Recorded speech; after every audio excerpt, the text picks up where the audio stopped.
if it expires. Pray help from above, because in the midnight hour she cried more, more, more.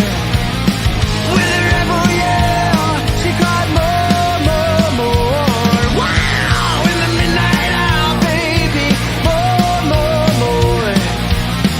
With a rebel yell, she cried more, more, more, more, more, more.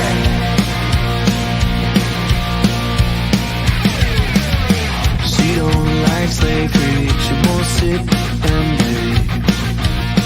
But when I'm tired and lonely, she sees me to my bed. What set you free and brought you to me, baby? What set you free? I need to hear about me, because in the midnight hour she cried more, more, more. With a rebel yell, she cried more, more, more. Wow!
I fucking hate Facebook.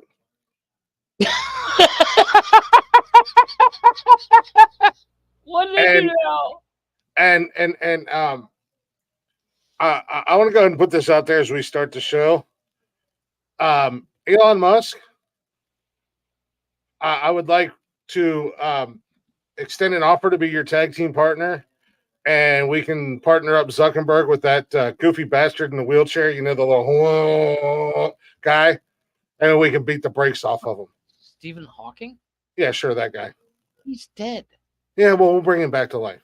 Oh, okay. Zombie. Well, I don't need him to be alive. I just need a tag team match because I want to kick Zuckerberg right in the dick.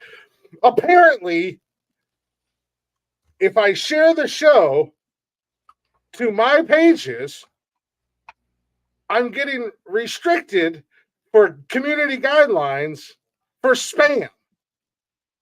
That's weird because I literally just shared the show a whole bunch and didn't get anything like that. I shared my show to my Facebook pages. And I just had to go through a process because first they said, we've noticed unfamiliar activity and you might have been hacked.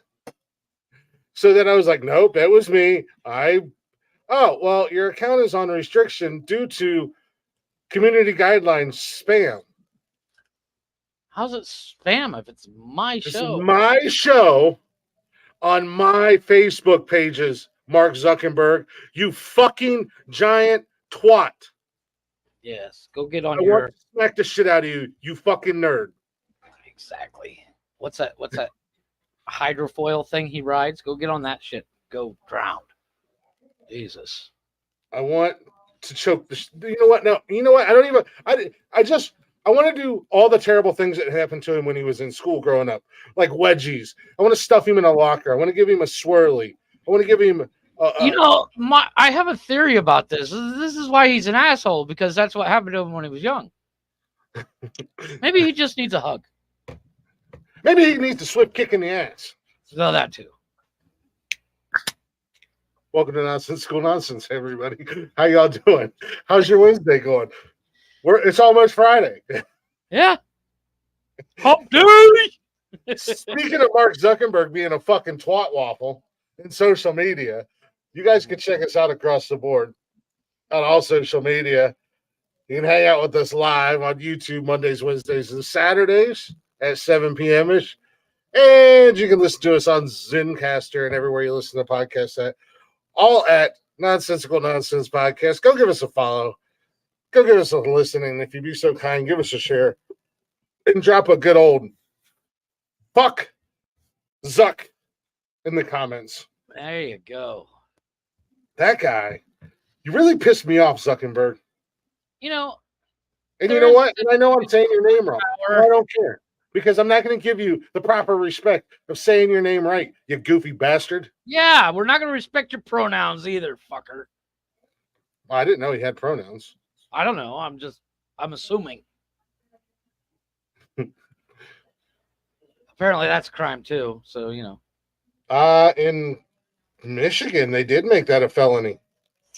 A felony? Yeah, if you misgender somebody or call them by their wrong gender or some shit, it's like a felony or some weird shit like that. I don't think it would be a felony. Yeah, they're trying to make it a felony. It'll never pass. A felony. I think it's in the process of being passed. Well, it just says stay the fuck out of Michigan. Because, however, I do want to be there for the first time this goes to court. And I want one of those judges that is like, are you fucking kidding me? I'm dealing with fucking murderers and rapists and all this shit. And you're in here for fucking get the fuck out of my courtroom. No, because that stuff's not even a crime anymore. What are you talking about? That's true. I forgot. Yeah, you're allowed to That's just why I'm moving to France. I'm just saying. You're allowed to go out there and murder people and steal shit and burn cities down. But goddamn don't fucking call somebody by their wrong goddamn gender. And as I said, walks like a duck, quacks like a duck. It ain't a fucking goose, motherfucker. It's a duck. And bro, just because you go, my name's ma'am. No, you're a bro, motherfucker. Yeah.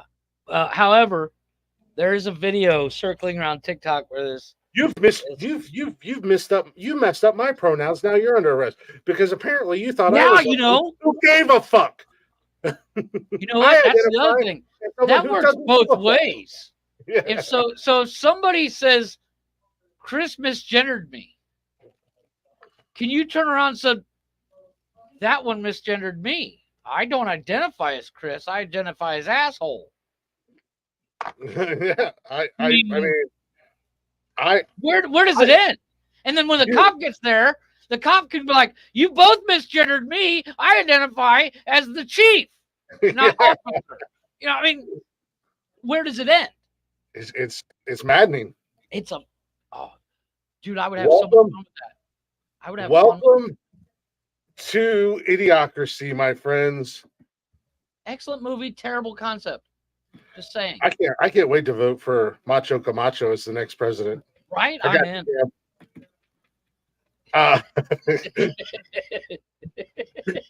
Just come into the show just Terry Crew, help us!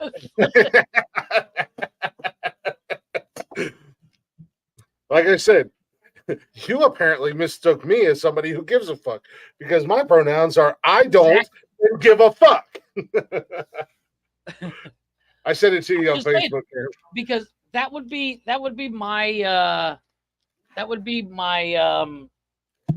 my defense. If somebody's trying to get me on a felony charge for misgendering him, the second the cop rolls up, that one misgendered me. Yeah. And I identify as fuck around and find out. I identify as a T-Rex. Exactly. Now I'm gonna bite your head off. I'll put it on my Facebook page. It's on my Facebook page. That means it's there. Just because I put it in there 2 seconds ago doesn't mean that it's not true. Yeah, there it is. If somebody says, I don't believe you are a man, I believe you are a woman, and misgender somebody, even intentionally, that is not a crime.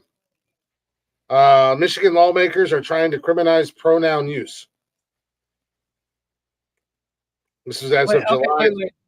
This is as of July July 6th of this year. This was in Newsweek, so we all know Newsweek. Yeah, because they never lie.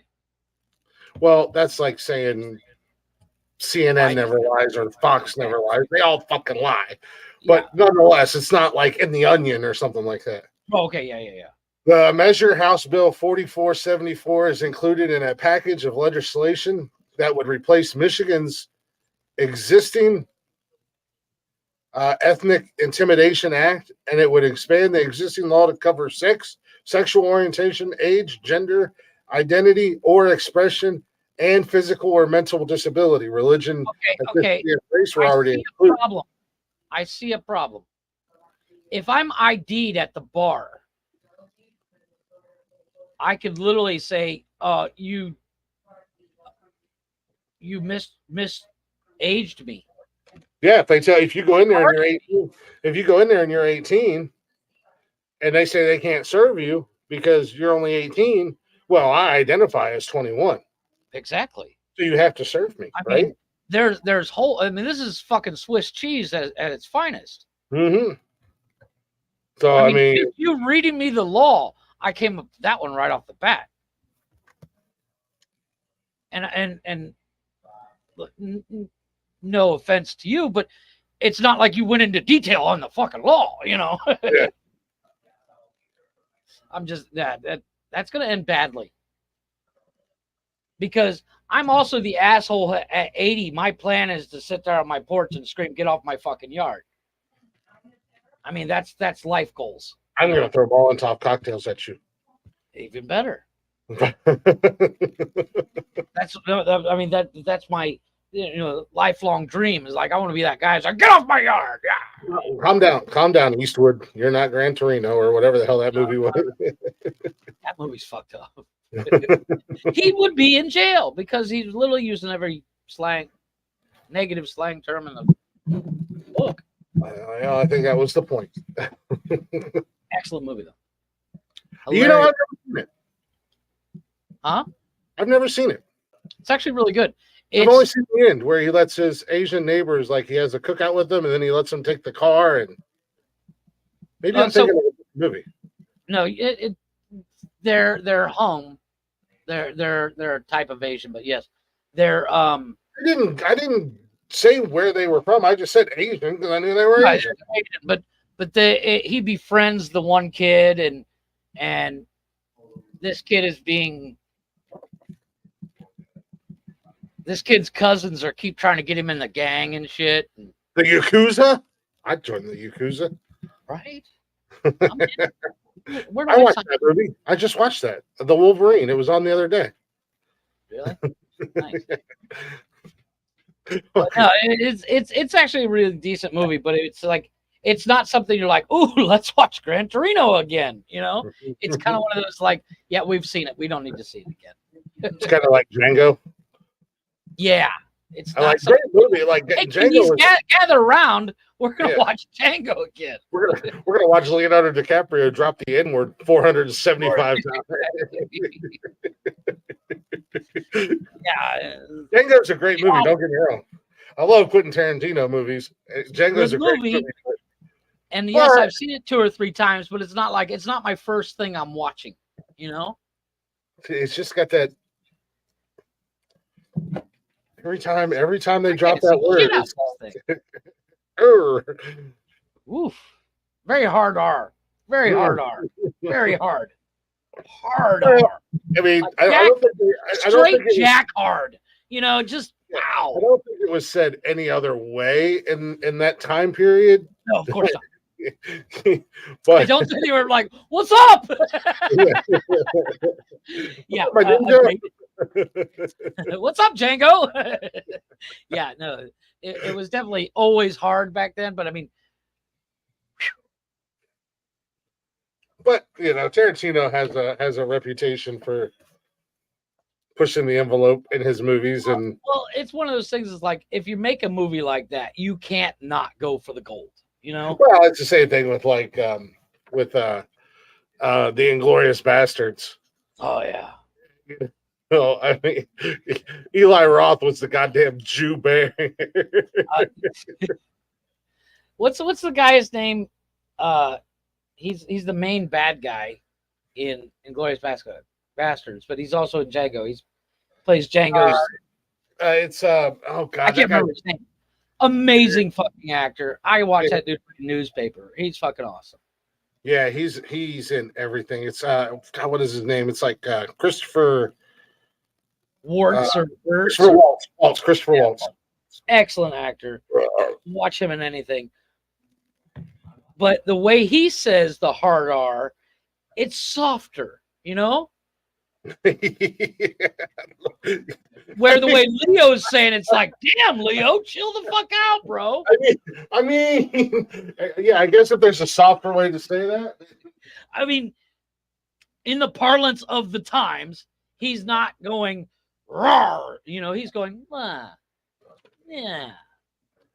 Almost like if he were explaining what the word was. I mean, also a lot softer than Sam Jackson saying it, because I think even Sam Jackson. Damn. Sam Jackson says it hard, where I'm like, damn, dude, I'm offended. Damn, dude. I'm offended. The cat's in the room, man. What the hell? Anywho, before somebody slips, Jeffrey. I was very careful. I'm only quoting Leonardo DiCaprio. That's going to be.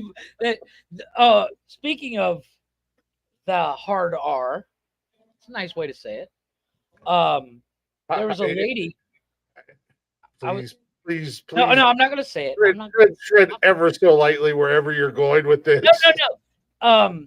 There's a lady. She's you can join anytime now. She's in trouble because she was at like a track practice for her kid, and there was some kids from the school sitting in the stands doing their homework, just sitting there, and she's like, "You guys can't be here," and she goes hard R. Damn. And the whole thing was recorded. She's lost her job, like she damn near lost her mortgage. You know, it's like you don't fuck around with a hard R no more. Even in private, I'm like, yeah, no, I'm not gonna do it. Even when I'm singing along to one of my favorite songs, I'm like, nope, not going to do it. Not going to do it. I don't think I've ever had that problem in private where I'm like, nope, not gonna do it. No, it's volumes. Listening. So, like when you're at your local clan meeting, yeah, you're the only guy there that. And then I'm kind of like, I don't know, guys. Maybe we shouldn't say this. We never know who's listening. Fuck around and get Will Smith and Martin Lawrence at your Klan rally. Yeah,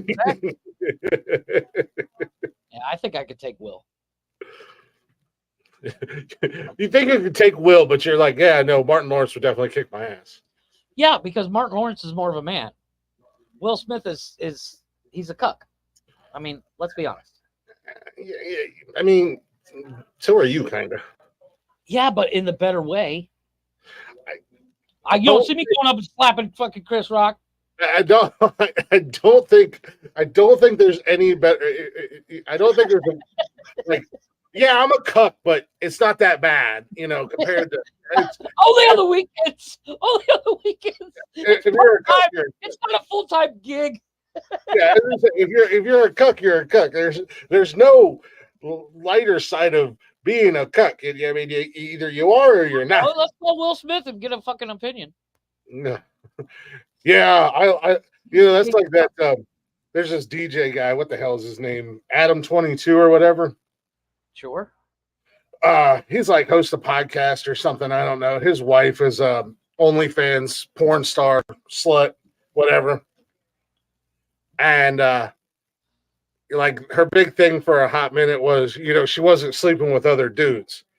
Now all of a sudden she did this video where she slept with this black dude that apparently was walking around with a fucking elephant trunk in his goddamn pants. Wait, Adam 42 is just like straight up fucking with a capital fucking C and a hard K at the end. Use the hard K. Adam 42 is also white for reference, so It's Yeah, I let some dude bang my wife. I just sat in the closet though. I didn't act, so I'm not like sitting in the corner jerking off. I'm cook. Yeah, I was in the other room. I mean, I wasn't in the room. I wasn't watching. Oh. What up, Tony? I was making them sandwiches. Oh, so not only a cuck, but you a bitch too. Excuse me, sir. I thought you might be hungry after all that hard work. What are you saying? Well, I'm assuming these two live together, right? They're married. Okay, so what do you say after a dude comes out from banging your girl? They recorded it. I think he was in the room. They like recorded it for her. He's the one holding the camera. Well, you want to know what her name is? No. Just in case you want to do scientific research. Let me go. Let me do some research. Her name is Lena the Plug.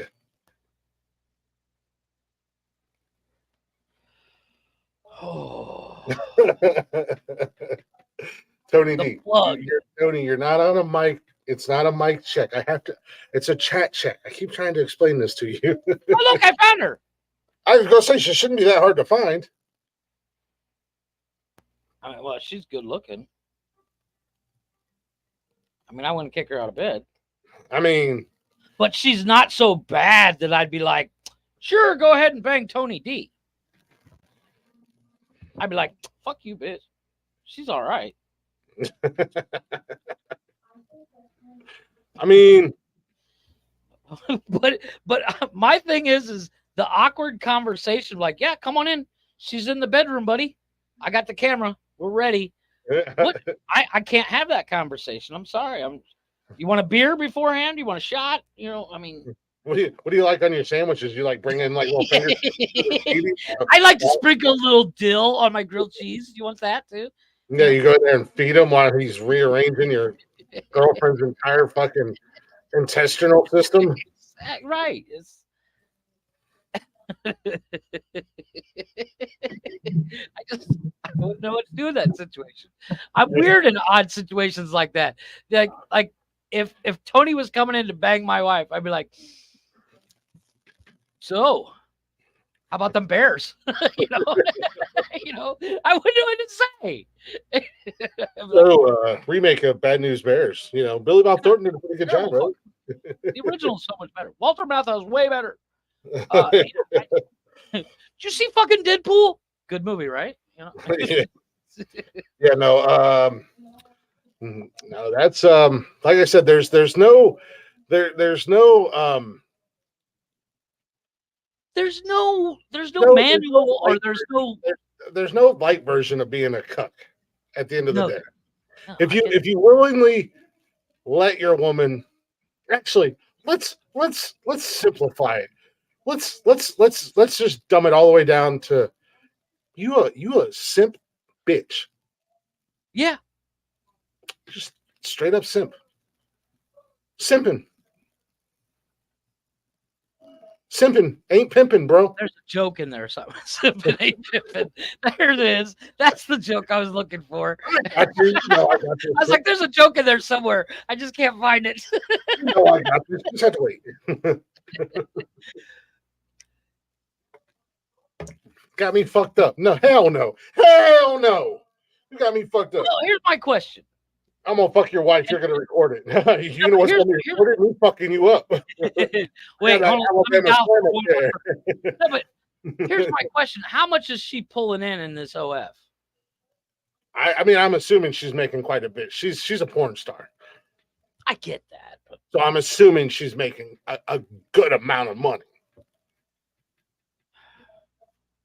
I'm just trying to figure out what's the amount where I'm like, all right.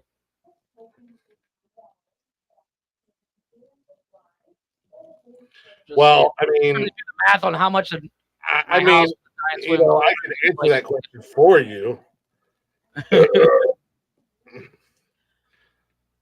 Simp. hardly. Right. Okay.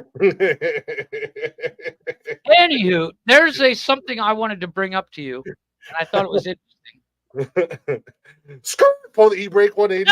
No, because I was actually starting to talk about it earlier. Tokyo and Drift. Right. No, we went on to this subject instead. Cam, you told me to let you hop on. I sent you a message. No, yeah, what the hell? And then you don't even show up. There's a video floating around TikTok where a female to male, very much like Nick, transitioned. Okay. And, okay. Oh yeah. And yeah, like Nick. I was like, and yeah, yeah, no, hard e-brake, dude, hard. I mean, we're I'm gonna go. No, I verified that. I probably know more for that reason than her doctor does at this point. But and he's sitting there and he's got his backwards hat on. He's got the full beard rocking, not beard like you, but you know, more beard like me at the point. And he's sitting there. He's like, no one ever told me how hard it was going to be a man. And, you know, I've had some of the best friendships form and meeting some other girl in the bathroom. And it's so hard to meet a guy. And I want to do it. I want to stitch the video and be like, yeah, suck it up, bro. You got this. And then walk away, because that's how it is for dudes. It's like, you know, this is the role you chose. But I'm like, if I do that, I'm gonna get fucking banned. Because it would be it's not hate speech. It's like, well, this is the role you chose. You know, it's kind of like that's how guys are treated. We're told rub some fuck. I wanted to do a series of like rub some dirt on it, run a lap, you know, eat the fucking sandwich, you know, just a bunch of them and then just exit the video. But it's like, because that's what guys are told. Anyway, if somebody's like, oh, my feelings are hurt, suck it up, rub some fucking dirt on it, get back out there, quit being a bitch and come on, you know, the whole parts. Quit being a pussy. But it's I literally have like 4 drafts. I have like 4 drafts ready to go for this video, but I can't pull the trigger on posting it. Need some tampons for your man. Wait a minute. Yeah, see, yeah, you said bro. My bad. I was literally like, "You got this, dude." You know?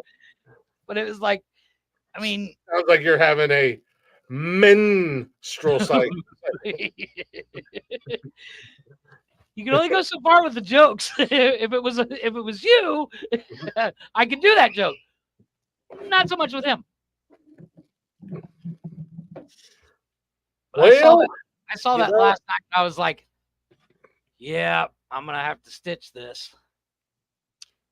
And I recorded like 6 of them, and I'm like, nope, not gonna post it. Not gonna post it. Girl Because pair. I posted that one video where obviously sarcasm. I mean, if you watch it, it's sarcasm. The woman knocked her the fuck self out.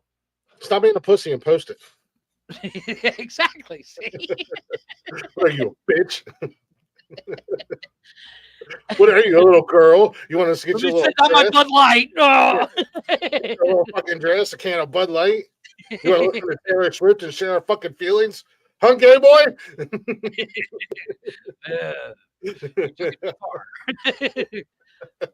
No, but I posted that video. Pretty good run, ladies and gentlemen. I hope you've enjoyed Nonsensical Nonsense. We're now canceled. They're jokes, people. Yeah, these are the jokes. It's a joke, not a dick. Don't take it so hard. Yeah. Don't take it like Lena the Plug did. Yeah. Yes, she did.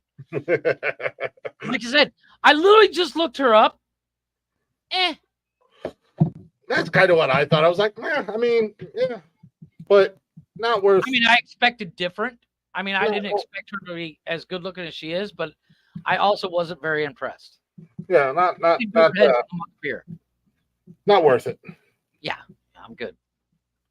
Nah. What was it? There's a dude on TikTok where his girl. I mean, she doesn't do OnlyFans or anything like that, but she makes way more money than he does, and he does blue collar shit like you and I used to, like you do now, and what I used to do, and she does some big office gig where she makes like $150K a year. He's making maybe 70. Yeah, and she's bought him a truck and all this stuff, and he's cool with it. But once again, she's not getting banged by boys to men on the side either. What? I don't know. I couldn't think of another. I couldn't think of another reference. What's that dude? Right. Bert Kreischer just talked about it in Razzle Dazzle special, where right before Corona hit real bad, the pandemic hit real bad, there was a joke email going out about COVID. And when you open it, it shows a picture of this dude Oh yeah, sitting on the edge of a bed, hanging dong, like you read about. And you want to talk about smuggling an elephant? Jesus Christ, he's got another person in his pants, and it's just, I mean, he's got a little person who's not getting a job on the new Snow White movie. Yeah, well, neither's any little person. Jesus, Yeah. one. Nope. Why would we hire little people to play dwarfs? That makes no fucking sense. Well, they did the same thing with the new Charlie and the Chocolate Factory. Mm-hmm. The Oompa Loompas played by fucking Hugh Grant. What? I didn't know that. Hugh Grant is CGI down to 1.5 feet tall. Nice. I didn't know that, but I don't know anything about Willy Wonka. I've only seen the first one in bits and pieces, and the second one I don't care for any of them. Jesus. Yeah. Only trans people can play trans people in the movies and television. Hey, only gay people can play. I'm still upset with fucking Little Mermaid. Not because she's black. No, because she's not a real fucking mermaid. That woman got legs. I'm just saying. They got a real mermaid. I'm in. I love that. That's the only problem in today's society. That Little Mermaid was black, not the fact that John Smith is like 40 and she's 14. Agreed. And I'm like, we've gone down this road, but no. Who cares what color she is? She's a child, and that's a grown ass man.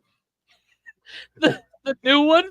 There's a big post going around that Lindsay Lohan's going to play the chick from Princess and the Frog. And I was like, you know what? I'm in. I'm waiting for Disney to really fuck up and be like, we're going to get, I don't know, what's Jada, Will and Jada's son? Jaden. They're going to get him to play Tarzan. Think about the consequences of making that movie. You were really doing Disney. Remember what I said about treading lightly after? No, not my idea. I'm just saying. The way Disney's going, they're switching all these, color barriers. They're going to end up fucking up. Like, we should make a black Tarzan. Wait a minute. Are you sure about that, Bob? What? Oh, wait, never mind. It'll be fine. Yeah. We live in the land. We live in bizarro world already as it is. I mean, we celebrate criminals and build statues of criminals and treat them as if they've done something great. Meanwhile, the people who built this country, we tear them down and want to destroy monuments for people who actually do good in this country or in this world. We want to destroy them while we celebrate fucking criminals. So. I mean, we're already living in the land of bizarro world as it is. So, Disturbed redid that song "Land of Confusion." Hello, all right. Like, wait a minute. I'm just saying, he died how while committing a crime, and now we're treating him like a saint of some sort. The math isn't mathing anymore these days. Yeah, I'm sorry, 1 + 1 is no longer 2. So that's racist. So old Billy Bob was robbing the convenience store and the owner shot him. Have you seen the video of the guy with the trash can ripping cigarette packets off the wall and throwing them in the trash can? And they beat him with a mop handle? I was like, damn! The fucking threw his head to the ground. The other one come out with just like, what? He's got a mop handle. And it's like one of those skinny mop handles. He was wearing about with that thing. After he hit that guy like 6 times, I was like, "Oh, he's finally done." No, homie just this motherfucker came back. He switched hands, caught his breath, and went back to town. I'm like, he choked up on the broom handle. Like, I gotta get better grip. Just wore his ass out. Like, yeah. It's coming to the point where, one of my favorite news stories is our boy, Jason Aldean. He's suing the hell out of Whoopi Goldberg. Yeah, he's suing The View and Whoopi Goldberg because she was like, he's a racist. And he's like, want to bet? She didn't even see the video. She only read a couple of the lyrics, and they were crashing on that show. She read the lyrics for the first time off the fucking cue cards, and she was saying how racist it is. This isn't even the first time she's gotten in trouble for opening her stupid fucking mouth and spouting off without knowing, because she went in on I think it was like the Jews or something not too long ago. Yes. Well, and it's like, here's the thing, and I don't know the exact numbers, but. And not shitting on Whoopi Goldberg, because she was an amazing comedian. Oh, she was hilarious, amazing actress. But it's one of those things. It's like she gets paid what, $20 million a year, probably more. Oh God, I have no idea. But until she learns to shut the fuck up, sometimes that's like me jumping on here and I'm like, I'm going to use the hard R today, Chris, because I make $20 million a year. No, he's not. No, he's not. No, he's not. No, I'm saying if I was making $20 million a year based on her math, that would give me the right to say it. Because it's my opinion. Even if you were making 20, that's her defense. That's her defense right now. That's my opinion. If you were making $20 million a year and you had the platform and the what am I thinking? What am I trying to? What's the word I'm looking for? The clout. The clout. Well, I guess you could say clout or notoriety. Notoriety that she had, and you came on here and you're like, well, today, click. No, obviously, I'm using the hard R as the most extreme thing I could say. Nope. That's like if I came on here and I was like, Whoopi Goldberg is a piece of shit. But it's just as much my the View's fault, the producers and the directors and the writers and all that shit, because it's just as much their fault. Because, like I said, if you came on here and said you were going to do that, this being my show and me being the host of the show, I should It's pull your job to be like, no, you're not. I drop your ass down and go, ho, ho, ho, ho. We'll be back playing after this commercial break, ladies and gentlemen. And I'm on the phone. The fuck is you? What the hell? No, Jeff. No, I was talking about Whoopi Goldberg, damn it. You know? no, and no. Right, We're gonna exactly. talk about as soon as they got, I know they have a legal team. You don't have a show nowadays as big as the fucking View. How it's still big, I don't know. Their legal team probably had the same reaction that OSHA had when you showed your fucking table saw. It's the big old, God damn it. Fuck. Somebody shut her. You know how you see the videos of the guy at the end of the day, he opens up his bottom drawer, he's got the liquor bottle, and this guy's got like 40 empty bottles because he works on he's the legal team for the fucking View, and he gets shipments of cases of Jack every day. Well, you can look at any aspect where people, because at the end of the day, that's what they're paid to do. They're paid to voice their opinion. I get that. Whether it be CNN or Fox News or something like that. But the problem is, a lot of times, and Tony and I have talked about this several times, people open their mouths before and voice their opinions before they educate themselves. Well, here's the kicker. This is not the first time Whoopi's going to be sued. It's not going to be the last. And the only time when she finally realizes, like, what's the kid that shot the, what's his name? That is a true American hero. Go Joe. No. What? The kid that out of the riots who shot the guy who, guys who attacked him with the skateboard and then. Yeah, exactly. Okay. So she trashed him. And he sued the shit out of her. Yeah. So if I've been sued for multiple millions of dollars, because I don't know what Rittenhouse got, but he got a shit ton from multiple places. But if I'd been on the receiving end of that lawsuit, I'd be like, maybe I should think before I speak from now on. That's the problem. People don't think before they speak. We don't think before we speak. We just fucking talk. But we're also not out here just. We also don't have anything anybody wants to take. We're also not out here 100% slandering people. Exactly. We have a mild filter. As much as it's almost not there, it's cheesecloth at this point, but it's still there. I mean, I'll tell somebody they're a motherfucking idiot. Right, but that's opinion. That's not slander. And if you argue with me, well, then you've just proven my point. You're mad because I called you out for being a fucking idiot.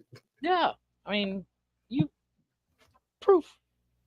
I just and until it's like the whole Bud Light thing. They're down like 40 billion. To the point where you can buy a case of Bud Light for like $6. To the point where that fucking weirdo thing, whatever it is, Dingle Dick Mulaney or whatever his name is, her name is, whatever. His doesn't like. Doesn't he shit on him. He's like, they didn't defend me. No, motherfucker, you lost us multiple billions of dollars in like a week. She's shitting all over him. Yeah. Huh? I think unless I spell dinner out for you, you're fired from doing dinner on your own. What'd I do?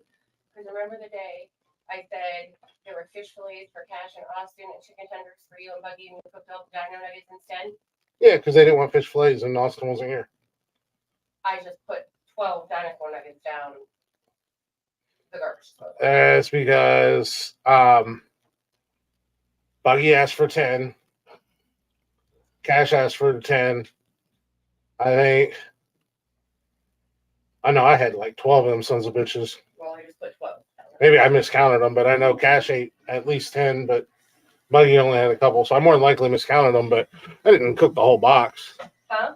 I didn't cook the whole box, but yeah, nobody wanted fish. But what cracked me up is the annual bike rally at Sturgis was this past week.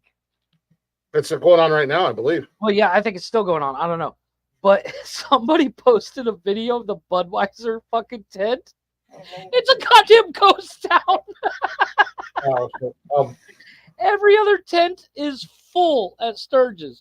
The Budweiser tent, nobody's there. Like, everybody has a visual distance from that place. Did you hear that dipshit Grandpa Kid Rock? And, I like Kid Rock's music. Again, as far as a political stance, I'm kind of in the middle. I lean both ways. I lean more right. But, Kid Rock is clearly a right-wing lunatic. And he made that whole video, fuck Bud Light and blah, blah, blah. Watch me. Oh, yeah. Pew, pew. Well, I guess people are busting his balls because supposedly, he's still selling Bud Light at his bar in Nashville. Yeah, but nobody's buying it. But if He's you're still serving it, right? You're going to take a stance like that, and you're going to come out and say, fuck you, Bud Light, fuck you, Budweiser, or fuck you, Anheuser-Busch, you have to yank it out of your fucking bar. Oh, yeah. Plain and simple. If you're going to make a stance like that. Yeah, especially as visual as he went with it, too. Yeah, and as big a name as he is, I mean, if we were to come on this show and me, you, and Tony, and Connor, we're and whatever, we're like, fuck Bud Light, we're not drinking Bud Light anymore. And then like 6 months go by and one of us is drinking a Bud Light. Nobody's going to go, nah, look at me, got you. Well, I mean, compared to Kid Rock, we're nobodies. Yeah. Nikki's dad and I had the conversation when they were here visiting.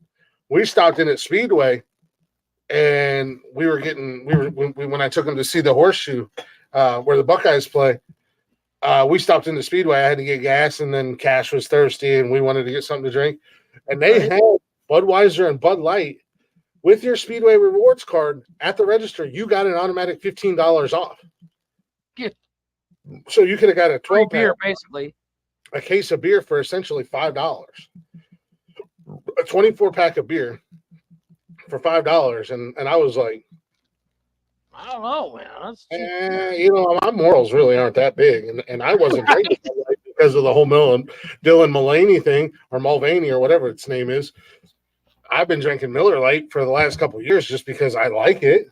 Right. But I'll buy 4 or 5 cases of Bud Light, and for $5, fuck. Yeah, I spent $25 on 5 cases, as opposed to $25 on one. Well, I mean, here's the kicker.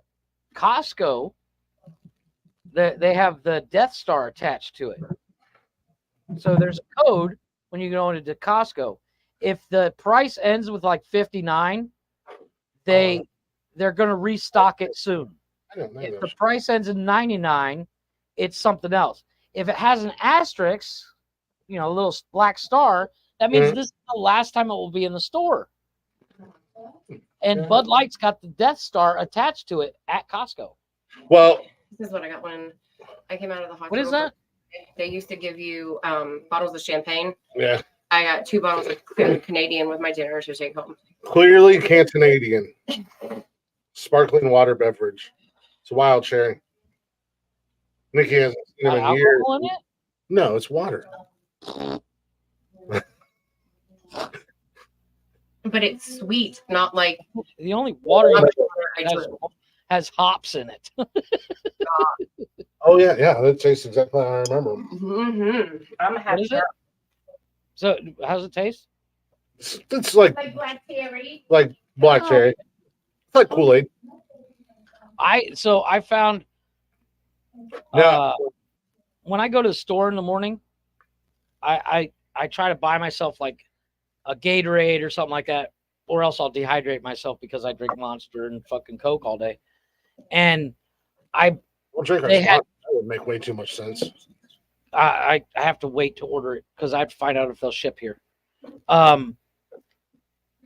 In the case they have the problem with buying it in a bottle, in like a plastic bottle, is it doesn't stay cold long enough for me to finish it. But if you get water in a can, it's a different kind of cold. You know what I mean? Yeah. Cans cold and all that stuff. And they have these waters in a can. And they don't carry liquid death here, which is what I was hoping to get. But I bought this. It's really good flavor, tastes great. It's seltzer water. So it's carbonated. Mhm. And it's got this weird aftertaste to it. Great taste. The aftertaste, I can't buy another one. It just, couldn't do it. You were talking about Costco, but like there was an article, and again, I didn't quite read it. I didn't get a chance to, and of course, it disappeared, and I didn't even think about it until just now. Mhm. There was an article that supposedly, once Costco runs out of their stock that they have of Bud Light, they're not restocking it in the near future. Yeah, it's called when you look at the price tags at Costco, they have an unwritten code. If it ends in 59, they're going to restock soon or something like that. 99, it's they have plenty in the back stock or something like that. And if there's an asterisk, it looks like a star, and it's course it's black. They call it the Death Star, as in this is the last time this product will be on the shelves. I'm not in Costco. All Bud Light, any Budweiser, any Anheuser-Busch materials at Costco has the Death Star on it right now, which is kind of fucked up when you think about it.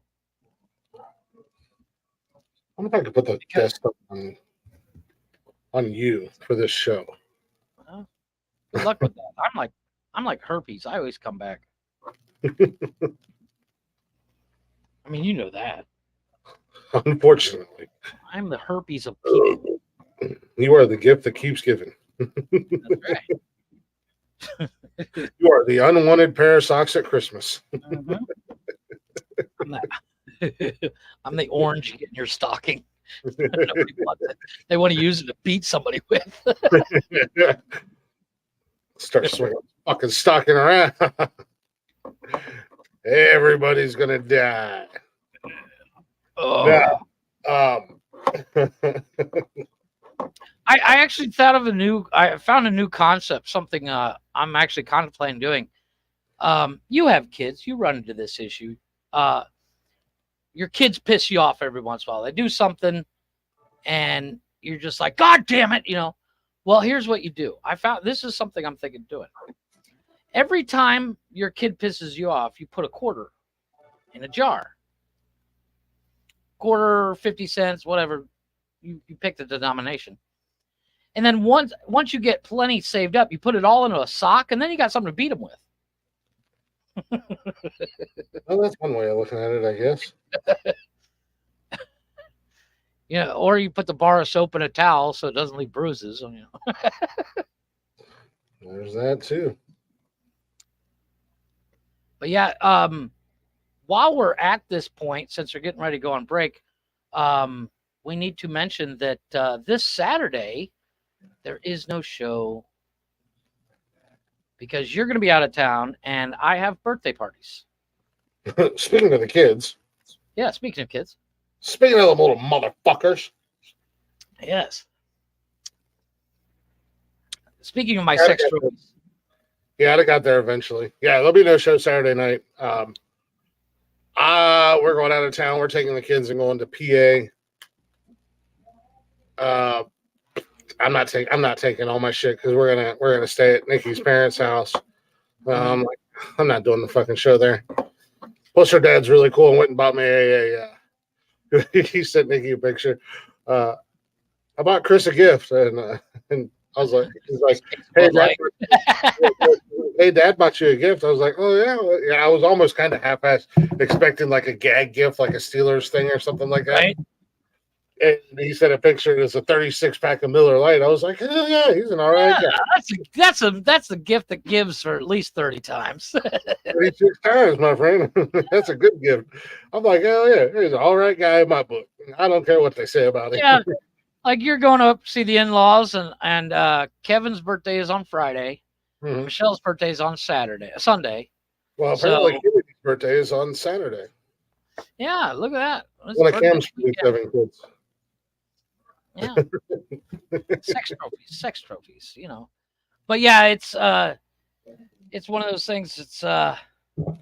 if I do the show during a birthday party, I'm an asshole. I tried that the first year we did this, and I got yelled at. Is she actually coming home, or is she going to be in France? Oh, she's gonna be here. She is here. She is here. She's over at her mom's today. Her mom. No, she's over at her mom's. Her and Michelle are getting haircuts. I went and bought. So I got the coolest thing. I got a set of clippers. And Whoa, dude, you got clippers, bro? No, but no, these clippers.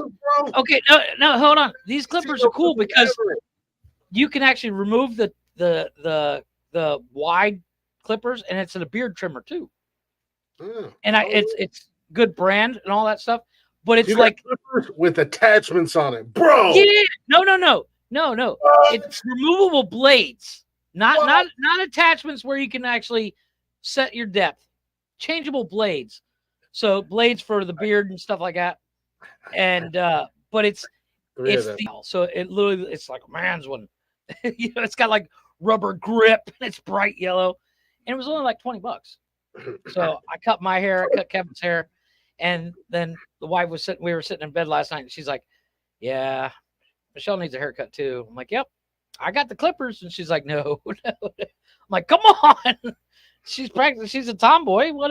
Nobody's gonna know. She's fucking. She'll be 8. Who cares? It's 2023. You're forcing your daughter to transition. Hey, Way to be a good woke parent. Yeah, that's right. You're not a little girl. You're a boy now because I said so. Yeah. What? That's what the left does. Why can't I do it? Sure, you can do whatever you want, man. Kevin was all pissed about when I cut his hair. He was like, "No, I like my hair." I'm like, "Dude, you look like you're wearing a football helmet all the time." Should have given him the Hulk Hogan. I told him if he did, he gave it. You know how when you cut your kid's hair, they're doing this. Like, "Oh no, I don't want." I said, "Keep it up. I'll give you the fucking George Jefferson." Yeah. Because I don't play this yeah, exactly. I'll give you the reverse mohawk, and we'll call it a fucking day. To the point where I'll wait till you're asleep and get the straight razor out. Do that horseshoe right around weird halo, man. Yeah. Just that horseshoe, man. That Hulk Hogan haircut. That. There you go, fucker. You're like George Jefferson, just all long on the sides. Yeah. You can't comb that shit over, boy. I don't care who you are. Keep trying. He's like, "I just wear a hat." I'm like, "No, you won't. I'll burn every hat in this house. I don't care." I'm trying to get Cash to start wear hats on a regular basis. Because really? Yeah, Dude, because sometimes it's hard for us to find time to get in and get our haircuts and stuff like that, because you're like during the week, by the time we get home and all that stuff. That's the problem I run into. It's almost too late, and then they're not here on the weekends, so we can't go on Saturdays. But last time we were at the barber shop, Randy was like, "Dude," because he jumps my ass because I go in there looking like a fucking homeless guy. My sides are all long and my beard's all crazy. And he was like, "You need to get in here a couple, like every other week." And I said, "Man," I said, "it's with work and the kids are at their mom's on the weekends." He was like, "If after 6:30, you know where I live. Just knock on the fucking door, bro. We'll come over here." I was like, "Well, I don't want to do that if you're." And he was like, "That's kind of a dick move, though." Yeah, but he's like, "Dude, I got you. Don't worry about it." That's why I like my guy, because that's my guy. Like, I've been going to him since we came back to Ohio. I can't do that with mine because every time I go, it's a different dude. It's the same location, but it's a different dude. He was like, I just got the girls here, so you're gonna have to bring your daughter, like one of your daughters or both your daughters, so they can watch the girls, and I'll get you guys cut. And I was like, "Well, fuck, my oldest is 18, my youngest one, or my middle one's 14." He was like, "Yeah, they're plenty old enough," because his house is literally right behind the barber shop. Oh, nice. So he was like, "Yeah," he was like, "If it's after 6:30 and you guys need to get cleaned up, just come and knock on the door. I got you, man." I was like, "Oh, okay, cool." But yeah, I mean, that was the issue I was running into is getting to the barber shop, getting, because And then when you do get there, it's not like I make appointments because I don't know what the fuck I'm doing in the next 20 minutes, let alone what I'm doing tomorrow. You just need to give up and shave your head. It's not like you have hair like me and Cam, where I do have hair. once Cam and I's hair start getting long, we start looking like a bunch of fucking wild cavemen.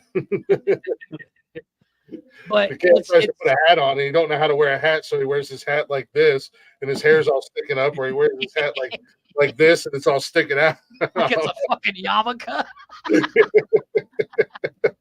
Speaking, holy shit. So I saw something today, and I did not have my phone on me, and it pissed me off. The first time I saw something really cool that I didn't have my phone, not really cool, but really fucked up, and I was like, holy shit, if I had my phone, I'd take a picture. So they have, between me and the grocery store that I go to, it's a 20-minute walk one way.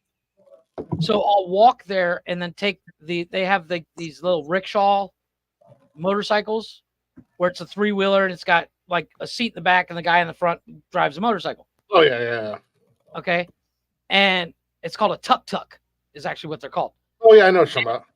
Yeah. So I went to the store last night after work, and because I needed cigarettes, I didn't have any cigarettes.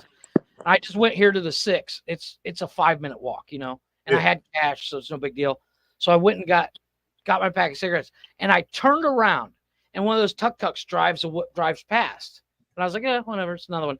And I looked, and he's driving in the same direction I'm going to be walking, and I looked because I'm heading that way, and his back window is it's plastic, like they have in Jeeps. Mm-hmm. So it's a plastic window. It's all whited out except for a fucking swastika. And I was like, what the fuck? Like a real life swastika? Like full on swastika. It wasn't like he did it on accident. Like it was properly taped off when he painted it. And I was like, how is that dude still running?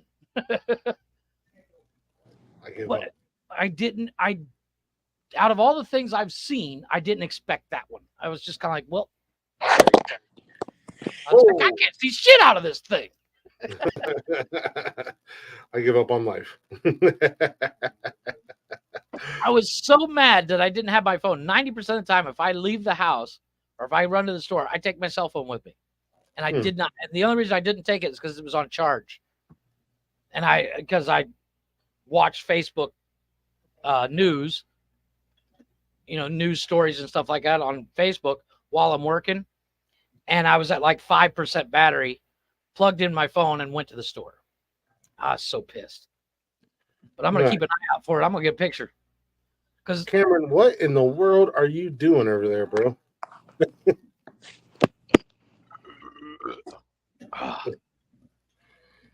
Cameron. Yo. What incarnations are you doing over there? I had a message. Jeez Louise. It's called a laptop, brother. Well, I had a laptop. Sam? It was Sam's laptop. Just steal. Fuck off! It's the show. Just steal one from Target. We all learn. Target will only press charges on you if you steal up to $3,000 worth of stuff. Exactly. You can go get your $2,000 laptop. They can't say shit. She took both laptops. She was petty. Wow. I got nothing. I'd like to say I'm shocked. I'm surprised. She's so right. petty. Yeah. And I don't mean that in like a dickhead way, but I mean I've dealt with her pettiness, so I know. Oh, you don't even know. You don't even, bro. I mean, I'm not gonna say it on the show, but yeah, I was gonna say not the time to. No, I'm just saying, like, this is recorded. No. Say it on the show. What's going on? No. It got sticky, bro. Like, it got fucked up. I mean, yeah, like I said, and I'm not a saint. I mean, I didn't cheat or anything, but there was some like iffy stuff going on. I think I had told you a little bit, but yeah, this is at news the end. At the end of it, though, she lied about having a guy around my kids, and that is what fucked me up. That's when you dial 411. It's 811, dumbass. 1, whatever. 411 's 411. 411 is what you call when you dig, you dumbass. No, 811 is what you call. 411 is information. Yeah, Oh. information as in if I plant flowers that Before are you dig, if I plant flowers that are endangered, that means no one can dig them up, right? No. Yes. well, not that kind of information. 811 call No, before you dig. 411 is what you call when you're like, hey, can I get the number to Domino's? That kind of information. You're not asking fucking Jeeves when you call 411, Jeff. 811 is who you call before you dig, so you don't. Well, I'm sure she's probably watching, being sneaky, because I told her I was coming on tonight because she called me with Lincoln. But ironic that the guy who she basically started talking, like basically left me for, essentially, he had cheated on his last 3 girlfriends, and she was like, I'm going to be different. She wasn't any different. You're never different. Wait, remind me again how old you two are? I'm 28. She's 27 or 26. Yeah, you guys won't learn until you're about 35. Yeah, But that's there you go. Yeah, it's one of those things. Like, it's a mistake that you will make all the way until about 35, and then you'll realize I don't know shit. Yeah. You'll stop. But I mean, at the end of the day, though, we're co-parenting good. You know, it stayed out of court. She gets 2 weeks on, I get 2 weeks on, and no child support, 50-50. So I think we were mature in that aspect of we didn't have to get a lawyer. Yeah, that's at the end of the plus, I guess. At the end of the day, that's really all that matters. And, I mean, because how, I mean, Kim, and it's not a big secret on here what happened between my ex-wife and I, and it could have, it could have gotten very dirty very fast. And we had our moments where we did yell and scream at each other, and I still make fun of her, and but but we co-parent really well. I do have the kids full time, except in the summertime. In the summertime, it's a week on, a week off, and then during the school year, they're with me Monday through Friday, and then they're with her on the weekends. But that was one thing that, despite all of our differences and being mad at each other, and me, lashing out because she cheated, and her lashing out because of things I did and stuff like that. We never put the kids in the middle of it. And at the end of the day, that's the most important thing. And we try not to lose our cool and talk shit about each other in front of the kids. Right. That's a hard one. Yeah. And but that's the most important thing. And like I said, you don't have to come on here and put all your business out there, and you don't have to come on here and trash her. And if Shut she up, does, Chris. if he wants to, I'm not going to stop him. If he wants to, I'm not going to stop him. But I'm also saying, hey, you don't have to. And if she does watch secretly, and thanks for the numbers. Join the club of people who watch us and chop and screw our clips and yeah, we got several of those. And edit them to fit their narrative. And yeah, we have new ones too. Yeah. But no, like I said, you don't have to come on here and trash her. No, I mean, on the way way day, like I wish even to this day that it would have worked out. But I mean, it is what it is. She moved. I mean, she dumped me like the last week of April, and she lived here until July, actually. But that Are was you sure part it's of not like the world's greatest April Fool's joke? I mean, that's part. No, I wish that was part of the shit that was part of the long game. That's part of the shit that fucked me up, though, is because she lived here. I will say, I'm not ashamed of saying this, and this is what fucked me up. She told me that from like the last week of April until the last week of June, that like she was thinking about getting back with me.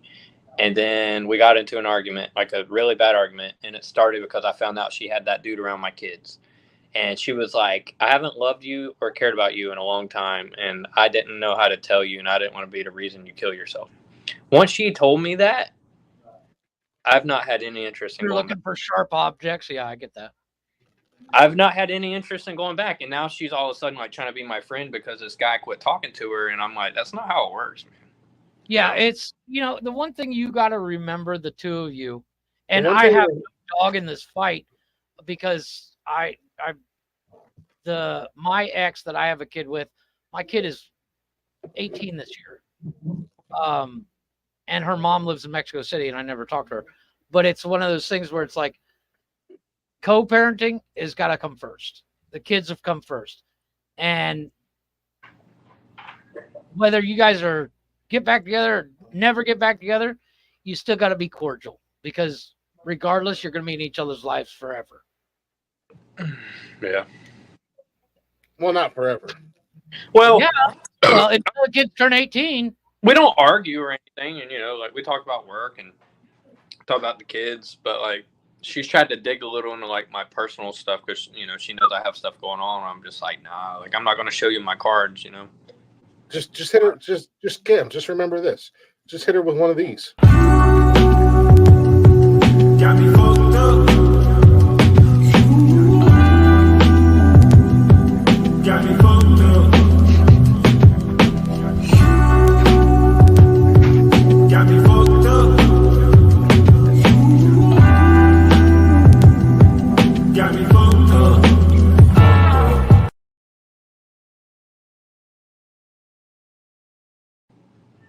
All right, Tony D.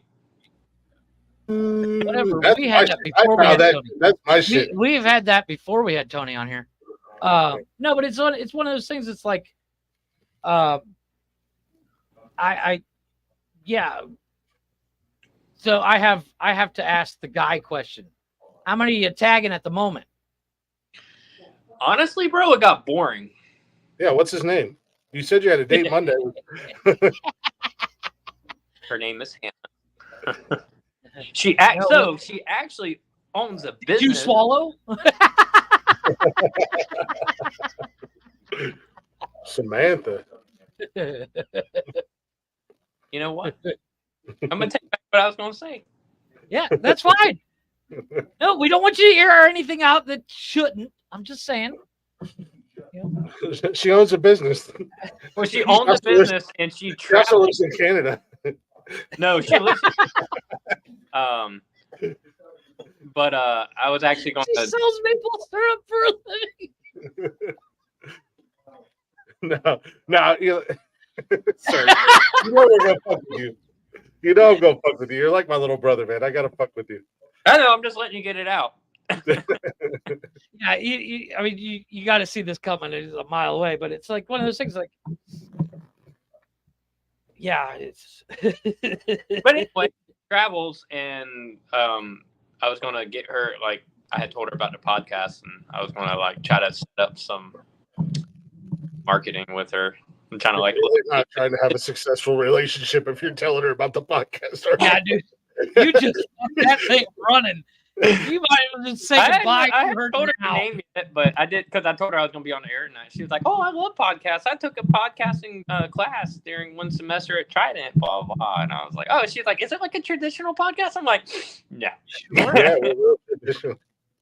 I told one of our guests that we're getting ready to have on next weekend. I just took a random shot in the dark. I'm a fan of this guy. He's a cosplay guy, and he's huge. Like he's got a real big following. And I took a shot, and he was like, "Yeah, man, absolutely. I think it'd be cool." And he's like, "What's the podcast about?" And I said, "Well, I have an answer. it's about I actually was everything and nothing at all. It's comedy based, but I have to warn you, we are not PC and we're completely unhinged." Yeah. He was like, "Oh, okay, cool." We hired new people, and they were asking me, they're like, "What's the name of the podcast and what's it about?" And I was like, "You ever walk into a guy's locker room where everybody's dressed but they're all just talking?" So they're like, "Yeah." I'm like, "Same thing." No, something. I said, "It's just completely unhinged. We don't go hard R yet, but you know."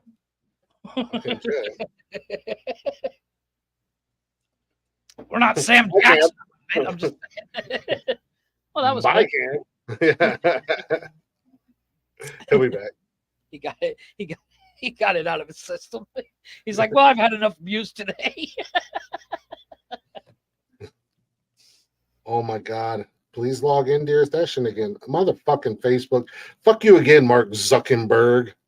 Oh, speaking of the podcast. Zuckerberg. Whatever the hell your name is. Speaking of podcasts, I have like half my team at work getting ready all to order liquid IV. One of my coworkers, he said, "Oh, my kids love that stuff." I'm like, "Well, there's a promo code. Use it." Yeah, right. He's like, "What?" I was like, "Yeah, we're sponsored by them." He's like, "Wait, you guys got a sponsor?" I'm like, "Yeah, you've heard the show."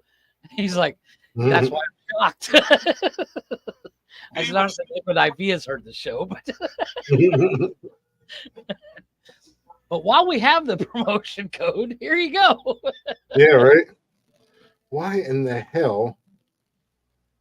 So Cam sent me a message, but because of this whole fucking Facebook fiasco thing, it won't let me into it. Speaking of our sponsors and our sponsor codes, See, we're going to take a real quick break. But before we do,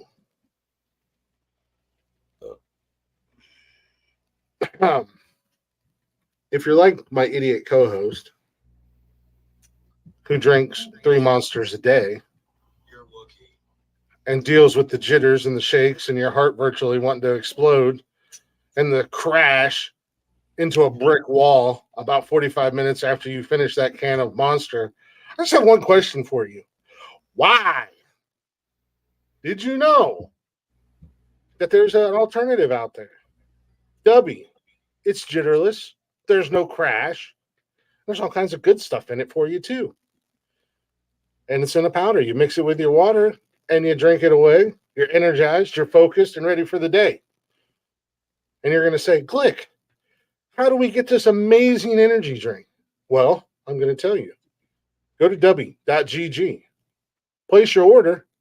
Use our promo code Words Are Hard at checkout and save yourself some money. And thank me later. And with that being said, we're going to take ourselves a real quick break.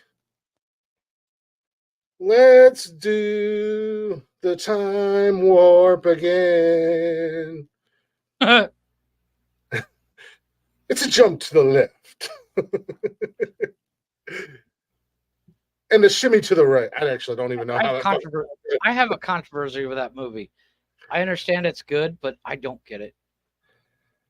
Well, we're going to send a classic. And I love Tim Curry.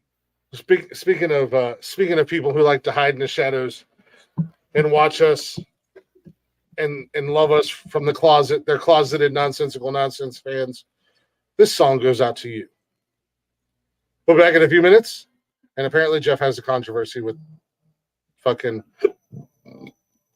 whatever the Rocky Horror Picture Show.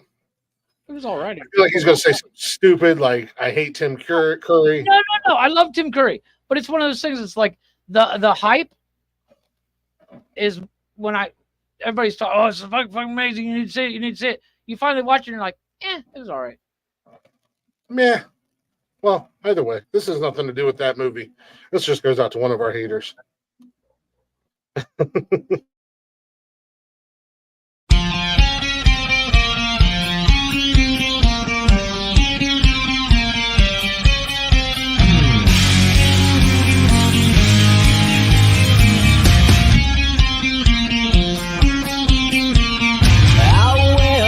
Sunglasses at night so I can watch you weave them through the storylines.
She's deceiving me.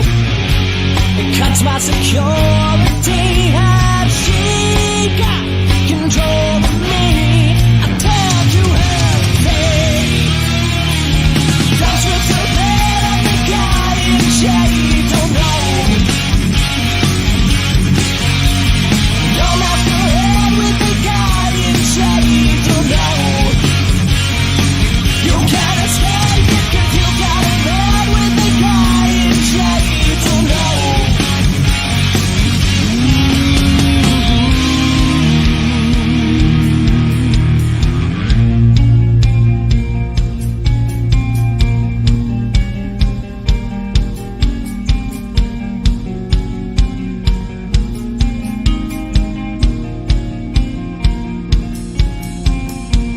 I wear my sunglasses at night. I wear my sunglasses at night. I wear my sunglasses at night.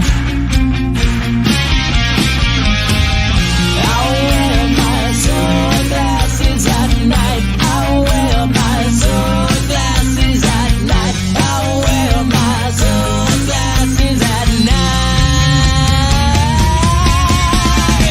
I wear my sunglasses at night.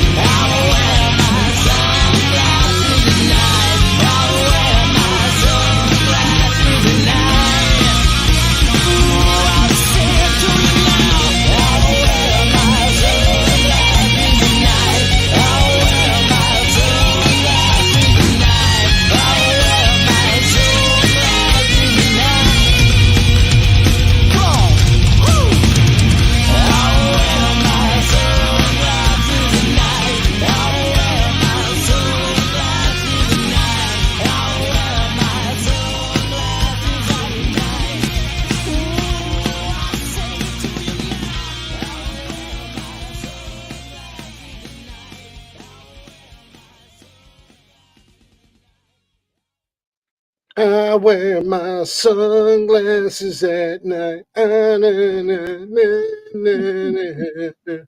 That is a good song. Corey Hart classic right there, man. Great song. That's a long distance dedication to one of our haters. What up, Biznatch? Appreciate you. Thanks for the numbers. Yeah, we'll take all the views you want. Whatever. Oh, shucks. You're watching our broadcast again. Oh, figure. Helps the old analytics every Yep. episode. Take it. Go ahead. No, I was talking to somebody the other day.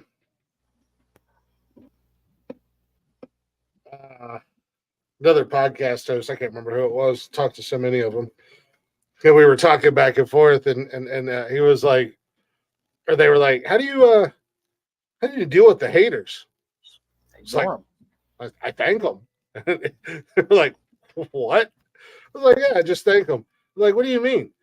I was like, because they're numbers, dude. At the end of the day, love us or hate us. If you're watching, that's good for the analytics. If you're listening to the replays, that's good for the analytics.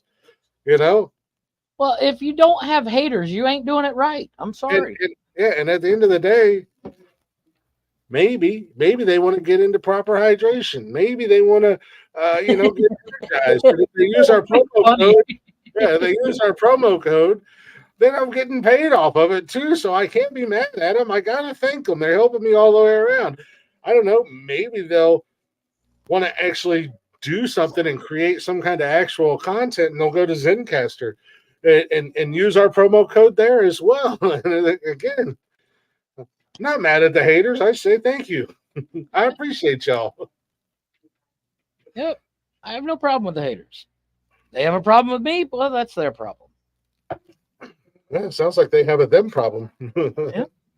But hey, don't misgender them. Well, it's good thing neither one of us live in Michigan. Amen to that. Oh, I'm trying to find a while you do our intro to welcome back to the show thing, and I had something I wanted to share with you. Well, I don't know, maybe. Oh, yeah, you can't do the intro. That's right. You don't even know the name of this podcast, let alone anything else. Well, nonsensical nonsense. Jeff's in the building. Cam was here. Maybe he'll be coming back. Hopefully, he'll be coming back. He said he crashed. He don't know what happened. Zuckerberg taking his revenge. Yeah, right. Speaking of Zuckerberg, fucking retard. If you're not already, go ahead and check us out: Facebook, Instagram, Twitter, and TikTok. Hang out with us live Monday, Wednesdays, and Saturdays, 7 p.m. ish on YouTube. And if you can't join us live, or if you miss us live and you want to get caught up, or if you just want to listen to old shows, go ahead and check us out on Zencaster and everywhere you listen to podcasts at, all at Nonsensical Nonsense Podcast. Give us a follow. Give us a listen. And if you'd be so kind, we greatly appreciate it if you give us a share. What do you have to share? Well, Jeffrey? you know how the other day I was giving those news headline articles. Mm-hmm. Well, I stumbled across another one, and the legend of this man, he was arrested. Mm-hmm. He was caught spiking female dates' drinks with Viagra.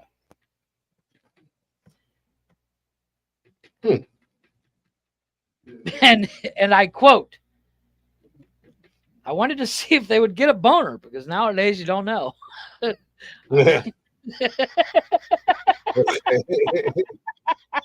was like, you know what? I'm not really mad at him. It's not like he was like dumping Spanish fly in their drink or something. He was like, let's see what happens if I put a little Viagra in there. It's not going to hurt her if it's her, but if it's a dude and he gets a big old woody, I'm out the fucking door. I get it. And the funny thing is, the picture of this dude, I'm going to send it to you on our Snapchat. Tell me this dude don't kind of look like Nick Cage.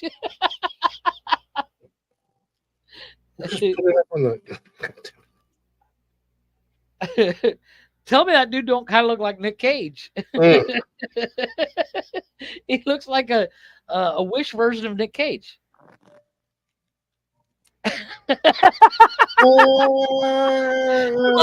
Right? Like Face Off Nick Cage, you know? No, that's like a Wish version, like the fat Leo. Have you seen there's a Twitter that has a doppelganger of Leo DiCaprio. There's a doppelganger of Tom Cruise, and I think there's one of Snoop Dogg as well.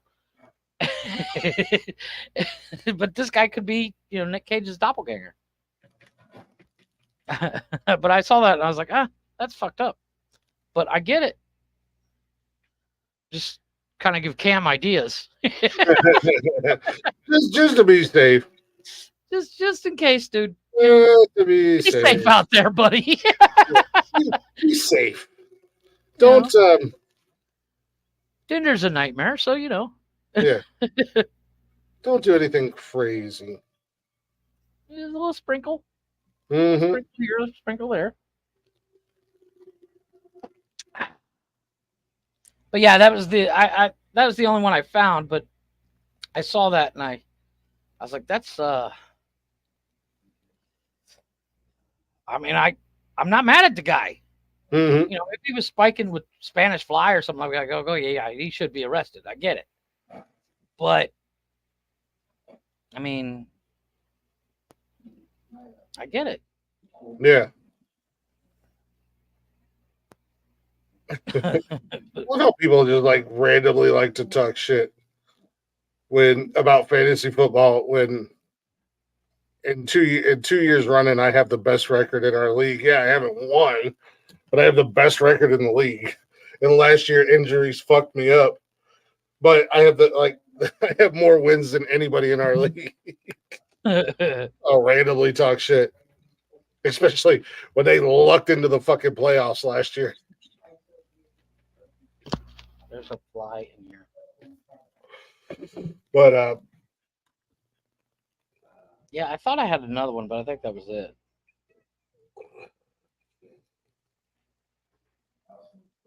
Yeah, that's the only one. see if Cameron's gonna join back in. Coming back up? I'm gonna ask him. I was kind of hoping Brian would show up. I got something for Brian. I think he's currently out of town. Look at that video. Well, you know, obviously he's out of town for us.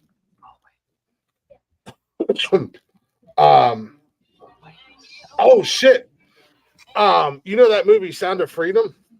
Yeah. I haven't watched it yet, but Have you heard the news about that movie? that it's like blowing up, like it's No. getting. Oh, the one of the creators got busted for child trafficking. Fabian Marta, one of the film's financial partners, was charged with felony child kidnapping. Did they have any details? It was like his ex-wife was like, "Oh, he won't get my kid back" or something. That's like what I'm that. gonna, That's my automatic assumption. Or was he like straight up snatching people? Well, Fabian Marta, one of the several individuals who funded the film via a crowdfunding contribution, was arrested Sunday, July 23rd by St. Louis Metropolitan Police and has been charged with felony child kidnapping. In the credits of the film, Fabian Martin and family appear on a list of who made the movie possible.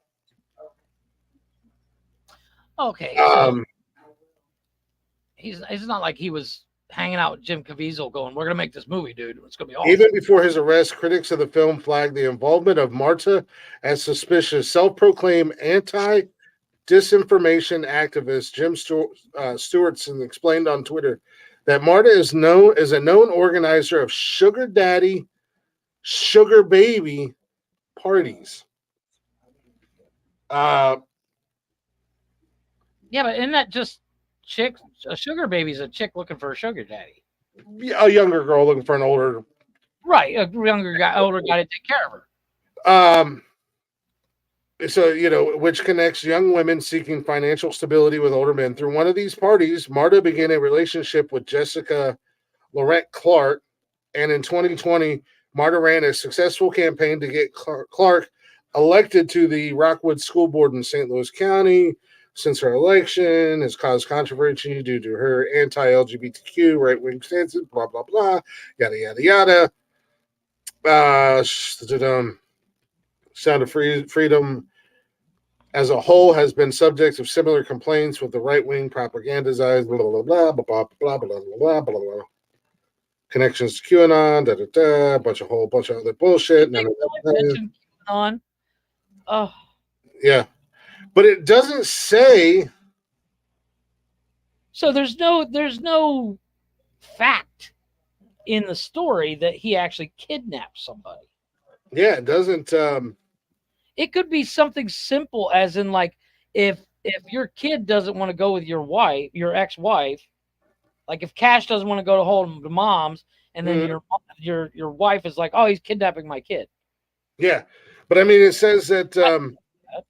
His next court date is set for August 28th. His bail was set for $15,000, but after initial hearing on the 24th, he was released on his own recognizance. Which means this case has no merit. Yeah, basically. I mean, that's lawyer speak for this. This is a bullshit charge. Mm-hmm. I mean, it could be one of his buddies that doesn't like the Sound of Freedom was like, "Oh, well, he kidnapped so-and-so." And, the court saw it and they're like, "This is bullshit." So there's no proof this dude is actually guilty. Once again, because I did see stuff people were posting TikToks. "Oh, look how convenient, this guy." Well, once again, it's become the rule of law anymore that you have to prove your innocence. You're guilty right away because somebody accused you. And it's just not the case. It's not supposed to be. It's innocent until proven guilty, not guilty until proven innocent. And because this guy was part of a controversy, his case, whether it's bullshit or legitimate, is getting more press than normal. Because nobody knows who this guy is before this movie. Yeah. So yeah, I call bullshit. It could be something super simple, like he didn't get his kid back to his ex-wife's house in time. You know, he was 5 minutes late, so she called kidnapping. Yeah. It could be as simple as that. Or, I mean, on the other hand, he could have like 6 kids in his basement. I don't know. I'm just saying. Mm-hmm.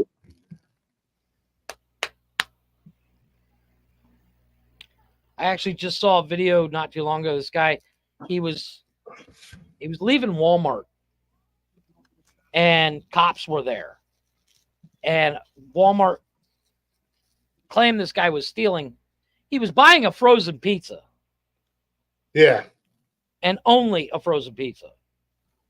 And Walmart said he was stealing it, but he had the receipt. Well, he got drugged to the ground and everything else.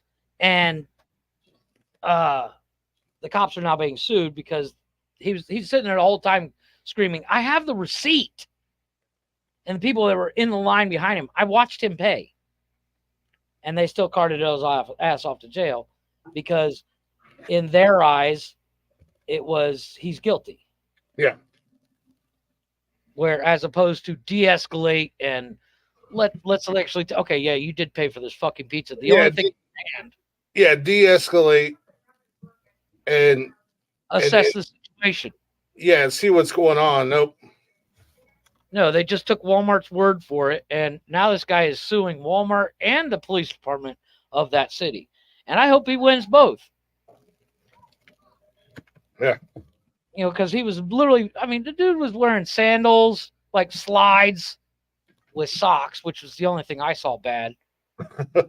Just like, yeah, maybe he should be arrested for that, but I mean, fashion police, maybe, but it was like, dude was literally sitting at home going, you know what, fucking frozen pizza sounds good. I'm gonna walk the 3 blocks to Walmart and pick me up a fucking frozen pizza. And next thing you know, he's sitting in county jail because these cops are fucking morons. Well, not only that, but it's like, you got these old ass jackass, like these fucking idiots at Walmart, these goddamn Walmart or these receipt Nazis. Mm-hmm. Like, first and foremost, 9 times out of 10, I walk by and they're like, "Let me see your receipt," and I just flash it at them as I'm walking by. Like, oh, I don't stop for nothing. I'm like, you know, I don't stop. I just kind of flash it up at them if I have it in my hand. If not, it's like, get the fuck out of here. Like, yeah, seriously. First and foremost, I don't need to work here, but now I have to scan my own shit. No, I don't. I never use self-checkout for the simple fact they don't pay me to work there. A lot of Walmarts, they're starting to go every lane self-checkout. Yeah, because and the Walmarts that are not every lane self-checkout, they only have like 2 registers open that are not self-checkout now. Oh, they'll have 20 registers, but only like 2 of them or 3 of them are open. Not all of them. Actually, lately, I don't even go to the grocery store. What I do is I actually order everything off a corner shop. I did the math. It only cost me an extra $10 to get my entire groceries for the week going through Corner Shop, and they'll go pick everything up and bring it to me. I don't even have to leave the fucking house. Yeah. For $10 extra, man, I'll give you that $10. Right? You mean you tell me I don't have to leave the house ever? I mean, yeah, that's a dream, dude. Hell yeah. But yeah, like the wife the other day, she's like, "Hey, I'm ordering from Corner Shop." I'm like, "Yeah, hey, make sure you get me plenty of Coke." Because we buy these, what are they? We buy a case of these 1 liter 75 milliliter.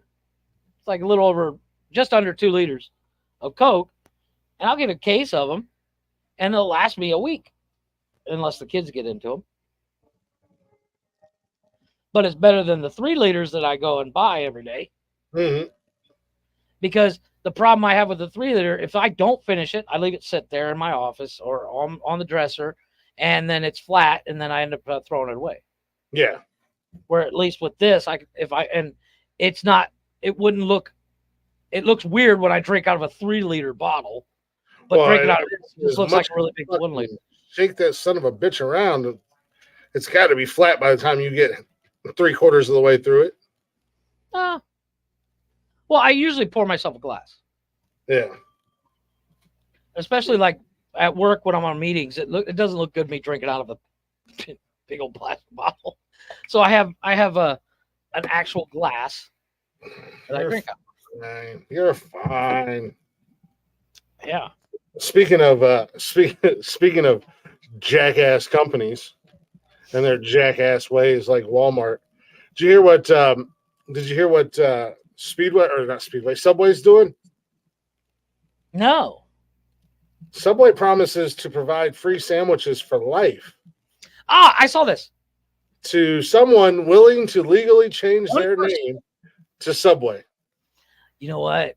I mean, I'm kind of in, dude. There's got to be a catch. You know, There's got to be a catch. Subway's Like you all only get the veggie sub or some shit like that. You know. Yeah, Subway's all right.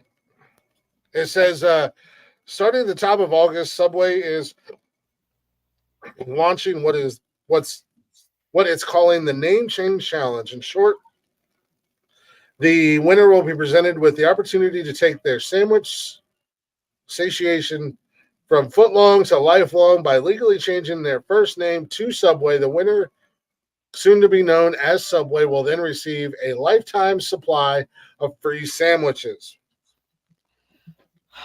Okay, here's my problem with that. I'm assuming they're going to get like a special card or something like that. They But- will be the person will receive the cost of changing their name reimbursed, Okay. as well. How much is that? Like $100? I don't know. Ask Nick. He's done it like 6 times. Really? Oh. He changed his fucking name like we change underwear. Well, I never changed my underwear, but okay. Well, fair enough. I just turn it inside out and But backward. they will also receive a $50,000 in Speedway gift cards. Hey, I ain't mad at that. So I mean, that's really not. I mean, if you think about it, you never have to buy food again, dude. You just buy drink. Yeah, no, that's $50,000. You know, they said lifetime supply Of Subway. of Subway. So they're going to give you $50,000. The average sub cost, fucking, we'll just say $12 If for a that, foot. yeah. 3 meals a day. What was it? So that basically, if I did the math right, that is the equivalent of 4,167 subs. That's not a Oh, wait, lifetime. so they only get $50,000 worth of subs? They're saying $50,000 in Subway gift cards. Divide No, but that. I thought that was like on top of the Subway. No, we'll divide that by 3.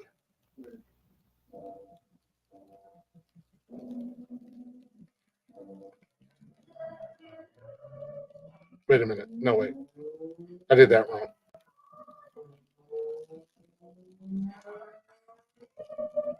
Three times a day, 31 days in a month, 63. 63 subs a month. I can handle that.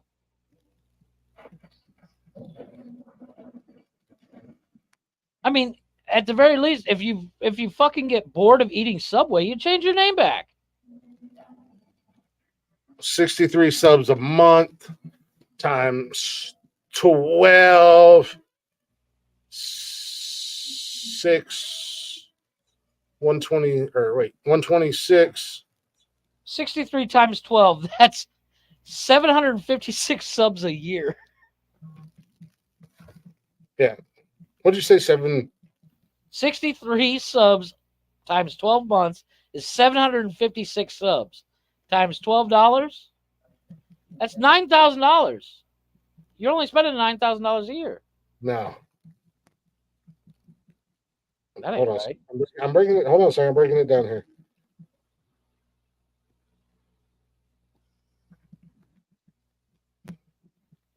If done right, it's only about 5 years worth, about 5.5 years worth of subs. I mean, That's 5 not a years. that's not a lifetime supply. Get that, but what do you spend a month on food, Chris? Not a lifetime. I don't know. Okay, Not let's say you're a single person and you spend, let's say, I don't know, $1,000 a month on food. So for the next 5 years, you're saving $1,000 a month because all you eat is Subway. I wonder if that includes delivery. Do I have to get off my fat ass to go get it? I mean, ugh. It sounds like a lot of work. not all it's cracked up to be at the end of the day. Yeah, well, they had it for a while. Like if you got the Subway logo tattooed on you, they did the same thing, and then they discontinued it. Now changing my name, that's a cakewalk. It's you go to the fucking wherever, you get the fucking shit done, and then you can change it again. You get a fucking tattoo, it's kind of for life. I mean, you can laser that shit off, but it's going to cost you twice as much. Mm-hmm.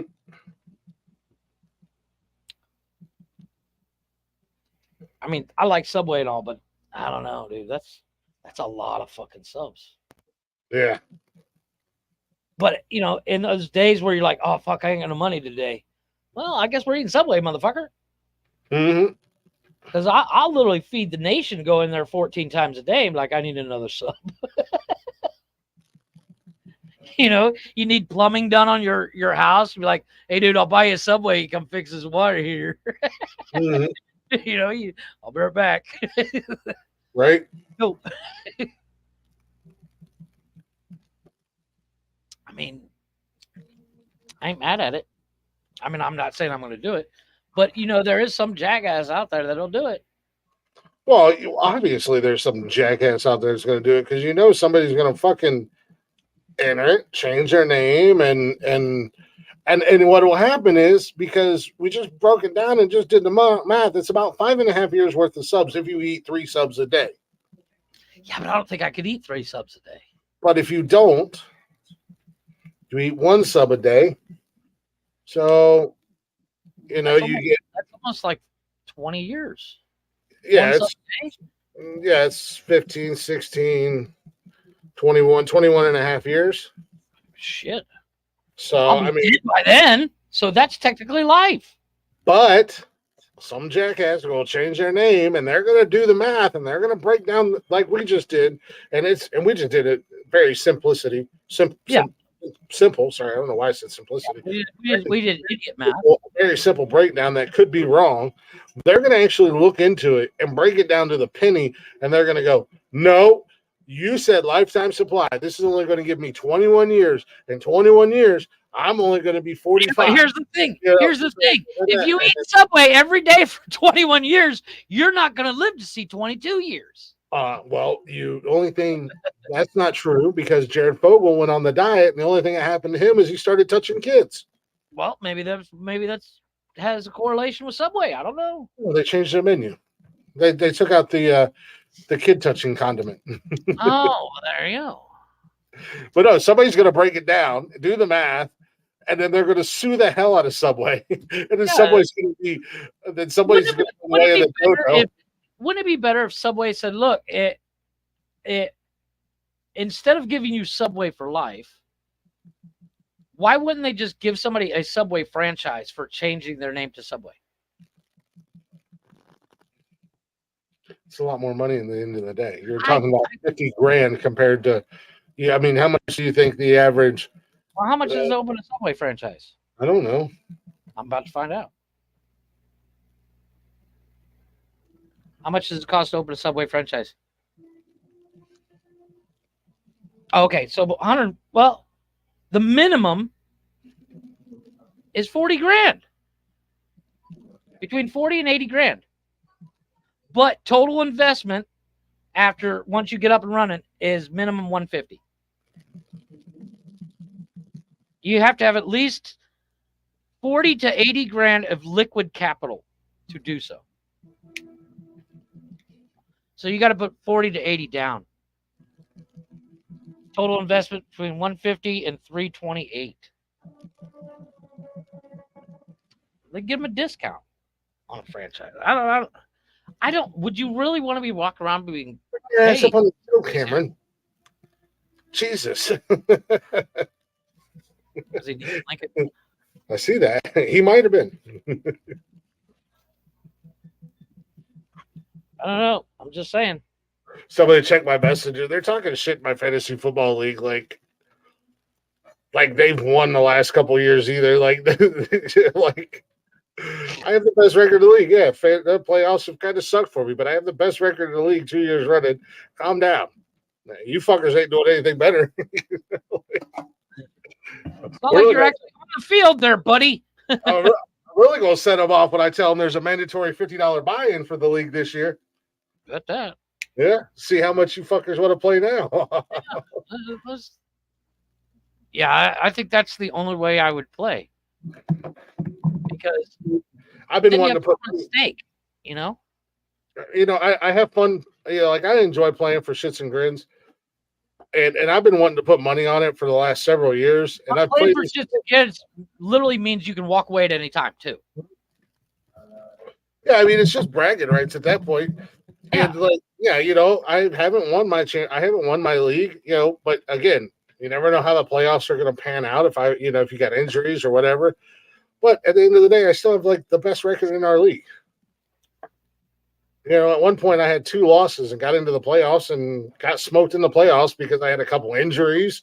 It was late in the season. They had my fucking starters were on the bench because their teams had made the real life playoffs, so they weren't playing their starters. Like shit happens. But put some money on it. And nobody wants to ever put no money on it. Yeah. It's like Tony's league. Half the league wants to do money. The other half the league don't want to do money. Tony's like, well, you guys put money on it. Well, no, because if none of us wins, then the person who wins or that didn't put money in thinks they're going to get money, and they're not. Yeah. The money will go to those who put the money in who finish the best. Yeah. So yeah, you'd literally It'd be a whole big ass fucking commotion at the end of the season because this person won, and Tony's the type of person who's going to be like, "Yeah, you guys got to pay him," and they didn't put no money in. I ain't paying shit to anybody. Put money in. Like I've been in paid leagues, and yeah, you just have to agree on a set amount, and then everybody pays up on draft day, and like I said, don't pay, you don't play. Everybody pays up on cash day. It sits in Cash App or PayPal or whatever everybody pays to. It sits there all football season, and then when the winner wins, whoever wins, send the money back to them in Cash App. Yep. Winner takes all. Yeah, just like or I suggest to do it like a trophy because half of my league is local. I said, why don't we do a trophy? We can all go in and split the money and buy a trophy or a belt or something like. Ooh, that's dumb having a fantasy football belt or trophy. Okay, well then we're gonna play. And I'm playing fantasy football. Yeah. If you really break it down, so is playing fantasy football. It's kind of dumb. We do it for shits and grins. Let's put something on. Let's put something down. I mean, where your mouth is. If you're gonna sit there and talk shit the whole season about, I did so good. Okay, you did so good. Why didn't you want to put money on it? I finished 7th. You've been up $400 right now. I finished 7th in my league last year, and there was tiebreakers that were involved. That I didn't make the playoffs, and there was this, that, and the other thing. But I still, as far as I finished 7th, but you look at my record and I had like the fourth best record in the league. It's just how the numbers played out when you went into the playoffs and shit like that. So it's like, sounds like a lot of math. Nobody in the league is that good. Last year the season before I was a standalone. I was all by myself at the end of the season with the 12-2 record.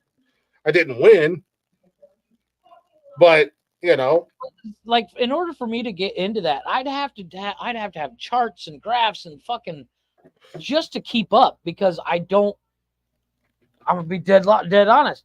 I don't know what happens during a football game sometimes where I'm like, what are they doing? You wouldn't need that. The football I know what's going on. the fantasy football apps themselves, they break stuff down. They really break it down to where even the casual like Kevin's wife, she's in it. She hates football. And she usually does pretty well. Oh, because of auto draft and shit? No, she drafts because you got numbers and you see like their numbers and their stats and everything is right there on the app. Okay. So you can see all their. Seriously, playing fantasy football for shits and grins is like playing on like the casino apps on your phone that is play money.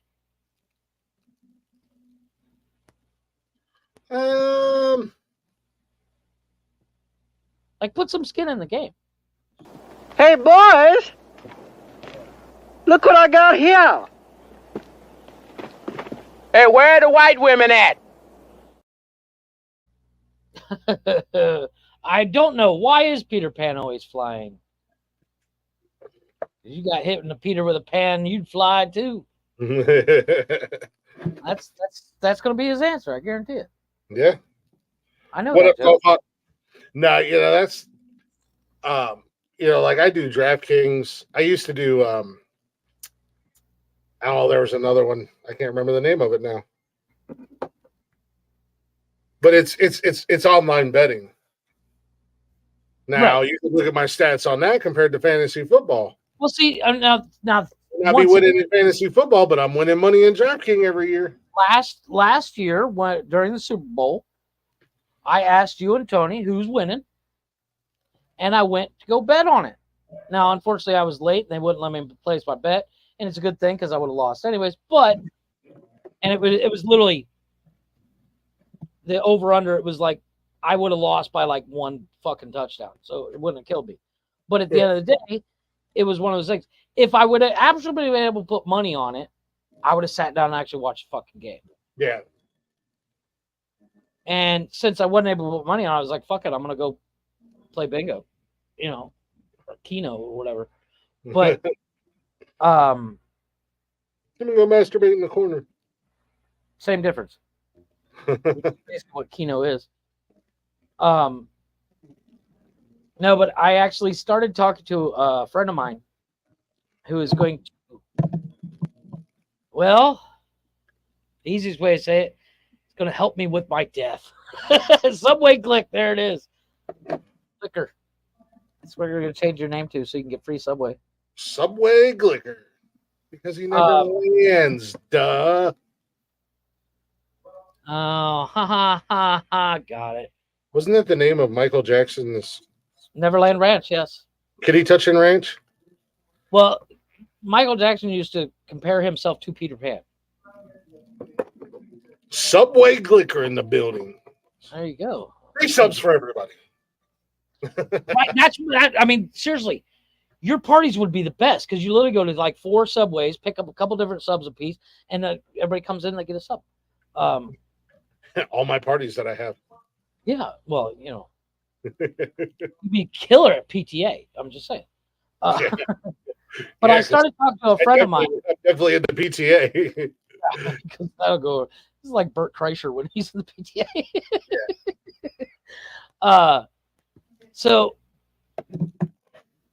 I started talking to this friend of mine in France that she has agreed to teach me something that's probably going to kill me because A, we know I'm stupid. And the only reason I want to do this is because it's that stupid thing everybody does with motorcycle, wheelies, stunt riding. She's one of the best stunt riders in Europe, and she's agreed to teach me how to stunt ride. Yeah, I'm going to die, but fuck it. Some of the things these stunt riders do is fucking insane. I don't necessarily want to go crazy with it. I just want to be able to do a wheelie without dying. I'm going to regret asking this question because there's going to be some kind of outlandish story. How does someone like you, all of a sudden, who's never been to France, don't know anybody in France other than your wife's boyfriend, get matched up with the best stunt rider in all of Europe and your friends? She's one of the top ones. Actually, absolutely. I met on TikTok. I follow her TikTok page. She follows me back, and we actually started messaging there. I'm just gonna take this guy who. No, I told her, I said moving to France, I'd like to learn. She's like, yeah, you can come out and hang out, and there's a couple. What's that? How much is it gonna cost you? Nothing. It's like a hang. It's like, hey, yeah, come hang out. And it's like, it's just like if I wanted to know about football, I'd call you. I'm like, hey, teach me about football. Calling me is different than me going, I learned everything I know about football because I follow Tom Brady on Instagram, and I just shot him a DM, and Yeah, but he DM'd you back. He just invited me down to Tampa the difference is the world of competitive stunt riding is not like fucking NFL. There's like Tom Brady and I go way back from when he was at the University of Michigan. It's like 5 people versus what? How many people are in the fucking NFL? I mean, Tom Brady hits me up all the time. Hey, bro, you come into training camp? Look, Tom, I'd really like to, but I'm a busy man. Hey, look, you gonna be on the sideline for Sunday's game, man? I wish I could, but unfortunately, you're comparing a group of people that are like 5-10 people in all of Europe to the fucking NFL and Tom Brady. So basically, the top stunt rider in all of Europe is the valedictorian of the special needs class. Pretty much, because anybody, if you watch any motorcycle stunt riding, it's my head hurt, Jeff. We would fit right in because we have the mentality of a 10-year-old, right? Our sense of humor, anyways. But you get on I'm kind of that dumb idiot that I get on a motorcycle and I'm like, oh, look, a wheelie. But if I'm going to do it, I want to do it right because I'm old and I'll die. You make my fucking head hurt. Just wait. Yeah, it's. I don't know. I guess I should hit up the. Sorry, she's not necessarily she is not the top stunter in Europe. She's the top female stunter, which is like 4. There's not a shit ton of female stunters. Well, I guess it's time that I should let you know that me and Megan Rapinoe are best friends. I don't know who that is. She's that female soccer player for Team USA. Oh, you're only like. I bet you would hang out with her. There's only like 2 good soccer, and she's not even that good, to be honest. Let's be honest. No, she's terrible. For my vast knowledge of sports, no, she's actually really good. But she did kind of kill Team USA in the World Cup with her shitty ass penalty kicking. But by the way, I'm just saying, her and I, it was one of those things. It was like she's gonna teach me how to play soccer. No, but it's one of those things. It's like if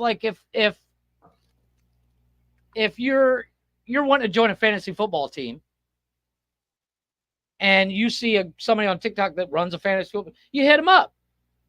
You're like, hey, I want to join. And they're like, yeah, come hang out. It's kind of like one of those things. It's not like, hey, let's go. I'm going to teach you and you're going to be the best ever. It's not like she's going to be my fucking coach. I'm not fucking Rocky, and she's not the old guy going, you got this, Rock. Kick his ass. Just a group of weirdos that ride wheelies down the road. They're not even a member. No. They don't do it on the road. They don't do it professional. They're just a bunch of weirdos from TikTok. They're probably going to fucking chop you, throw you in a backup and take your organs out. Probably. Still be a good story. Again, I can only hope. Right? See? Golf. That's my thought. If he was homeless, he would do the subway thing. If I was homeless, I would totally rock it. I've seen this movie, Jeff, a million times. Yeah, Why you are. the fucking bathtub full of ice? Gotta go sometime. Joke's on them because your organs are fucking shit. Exactly. I get the last laugh at the end of the day. Like, ha ha ha, you guys fucked up. You make my You fucking guys ain't head gonna get hurt. shit for my lungs. You ain't getting shit for my kidneys. It's all Monster and Coke. Not Coca-Cola, ladies and gentlemen. Actual Tony Montana cocaine. Yeah, you know what? I've never even thought about doing actual Coke, like Tony Montana. Never crossed my mind to be like, that sounds like a good time. Probably a good idea. I mean, I known a few people that did cocaine. Doesn't seem like a real fun time. I've never done it, but I've known people. Well, Doesn't seem my like favorite weed was cocaine, as Theo Vaughn said. But it's like one of those things. And it seems to be a lifestyle in Florida because I don't know how many times when I was down in Florida visiting in Tampa, how many fucking random fucking strangers came up and were like, "Hey, want to bump?" Like, fist bump, cool. All right, nice meeting you. What's up? And they're like, like, yeah, I'm good. But I'm not. I can literally count how many times I've smoked weed on every hand that's listening. But it's like I've never had the desire to try anything harder than weed. And I don't even smoke weed. Because every time I do, I'm like, I get sick, and I don't like it's kind of the same thing when I get drunk. I don't like not being in control of my faculties. You're not a very good drunk. No, I'm terrible. There's a reason why I don't drink. There's a reason why. I mean, I drink, but it's not like I drink like you drink. I'm always in control Mr. of this Fish. ship. I'm always in control of this ship. No, but it's like I ain't steering this bad boy into an iceberg anytime soon. I'll tell you that. No, but it's like I don't really drink. I don't do drugs unless you count aspirin. Yeah, that's all I do is I Tylenol. take an aspirin or a Tylenol when I get dehydrated or headache because I drink Coke all fucking day. But I don't get the. What I'm trying to say is I don't get the concept of getting stoned out of your fucking mind. You know what I mean? You know what I mean, Vern? And not my cup of tea, not my bag, baby. Yeah, not my circus, not my monkeys. I'm just saying. As the great Austin Powers once said, not my bag, baby. Yeah. I don't get the concept. I to each their own. I mean, now my stance on weed is varied. I'm very again in the middle, but as far as like hard drugs go, I don't see the point in it. I don't understand it. I understand the addiction. I've seen the addiction. I've seen what it does. I get that. But I don't know anything about addiction, Chris. Neither do I. I mean, I get it. You can get addicted. I'm not addicted to alcohol, by the way. I don't drink as much as these assholes make it sound like I do. I do drink a lot. I can drink a lot at a time too, but I don't drink. I used to. You maintain. There's difference. I used to be a raging alcoholic. I was for a few years. I was a raging alcoholic. I lost control. Now I have control. Now I enjoy drinking on the show because it's like this show is like my social gathering, so I enjoy drinking on the show. Nikki and I, if we, it's very rare and very, random that we're just sitting around the house getting fucking hammered, just the two of us. Right. I mean, it's happened, but, we might sit around. I mean, it's happened.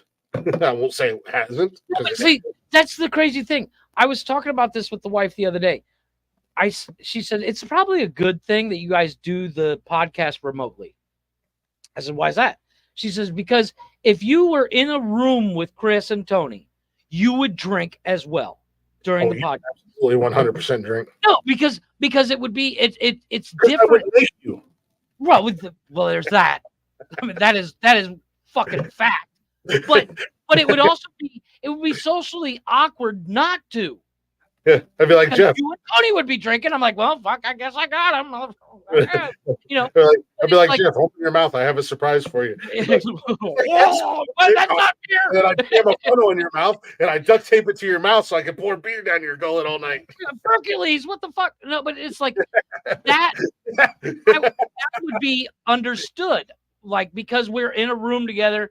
Like I've often said, if we ever get to the point where we do the podcast in a room together, all of us together, I want to build a table that has a cooler built in the middle so we can just reach over and grab beer.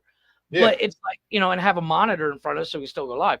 But it's like doing it this way, there's zero pressure to drink. I mean, I could pressure you if you wanted me to. You could, but it wouldn't work. How do you know? What are you gonna do? You can't physically touch me. Fuck you. You have no willpower at all. Oh, horse hockey. And you will break the peer pressure in a heartbeat. Not even remotely. Like, act like I haven't known you for the last 25 years. If we started the show, out of curiosity, how would you peer pressure me into drinking? If we started the show and I was like, Jeff, get a beer. Jeff, have a drink. Jeff, you should have a drink. Jeff, make a drink. Eventually, you're gonna be like, fuck it, okay. No. Or I have the stuff right here to make White Russian. I don't. Or I hit your weakness there, Napoleon. I make you feel like you have to prove something. You're like, oh yeah, fuck you, Click. I'm gonna drink this whole bottle of vodka. How do you like me now? Yeah, that's not gonna happen because here's the thing. This is what would keep me from drinking, because as soon as the camera goes off, I'm gonna be like, and then sit for 3 hours standing at the fucking wall. I'm not gonna peer pressure you, and I'm not gonna push you regardless, because I also know you enough that I know that you and you've said it several times, so you can deny it if you want, but you've said it several times, and it's not just about drinking, it's just in general.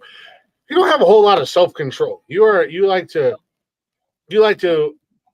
do unnecessary overindulgence.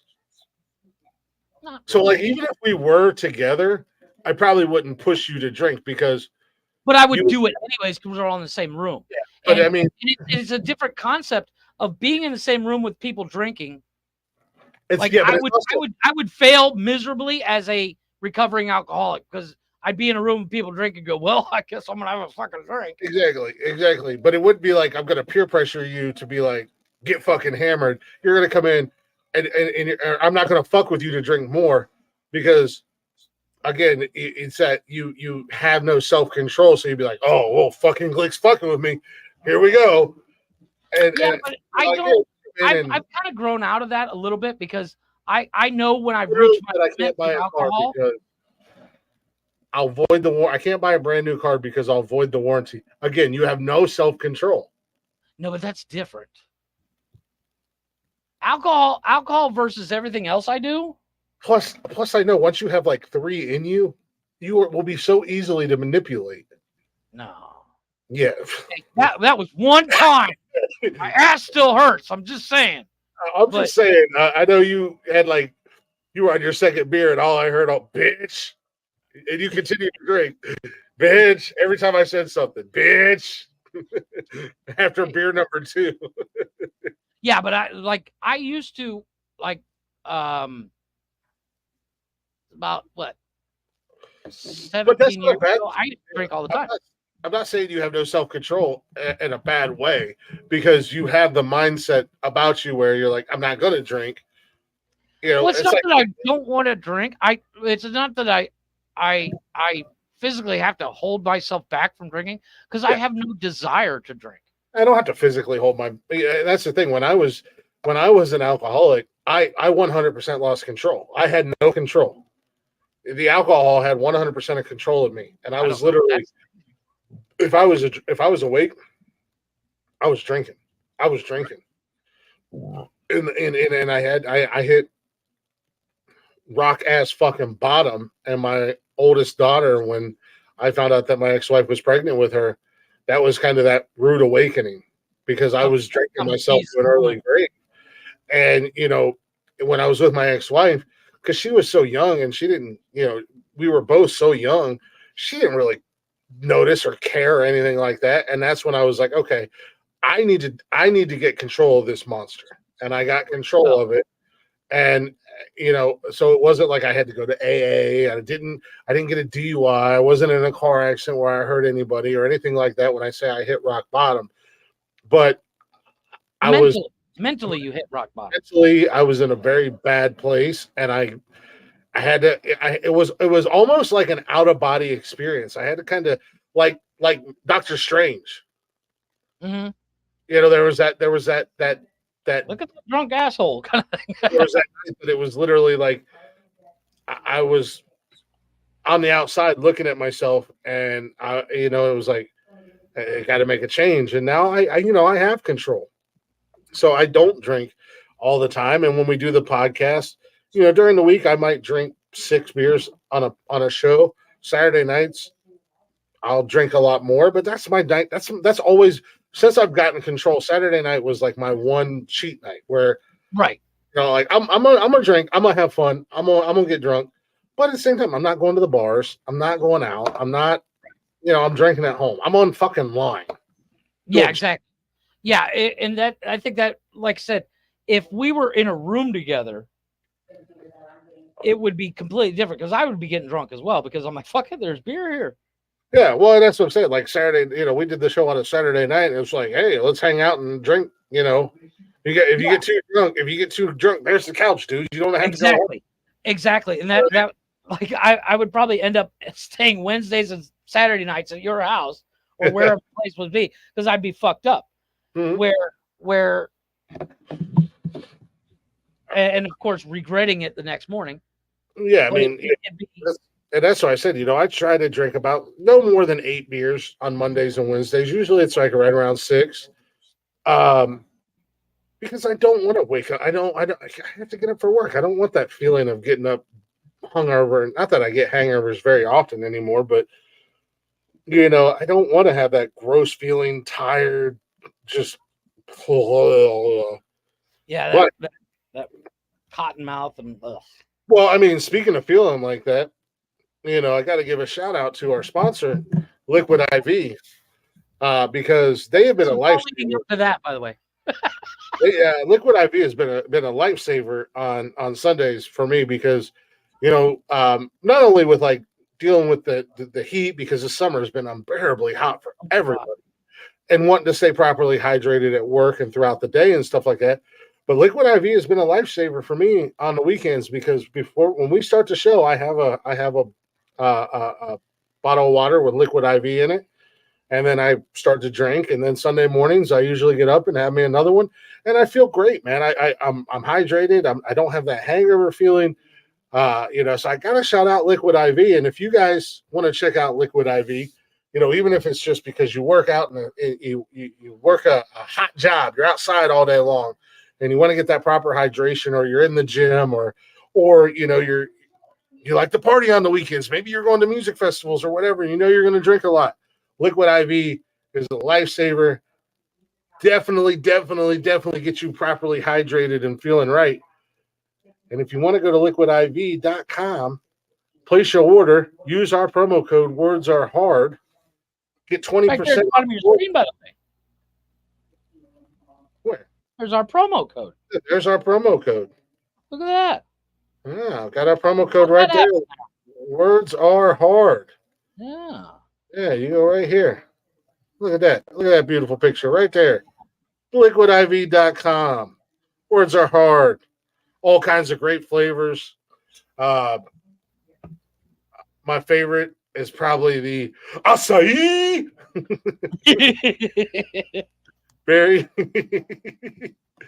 Well, yeah, like I said, go to liquidiv.com, use our promo code Words Are Hard, save 20% off of your entire order. Not specific items, your entire order, you get 20% off. And you'll thank us later. I promise you, as somebody who has been using it for the last month and a half now, I fucking love it. And I've actually cut out the amount of pop that I've been drinking too, because I have Liquid IV every morning.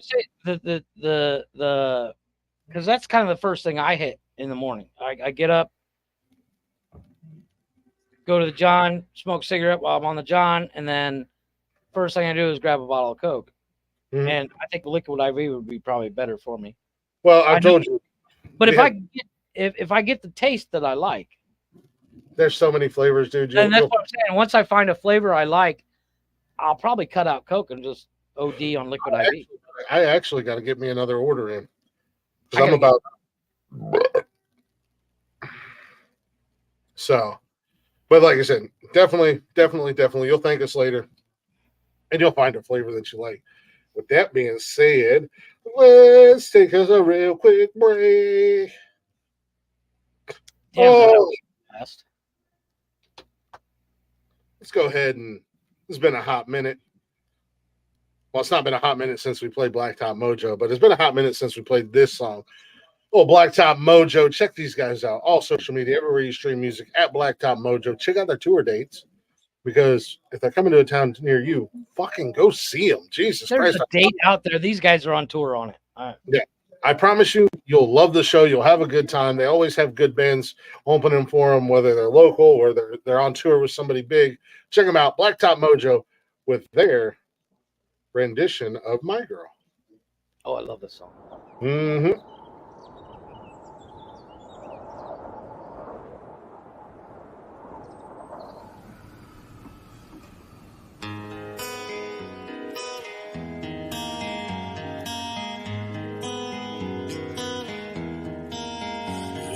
Sunshine, it's a cloudy day,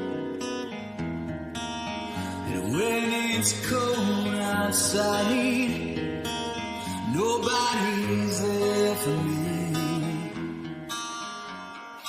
I guess you see what can make me feel this way, my girl. Talking about my girl.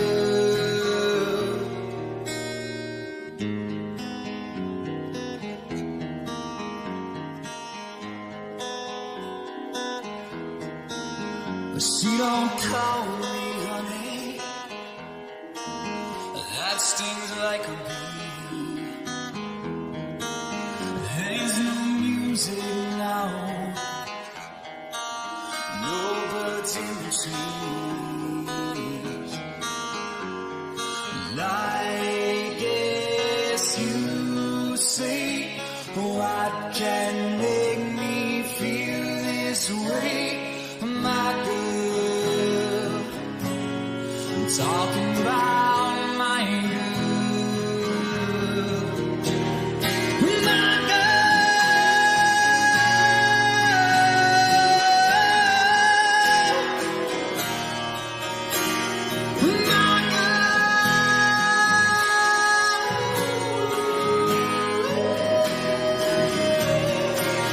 She took all my money and gave me back my name.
such a good song.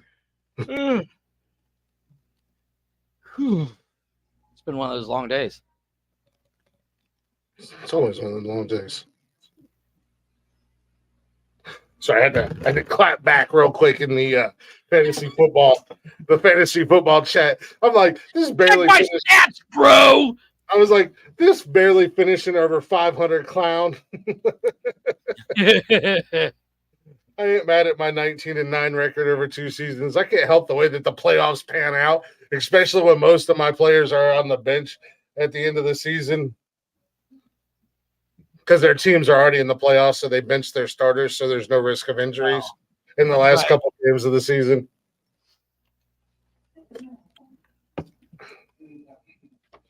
But either way, welcome back to Nonsensical Nonsense, everybody. That's Jeff. I'm Glick. Jeff has apparently forgotten that this is also an audio show. Oh, shit, this is audio. Yeah, the peace hello sign doesn't work. Yeah. Hopefully you guys are enjoying our random bullshit. We got a little bit of old, Saturday night, you guys got a little old school. Wednesday night, you got a little bit of old school. Just Jeff and I rocking it, hanging out like we I know, used to. right? This is very 2 years ago. Yeah, it's kind of weird, but if you're not already, go ahead and check out the socials, Facebook, Instagram, Twitter, and TikTok. Come and hang out with us live Mondays, Wednesdays, and Saturdays, 7 p.m.-ish on YouTube. And if you can't join us live, or if you miss us live and you want to get caught up, or if you're feeling a little nostalgic and you want to hear how bad it sounded 2 years ago, go ahead and check us out on Zencaster and everywhere you listen to podcasts at.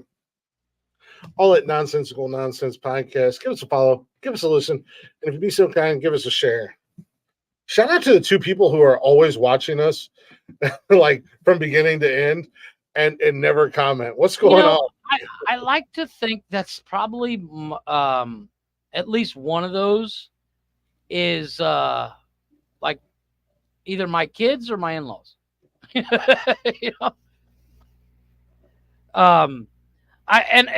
And I say that in the nicest way possible. I mean, it's not a shot.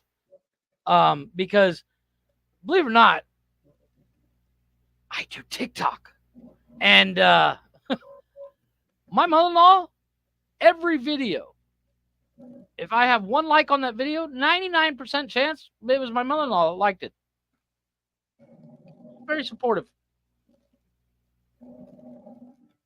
I don't think she understands most of the TikToks I do, like the ones where, words are spoken or words are typed, but she watches them. My sister-in-law, my brother-in-law, they do too. So, yeah, supportive, but whatever. It is what it is. Every once in a while, I get a chuckle.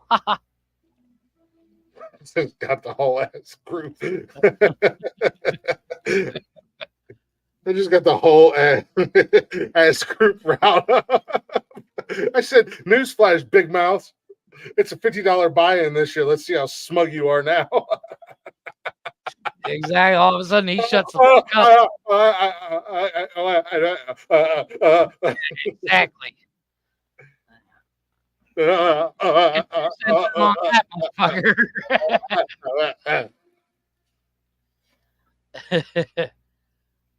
No, but it's, like I said, is there a way if we click on that, if we can actually see who's viewing? No, I don't think so. Well, we can see one of them is on Twitch and one of them is on YouTube. Yeah. That's what we can see. I constantly forget that we're on Twitch because I'm never on Twitch.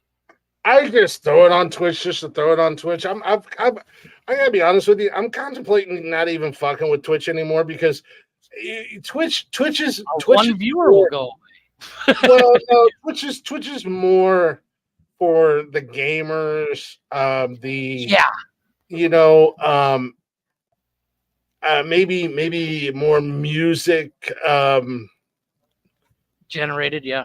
Yeah, it's not really built, and you're not really going to get a big following by just doing what we do, unless we were both like mediocre, unless we were like threes when it comes, if we were like women and we were like a 3 and half naked. Yes, agreed.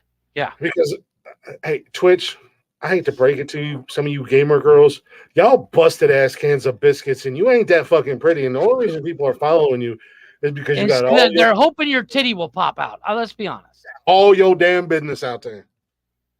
Let's be honest. You're in Ohio 5 at best. Ooh. Means anywhere else, you're like a 1. Yeah, agreed. You're like an Iowa 7.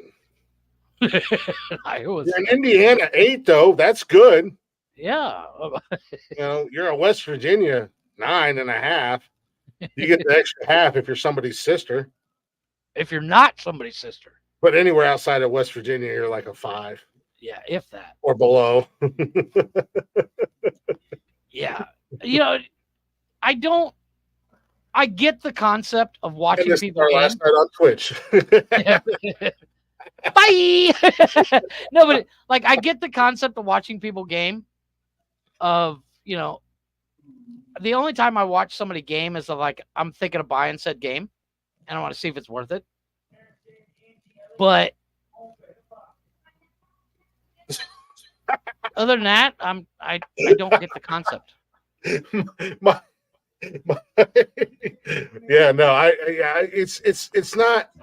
It's not a good format for us. It is cool that we're there. We do get some viewers from there and stuff like that. And I'm not shitting on that, but that's why I've started pushing YouTube so much more. Because the problem I have with Twitch, it doesn't save our live video, or YouTube does. I have to do a bunch of fuckery on there. Yeah, that's the problem. It's it shouldn't be as hard as it is. But it tells me my password's wrong every time I try to do it.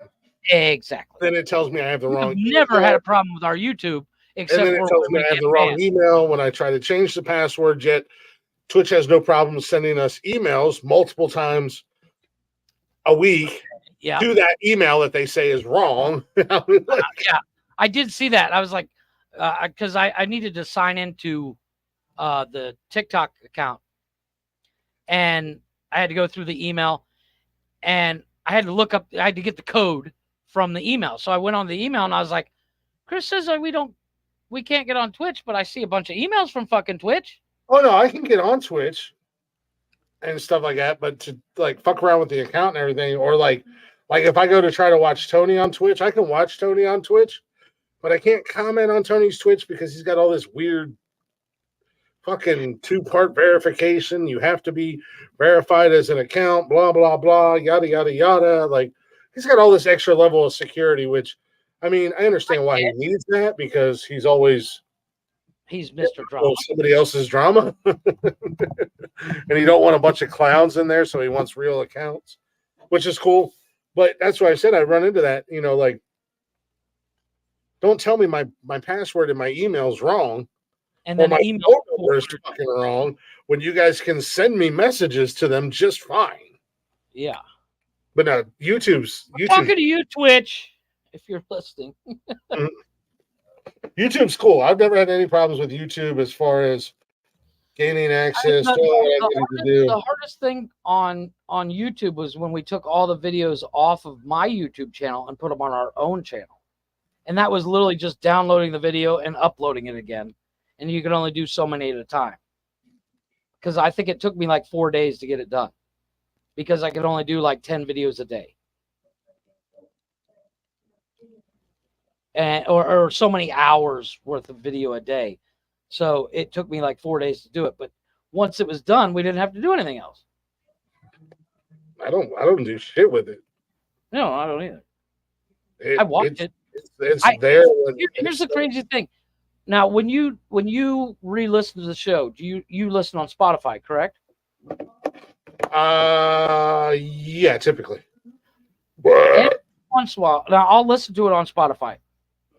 But I got to be honest with you. I haven't really. I got to be honest with you. I haven't re-listened to a show since episode,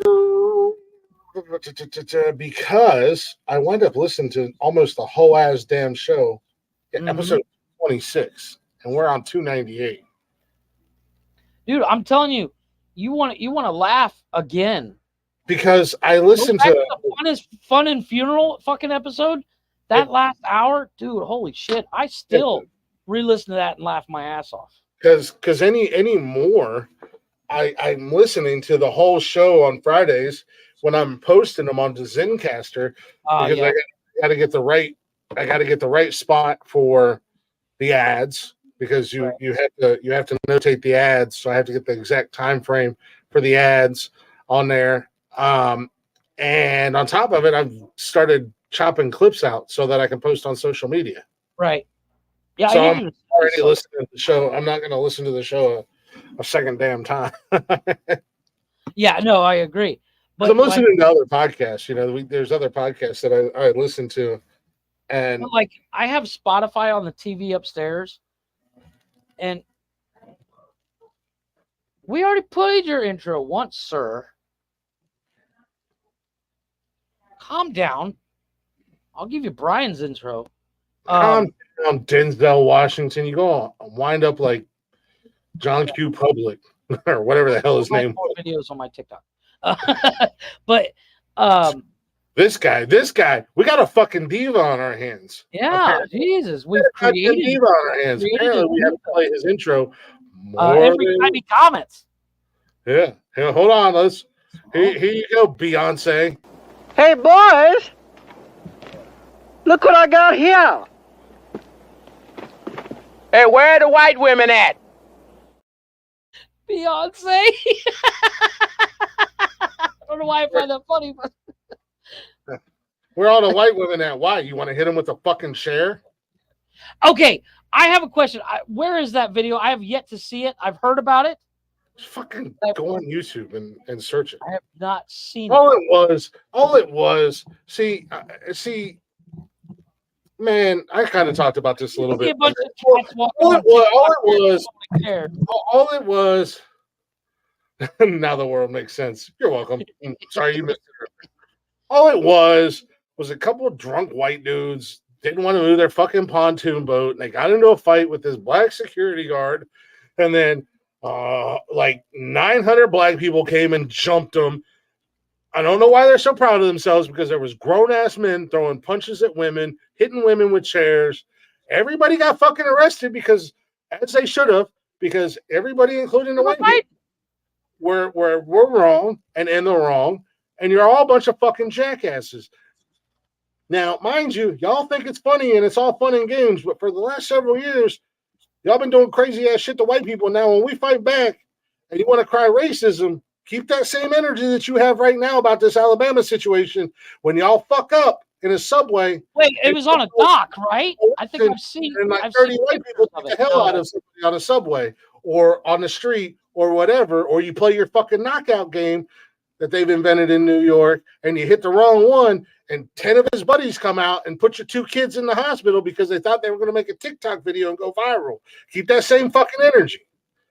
Everybody in that situation was in the fucking wrong. Everybody should, whatever consequences are laid out, should take them like the grown-ups that they are. Okay. It was an entirely goofy-ass fucking situation that has been so blown out of proportion. But it's, you know, if you flip it, and it would have been a group of black people jumping a white security guard, and 40 fucking white people did the same thing. Oh my God, white people would be on fire. Oh my God, we're gonna riot. Black Lives Matter is gonna be saving everybody. Well, sorry, they're gonna be filling their pockets, stealing more money. Anybody and doing anything for anybody, but we're gonna steal some more money. I mean, shit. Yeah. No, but like I said, I haven't seen the video. In my opinion, the white dudes got what they asked. You know, in any situation, you take color out of it. The assholes who started the fight with that security guard, you take color completely out of the equation. You got what you deserve. But there was a whole bunch of people that were trying to break up the fight. When it initially happened, there were women that were trying to break up the fight, and they were attacked for no fucking reason. I mean, this dude was literally swinging a chair. There was a woman on the ground who got jumped by like 2 or 3, 4 black women. She was laying on the ground, and this dude had a chair and ran over and smacked her in the head with it for no fucking reason. And mind you, the cops who arrested that man and slammed him on the ground and put the cuffs on him, it was a black female and a black male officer. And he got what he deserved. Yeah, I mean, it was a total fucking mess. And everybody involved with it that was fighting or anything like that should face the consequences. Take color out of the equation. But but then they want to turn it into it's retribution, it's payback because of the slave trades 200 plus years ago. They happened there at that dock in Alabama. Really? Really? Were you alive back then? Like, is anybody alive? Anybody alive now? Alive? I mean, ancestors may have been there, whatever, but calm down. You guys didn't do anything. You didn't sway anybody's opinions or anything like that. You just look like an asshole. Everybody involved in the situation looks like assholes at the end of the day. Well, actually, bringing that up, the whole fighting in public, I mean, that's technically illegal. However, fighting in general is illegal. It's assault and battery. Well, here's the kicker. Did you know in some states, and Texas be one of them? Shut up, Tony. Nobody asked you. I'll hit you with a folding chair. Yeah. Wednesday. We'll have 30 minutes. So, no, but in Texas, if you and I decide to have a fist fight, we're pissed off. We're going to fucking fight it out. Because Texas is the Wild West. Hold on. Here's the kicker. Let's say we're about ready to go scrap. And there's a cop there. We can look at the cop and say, mutual combat, and he cannot arrest us. Now, at that point, we can't use weapons. But only fisticuffs. But can you yell Mortal Kombat? Dun, dun, dun, hope so. Dun, dun, dun, dun. You want break? I got about 2 minutes. I ain't even supposed to be up here. Hey, while you're here, I stopped an addiction, Tony. Porn? No, I got rid of marshmallows, chocolate, and nuts. It was a rocky road for a little bit. I got that motherfucker. I was about to say something about Glick's face, but then I saw it. Shit. Oh my god! I've been waiting all night for that one. Just come up here for that. Yeah, I was waiting all night for that. I'm gonna make this quick. Did y'all cover that fight yet or no? We were just talking about it. Okay. We were just talking about it. Everybody involved should be in jail. Period. End of story. Yeah, everybody wants to make it into a racial thing and this, that, and the other thing. And at the end of the day, everybody in that situation was wrong. And everybody should face the consequences. I know there's a whole mess of people out there that are acting like, Tony. Tony. Them motherfuckers. I want to hear his opinion. As wrong as it may be, I want to hear it. I'm gonna do this for your show because I was gonna do a broadcast on it, but it's been a few days and everybody's already over it. I would love to have a conversation about it, but I wanted to have that two-sided conversation because Jeff. Right. We already know about Jeff. Anybody? Fuck you both. You said anybody who thinks it's racial, then pay attention to the whole video. I haven't even seen the video. I watched the whole video. I didn't post on it and then go looking for the video like some people. I haven't even seen the video. I've been trying to find it. I've seen multiple videos. Jeff, it was hard to find the whole thing in its entirety. They've been pulling it down. We're pulling it down. I agree. Everybody saw the fight, but they didn't see what led up to the fight. And that's the whole essence of it. The biggest thing people don't have is what they were discussing before old boy swung on them. And they missed where there was a white dude in the very beginning who tried to break it up, and the white people pushed him aside. So that's when you killed him. There was a white guy and a couple white women that were trying to break it up. Yes, they were in the very beginning, and they got pushed aside by those family members. Now, when that dude clocked them, it was a wrap. You can hang everything the fuck up right there. But again, that's what I say. Everybody involved in the situation is wrong. Nah. We'll discuss that. Just to let you know, I won't be at work over the next couple of days, but I'm going to have Jason, so I can't come in. I'll probably be doing something here. And Well, we won't be here Saturday.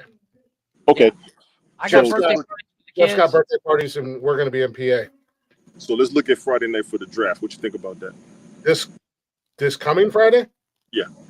Like 2 days from now?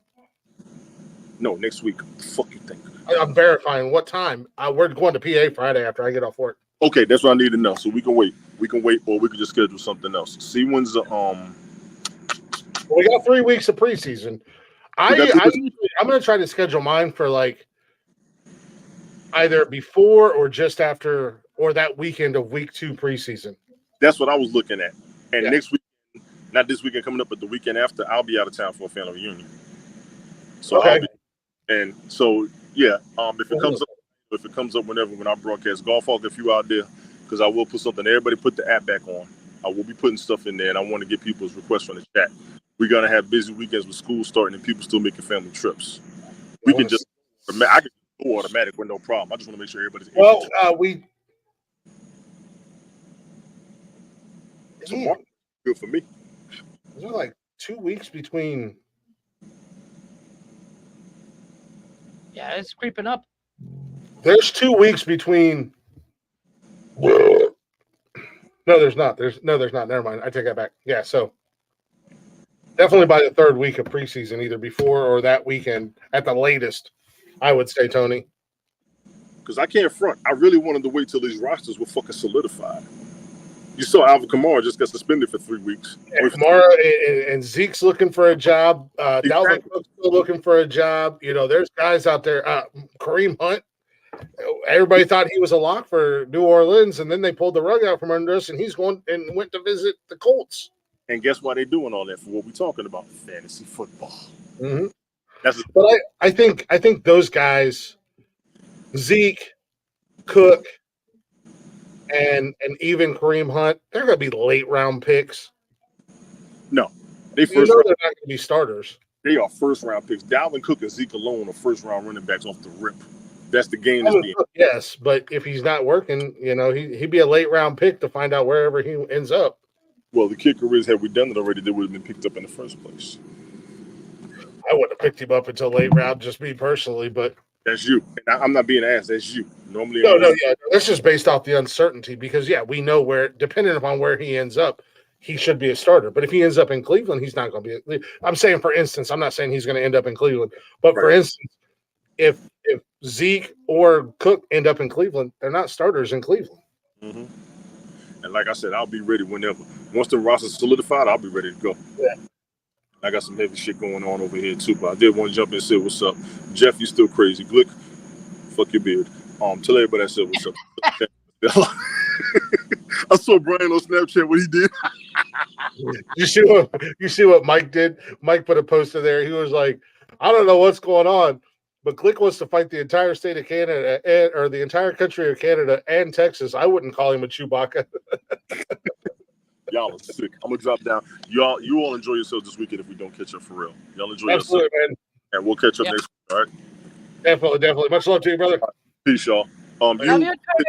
Take me out. No, fuck you, Jeff. Take me out before I end the show. You all right, I'll do it. Get rid of him. Get him out of here. He won't tell me he loved me. Fuck him. Get him out of here.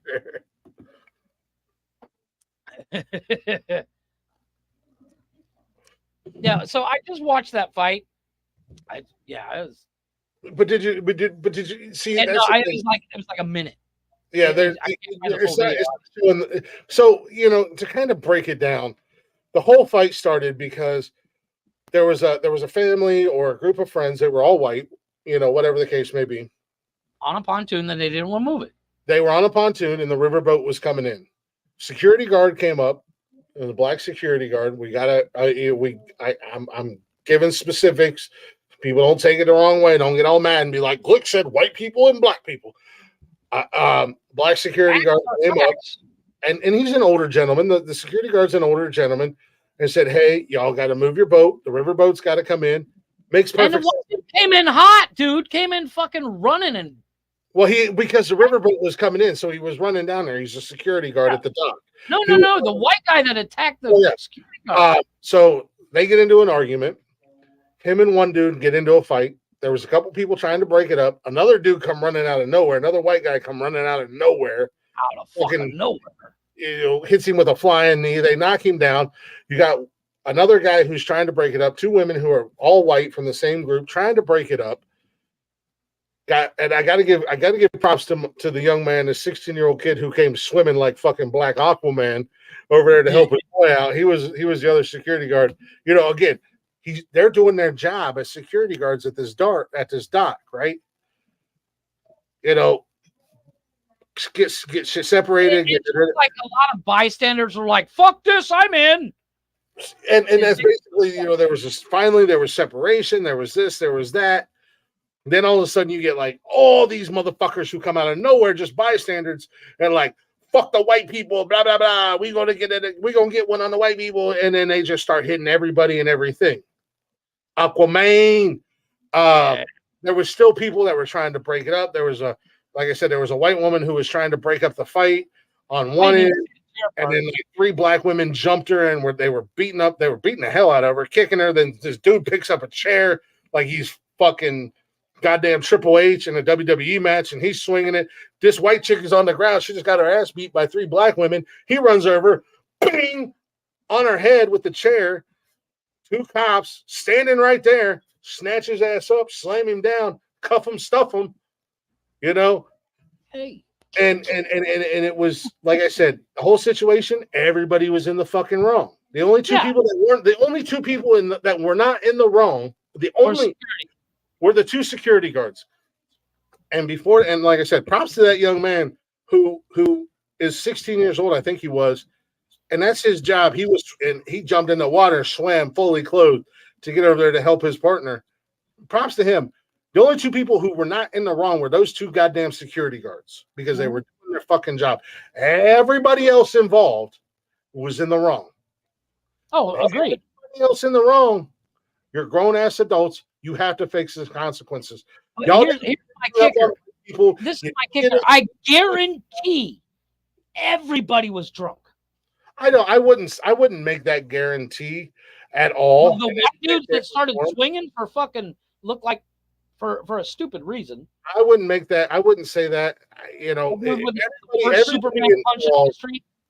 in that situation that was fighting, you're in the wrong, and you got to face the consequences. Grown ass people, you don't need to fight no more. Yeah, there was no rhyme or reason for it.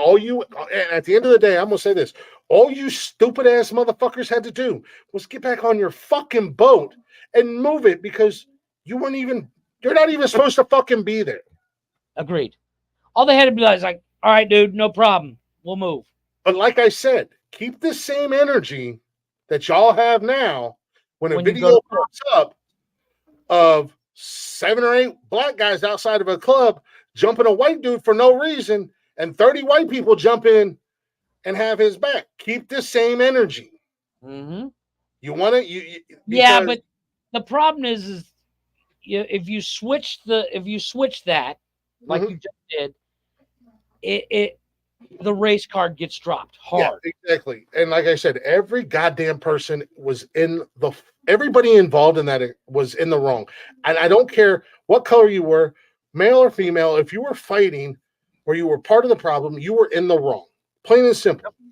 No ifs, ands, or buts about it. The only person that has a reason to be in that argument at all was the security guard. Yeah. And that's my boy thing. Threw his hat off. He's like, "Oh, we're gonna fucking play." He said, "Fuck this shit. Bring it out, motherfucker." Yeah, that's my worst Superman punch in history. But yeah, and at the end of and then people are like, "Oh, all them people they saved a lynch and they were gonna lynch." Nobody was gonna lynch that fucking man. Shut up. They weren't. It's they were pissed off because he told them to move their boat.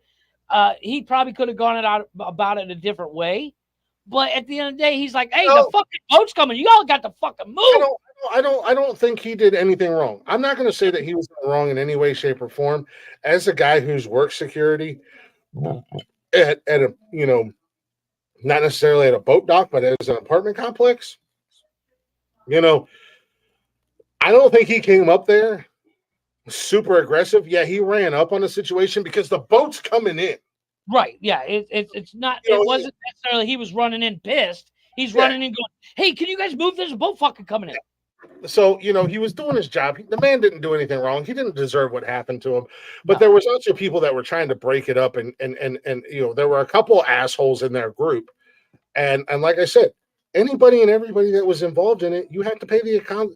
You're an adult. It don't matter what color your goddamn skin is. You're a fucking adult. You made the conscious decision to take part in this shit. You have to pay the consequences. Agreed. If I No, walk I- out, if I walk out in the parking lot and punch my fucking neighbor, and the cops show up, I have to pay the consequences. Yeah. You're an adult. That's Yeah. what adulting is. Is it and sounds like a broken record, but they all fucked around. They're all about to find out. Yeah, well, yeah, exactly. And them idiots on that boat, on that pontoon boat, y'all played a stupid game and you won a stupid prize. Agreed. But right, OG. But like I said, I get being. to turn it into I understand where they were like they might have thought the security guard came in a bit hot because the video I just watched there was no audio. and regardless, Had it down too low. whether he But came in regardless, he was doing his job. right? Exactly. Because when I work security, I've come at people aggressively Right. because the situation called for it. Right. And it didn't look from what I saw. I've seen one of the videos. Yeah. It didn't look like he came in being an asshole. He came in a hurry. And to be like, hey, honest boat's with you, coming. Y'all got to move. and to be 100% honest with you, and like I said, I'm taking color out of this, and I'm just saying, the people on the pontoon boat were the aggressors. Oh, 100%. They were 100%. absolutely the aggressors. They threw the first punch. A couple of the individuals on that boat were the aggressors. The man was doing his fucking job. But at the end of the day, as I said, everybody involved, you all fucked up. You all broke the law. People that should Y'all knew not be better. in trouble is the two security guards. You all know better. You all grown ass motherfucking adults. You all know better. Like I said, my thing is there are a lot of videos that are out there that go both ways. And there's a lot of videos where on the internet where the script is flipped and people have gotten jumped for no fucking reason because of the color of their skin.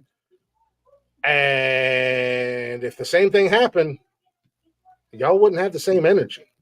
Exactly. That's one of the things that rubs me a certain type of way. But at the end of the day, it also kind of rubs me raw that it's just like, y'all aren't fucking heroes. You didn't do anything. Yeah, agreed. And it comes down to you're on a video looking like a fucking dumbass. No matter which way you came out of that video, you still look like a fucking idiot because you're a grown ass man or a grown ass woman in your at least 40s. I'll say 30s. What the fuck are you still fighting for? Physical fighting. You re-escalated a situation that from the videos I've seen, and like I said, when I heard about it, I was like, let me see and unfortunately it is very hard to find videos and find full videos and find different like that because they are yanking them down. They are taking them down as quick as they're going up. And when the news puts it up there, it's only going to be and I'm not taking a shot at the news media at this point in time, but there's only so much that they can show, or it's only going to be edited, or whatever.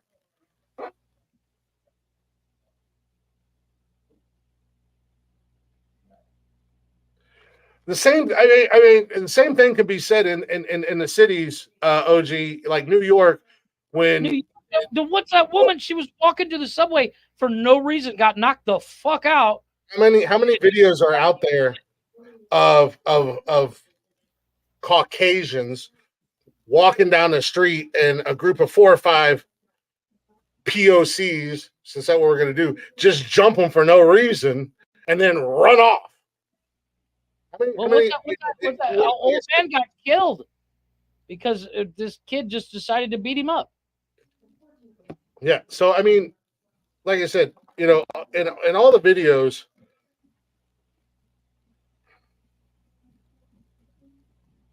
I mean, we can focus on the topic, but the topic is nothing new because it A bunch of happens. stupid people doing stupid shit. No matter on what side they are on the aisle, white, black, purple, green, I don't give a fuck. They're all fucking morons for fist fighting at their age. I get that.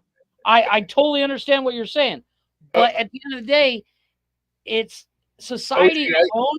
The whole beating people up for no reason is fucking stupid. As you know, as a guy who's, I spent a chunk of my life living, we're just going to say in the city, where up until I realized how big I was and how strong I was jumped on a daily basis just because I was a white dude and in the neighborhood I lived in. I agree with that. I absolutely agree with that. I'm glad nobody got shot. I'm glad nobody got stabbed or anything like that. So it happens. To say it doesn't happen is foolish, is stupid. It happens. Take sides based on color. But, and that's what I said. That was my whole stance in this whole situation. The only two people that were not in the wrong in this situation were the two security guards. Everybody else was in the wrong. Y'all got end of story. I'm sorry, y'all aren't heroes. Y'all didn't the 20 or 30 people that came to save the day. Y'all didn't save the day. You made it worse. You didn't make it worse. There's no, like I said, switch it, reverse it, flip it down, rub it down, blah, blah, blah, like Missy Elliott said, and I bet the same energy wouldn't be there.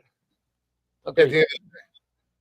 But I've been there. I've been there. I've been jumped on a daily basis. Like it also comes down to it's a mob mentality thing. Because I knew every time I left the house, I was going to get jumped just because I was a white kid living in a certain neighborhood until I started fighting back. No, but it also comes down to it's a mob mentality.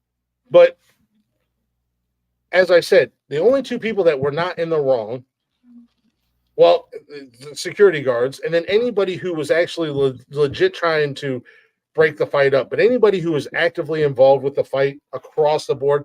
And I said it from Jump Street. Those the first two individuals that swung on that man, that started a fight with that man, they 100% absolutely in the wrong because all he was doing was doing his fucking job. Yo, aren't supposed to fucking be there. Mm-hmm. Boat's coming in. Move. Okay, my bad. I'm sorry. Let me move my boat. Simple as that. Agreed. But no, so like I said, take color out of the equation and just look at the situation. I mean, then you got grown-ass men hitting women. All that makes you, in my opinion, is a bitch. If you're a grown-ass man hitting a fucking woman because you're swinging at anything that is a certain color, you a bitch. You're a punk-ass bitch. Agreed.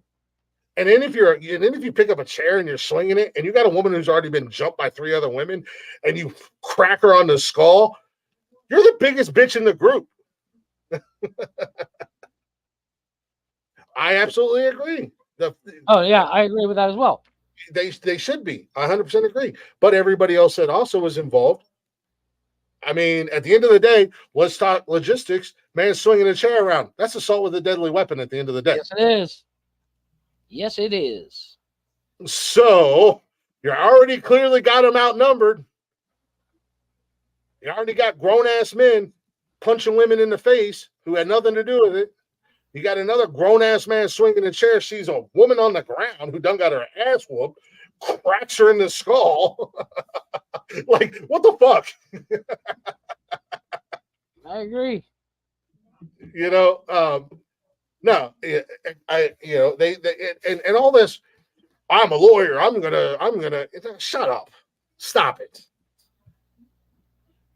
The whole situation was fucked up. The initial 2-3 assholes who started this shit. Agreed. That's gonna happen. It would not surprise me one fucking bit. Right? They'd all be sitting around and some days later drinking. See, that's technically the way it should be. Yeah, it's like Chris and I have gotten into fights, and then 2 days later, like, I love you, man. When I was growing up back home, well, when I moved in with my old man after because there was some shit that went down and it got pretty heavy, and it was a pretty bad situation. I won't go into too much detail, but I got jumped one time. 3 dudes. I'm 12. They were 16, 17, 18, jumped me. 2 of them went to the hospital, and then they wanted to come at me and press charges on me. And, and a whole bunch of other shit went down. And my parents were like, all right, look, you're going to end up dead if you don't go live with your dad, blah, blah, blah. So I went to live with my dad. And when I went to live with my dad, I'd gotten into several fights with people when I lived with my old man. We'd be at a party. We get into a fight straight up, fist to fist, one-on-one. As soon as the fight was over, we'd be hanging out by the bonfire drinking a beer together. Yep. Like nothing had happened. We squashed it. We settled it. We did what we had to do. Boom.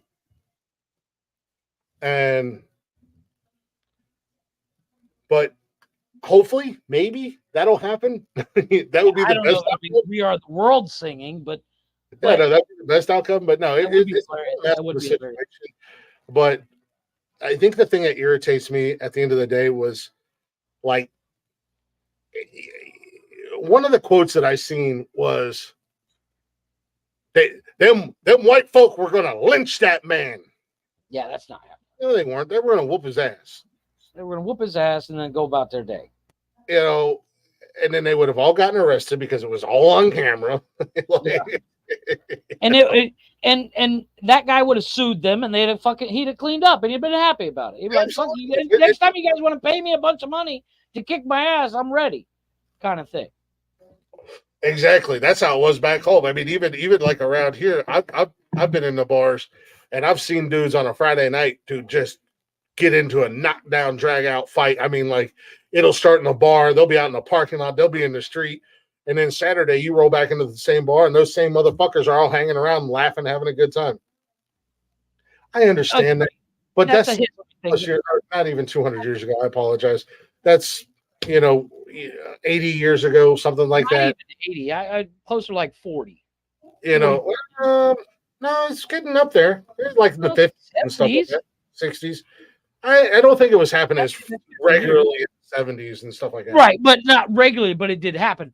Where nowadays, but I mean, one of the other comments that killed me was like, we got retribution because in the slave trading days, that was like, unfortunately, the South has a very dark history with slaves and slave trading and auctions and stuff like that.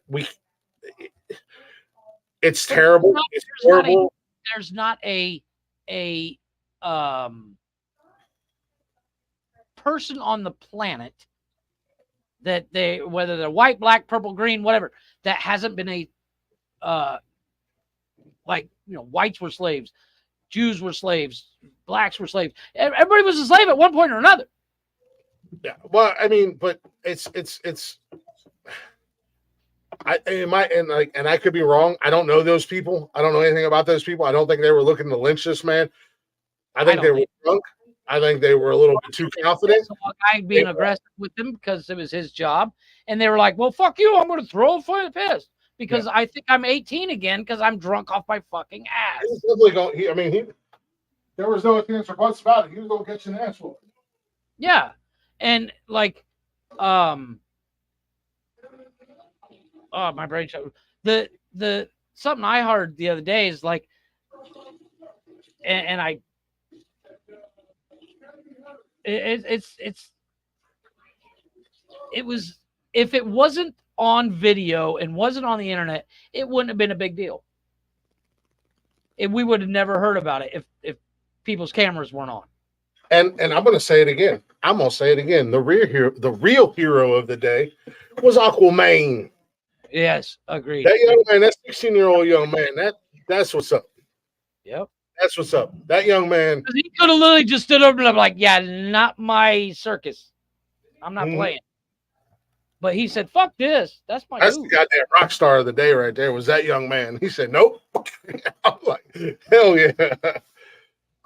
But no, it's the only sad part I feel is for that dude, Aquaman, because now he's all wet. He's got to still fight. Fuck.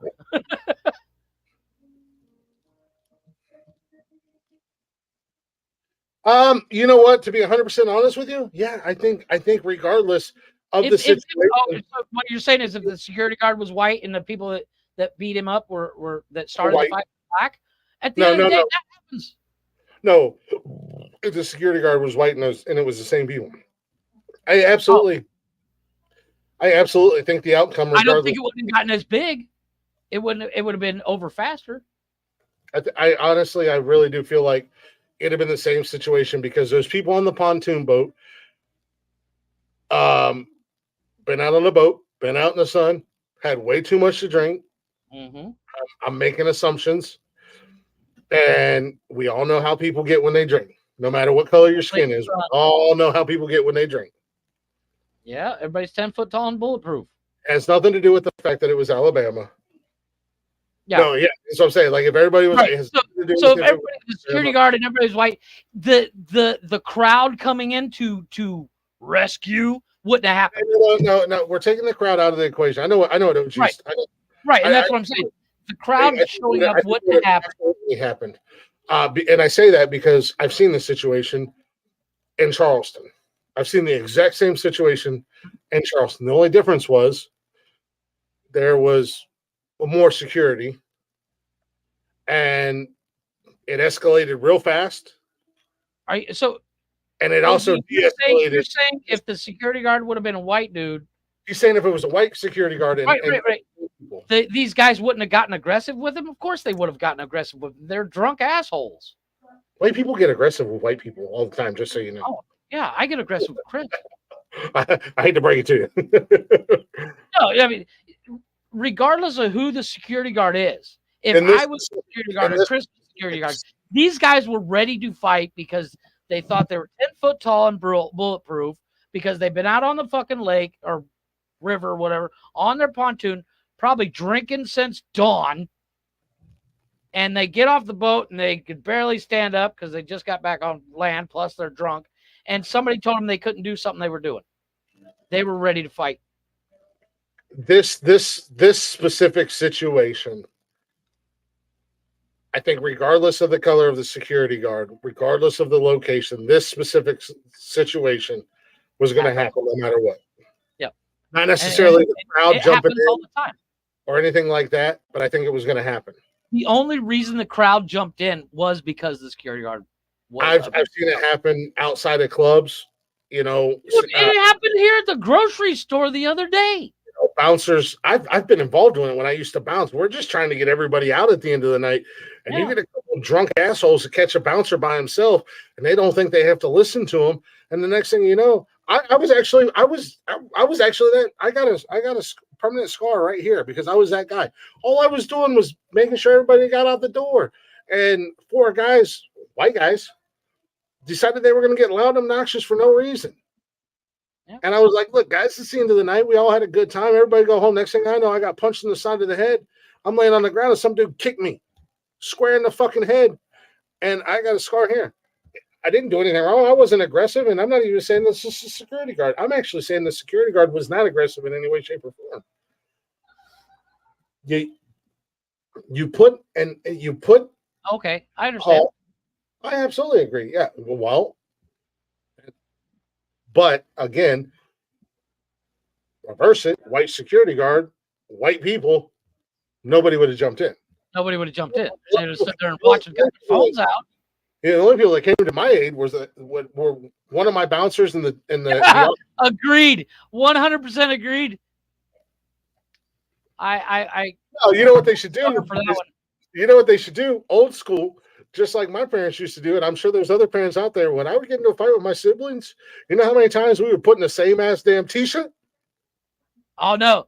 Put them all in the same goddamn vest and make them do I had a friend of mine, his sister him and his sister used to fight all the time. So what their mom did was she said, okay, we're gonna settle this. I'm gonna tie one of you to a chair. The first one gets to beat the shit out of that one.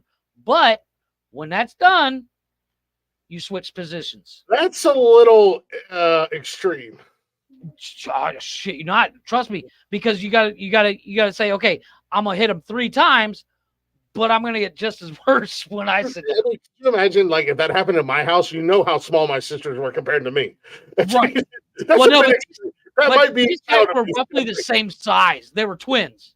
They were twins, no less. That might be child abuse. Yeah, but they were twins. Kind of thing. But that's what she would do. She'd be like, okay, sit down. You, number one, go hit number two. You have 1 minute. Excessive. I can't agree with that. I can't get down with that. I can't 100% agree with it, but it kind of makes you think about, okay, if I hit them with full strength, they're going to get me double full strength when I sit down. You want to you want to go last. Yeah, like I said, you want to get hit first. I'm just saying. Like I said, you know, we have to take the glasses off. I absolutely agree. I agree 100%. I agree with you 100%, OG. Oh, you know, I want to take the glasses off, and I want to take color out of this whole equation. And like I said, you know, outside of the security guards and outside of the people who were actually trying to break the fight up, every aggressor was in the wrong. You know, it regardless of what part of the ever, fight you joined, if you joined in and you swung, you were in the wrong. But the aggressors that were on that boat should have more severe punishment. Agreed.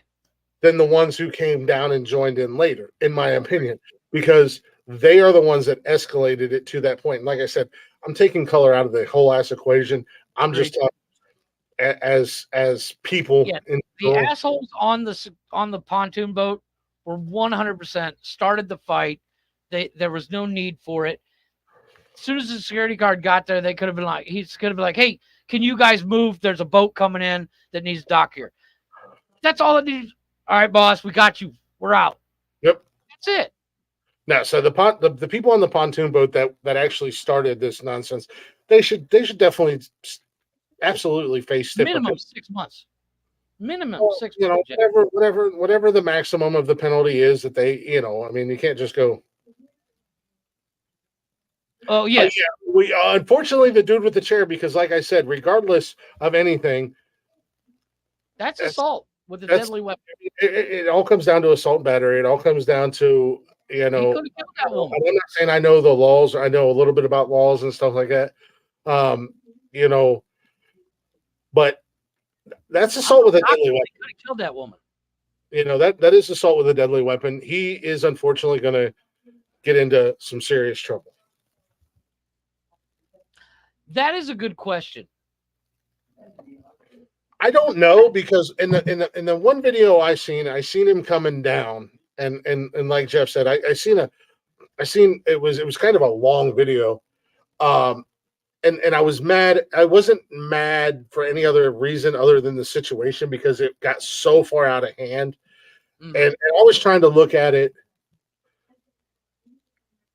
I was trying to look at it as not a black versus white thing. I was just looking at the situation. This is my mindset when it comes to things. You know, other people. Right. Well, I mean, at one point it became a whole mob mentality. Everybody was just fighting for the reason to fight. Yes and no. Yes and no. Yes and no. But the whole situation I was mad at. I don't think the security guard came down there aggressively in any way, shape, or form. Now, that security guard was not backing down. And again, I got to give him credit, because he was not going to back down. And they were clearly aggressive way before he threw his hat in the air. Yeah, because they're pushing him and shoving him. And he's literally saying, look, you just got to move your fucking boat, dog. What the fuck? Yeah. So, you know, at the end of the day, not mad at them security guards. And like I said, the rock star of the day was with that young man who jumped in the water. I got to find that part of the video, because I ain't seen that part. That young man said, fuck all this. I think he's 16 years old. He's a baby, man. He's a baby. And I say that because I'm old. They very well could have been told to move. They could have been told to move before he ever came down there. We don't know the whole story. We don't know the whole situation. Will we? I would like to. We'll never find out. That'll be the problem. It'll be buried, because something else will happen next week, and we won't ever find out the. So, okay, so I'm seeing a little earlier that it looks like the security guard was there before. Yeah. So, like I said, security guards didn't do anything wrong. I feel like the individuals who started the fight from the pontoon boat should face harder penalties. Obviously, the gentleman with the chair, use the term gentleman loosely, uh, Yeah, he's gonna there goes Aquaman. Hell yeah. he yeah. The young man who jumped into the water, I believe he was the security guard. He was with that same same company, like that was his partner or whatever, or like a Or coworker, his shit like that. coworker, yeah. But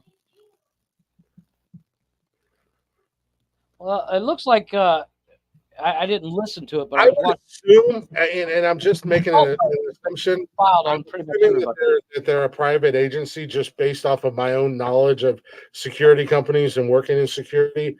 A lot of places like that will hire out private companies. Right. So they don't necessarily work for the state, but they work for a company that the state has hired. Like, when I lived in Charleston, they used to do reggae nights at the Charleston County parks down on James Island. They had their own, obviously the state people are like park rangers and stuff like that, but then they also hired outside security, from a private company. And they kind of walked around the events because they did the reggae nights. I think it was the first and third weekend of every month in the summer.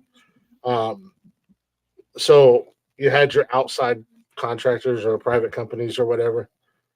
So that's what I'm assuming. I don't know. I'm just assuming, just based off. Yeah, it's all guesstimate at this point, but it's one of those things like it shouldn't have gotten as big as it did. But also, at the end of the day, it's not going to be hard to properly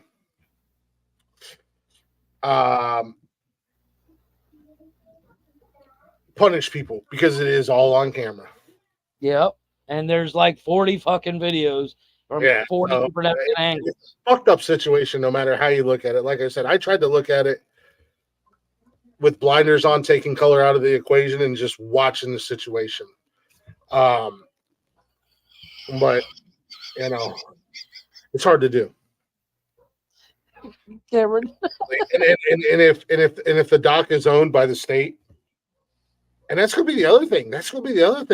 If that's, depending on who owns the dock, if it's private property, it's one charge. If it's state property, it's a whole nother. Yeah, if it's owned by the state, if that's like a state park area, you're fucked. Because they don't jump it up to federal fast. Mm-hmm. It's a mess. It's a mess. With Billy Bob going, how you doing? Mm-hmm. Like cock meat sandwiches? You sound like you speak from experience. I dated you, so same difference. The sex I wanted, I wasn't getting. The sex I didn't want, I was getting. Hey, you get what you get, and you don't pitch a fit. God damn it. Exactly. Oh yeah, facial recognition, absolutely. Oh yeah. Well, you don't even have to, because I think maybe 3 people might have gotten away, and that was because they went underwater and did the whole James Bond thing with a straw, because there's no other way out. Nah, it's like I said, it's.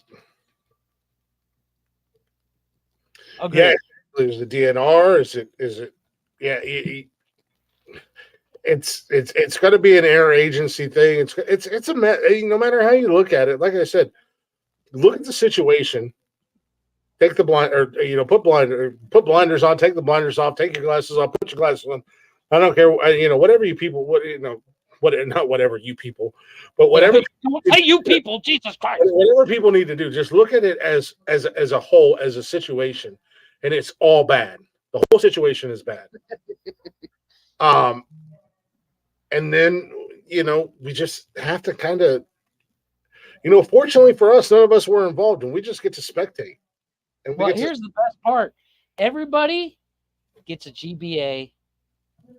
Everybody gets a GBA, absolutely. If you were on the dock at one point or another, during that, it's a GBA. You're all fucked. And Oh, it could no, literally, if you get the wrong judge, he could say that. He's like, yeah, you're all fucked. I'm aggravated at the situation because it turned into a whole race thing. When I understand, I do understand why it is a race, but at the same time, let's just look at the situation. And the situation is fucked up, and it should have never escalated to any of it. Yeah, because I'm using the mindset of, like when we go, like, again, I've lived on the coast and I've been in areas and I've seen people pull up their boat where their boat's not supposed to be, and security or whoever comes over and says, "Hey, get the fuck on." Some of them get the fuck on. Some of them don't get the fuck on. Let's call it a spade, OG. It's a shit situation, as you said. Yeah. As you said. And it's going to come down to, somebody in that crowd of people could get multiple charges from multiple locations. And they all should be banned from being on a waterway again. Absolutely agreed. 100%. Well, I think they should just sink old boy's boat and call it a day. Fuck you, buddy. But again, not knowing the full situation or not knowing the guy who owned the boat could have been sitting on the boat the whole time going, "Hey, let's fucking go. Like, I got to move." And then he's got his asshole friends. Yeah, his asshole friend. And it all comes down to the guy with shirtless gray shorts that literally comes running in and tries to do the worst Superman punch on the planet because he couldn't even get a foot off the ground.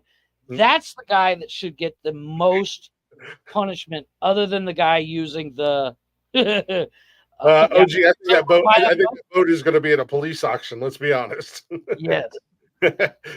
I mean, we've all been in that situation where, and this goes male, female, black, white, it don't matter. We've all been in that situation where one of our ignorant ass friends started some Why shit. are you looking at me? Oh, I'm absolutely looking at you. Don't fucking look at me in that tone of voice. Started some shit, and you were like, "Yo, man, like, for real, why are you doing this?" And then all of a sudden, all hell breaks loose. Yeah, and then I get to sit there and click, get him. GPA comes in. you know damn well that boat's gonna be up at the next police auction. You know damn well, OG. You'll get that fucking cheap too, because nobody's gonna buy it on the cheap. Yeah, because nobody want to be associated with that boat. I'll repaint that motherfucker tomorrow. Me and OG about to take a vacation down to Alabama. Buy yourself a boat. Fuck yeah. Got a boat on that low. Get you some black spray paint and re-spray paint that red and white at the black. This ain't the same boat. It's just the same make, model, and year. Pontoon boat. It's not the boat. Don't worry, we'll move it. You don't even have to ask. Pontoon boats are their sales of pontoon boats are gonna drop after this. Because nobody's gonna be like, "Wait, you want a pontoon boat?" No, it's a speedboat. It just identifies as a pontoon boat. Exactly, OG. It's like my man, the basketball player with the whole gun situation. Now, yeah, he's a fucking moron because he's already gotten in trouble for the gun situation once. But his fucking boys got the goddamn. Stop fucking recording everything you got to do illegal. Hey, everybody. Agreed. We come from an older generation. Stupid and sketchy. Yeah. If you're gonna do something stupid on a motorcycle and you're gonna get, you're gonna fall down, record the shit out of it because I want that video. But if you're gonna fucking do something illegal or you're gonna do something where somebody could get in trouble or killed, don't record that.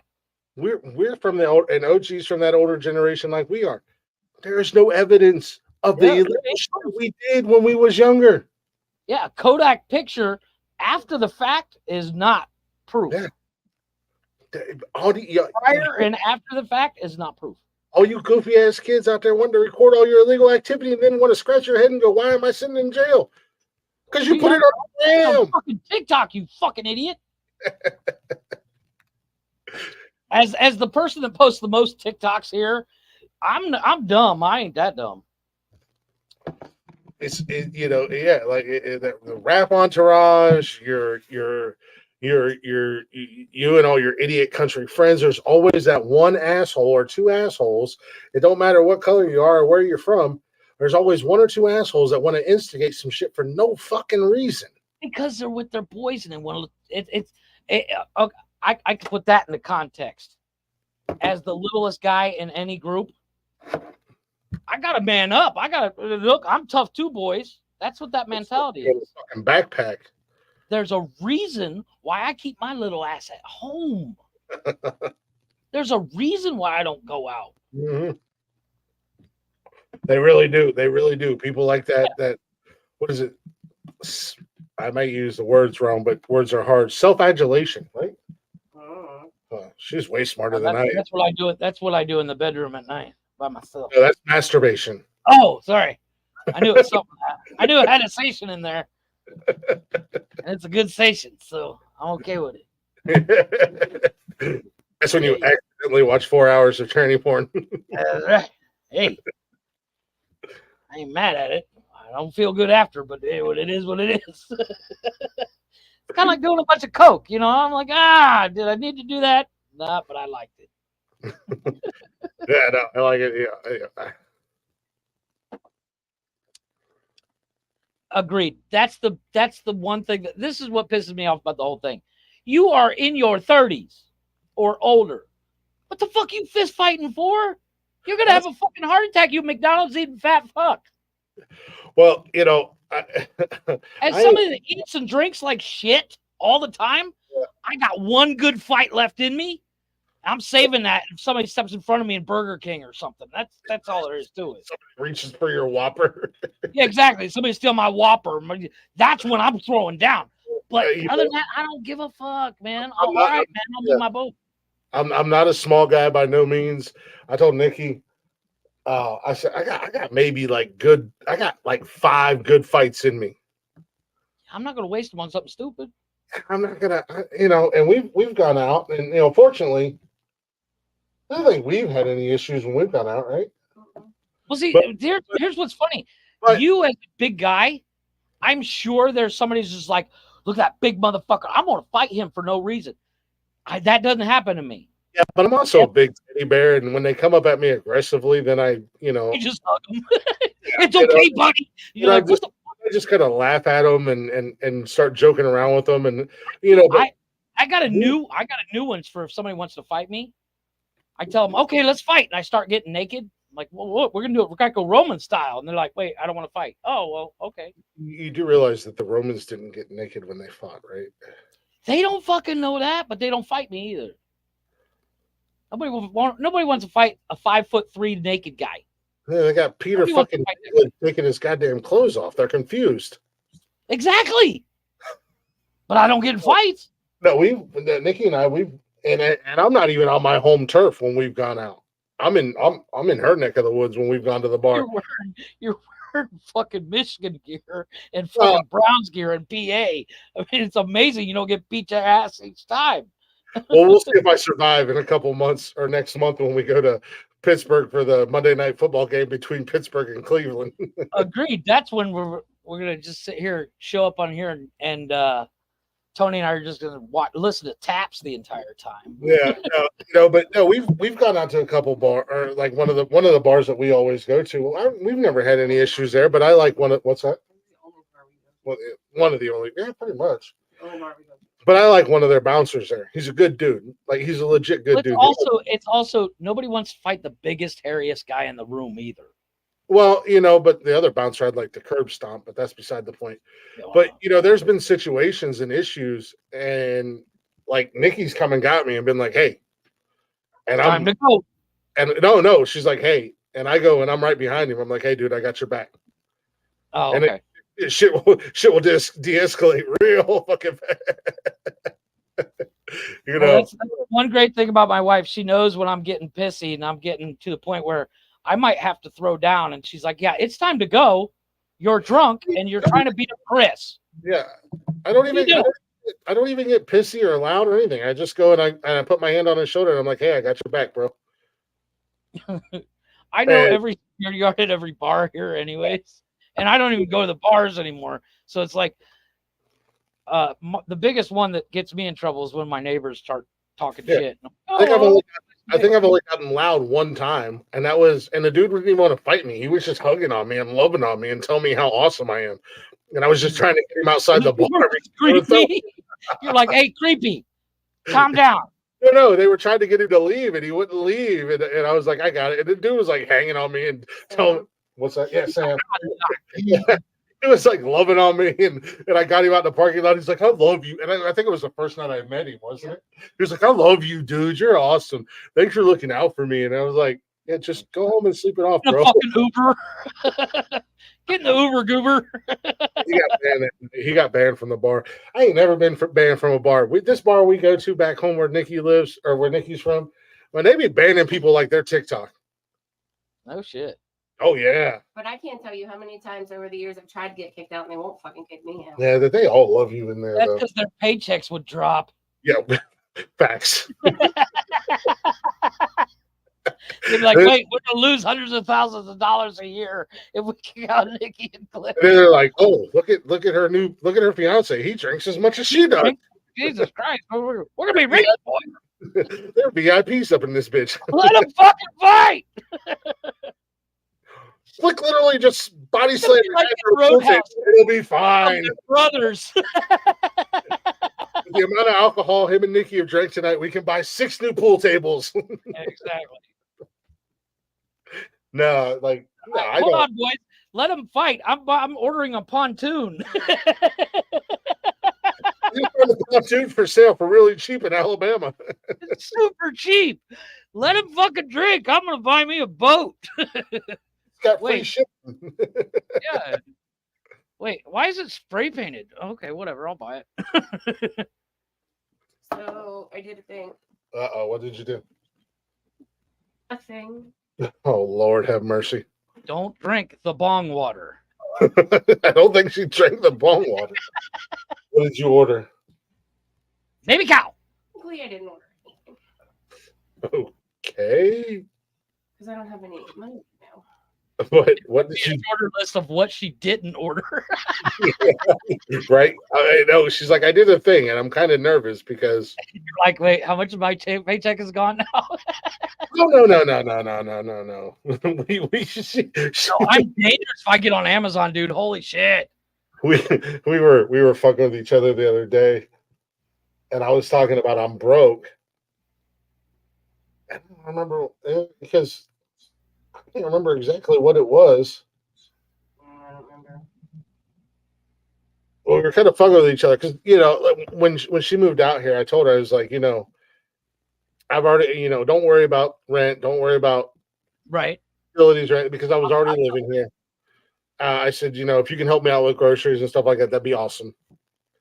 We were kind of fucking with each other about money, and she said something about being broke or something. Actually, I saw a TikTok today, and I thought about sending it to you guys to get your opinion. And I told her, well, I'll trade you. I said, I'll trade you.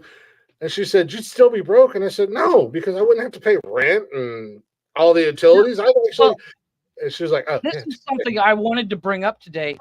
You would still have to pay the bills, even if I wasn't.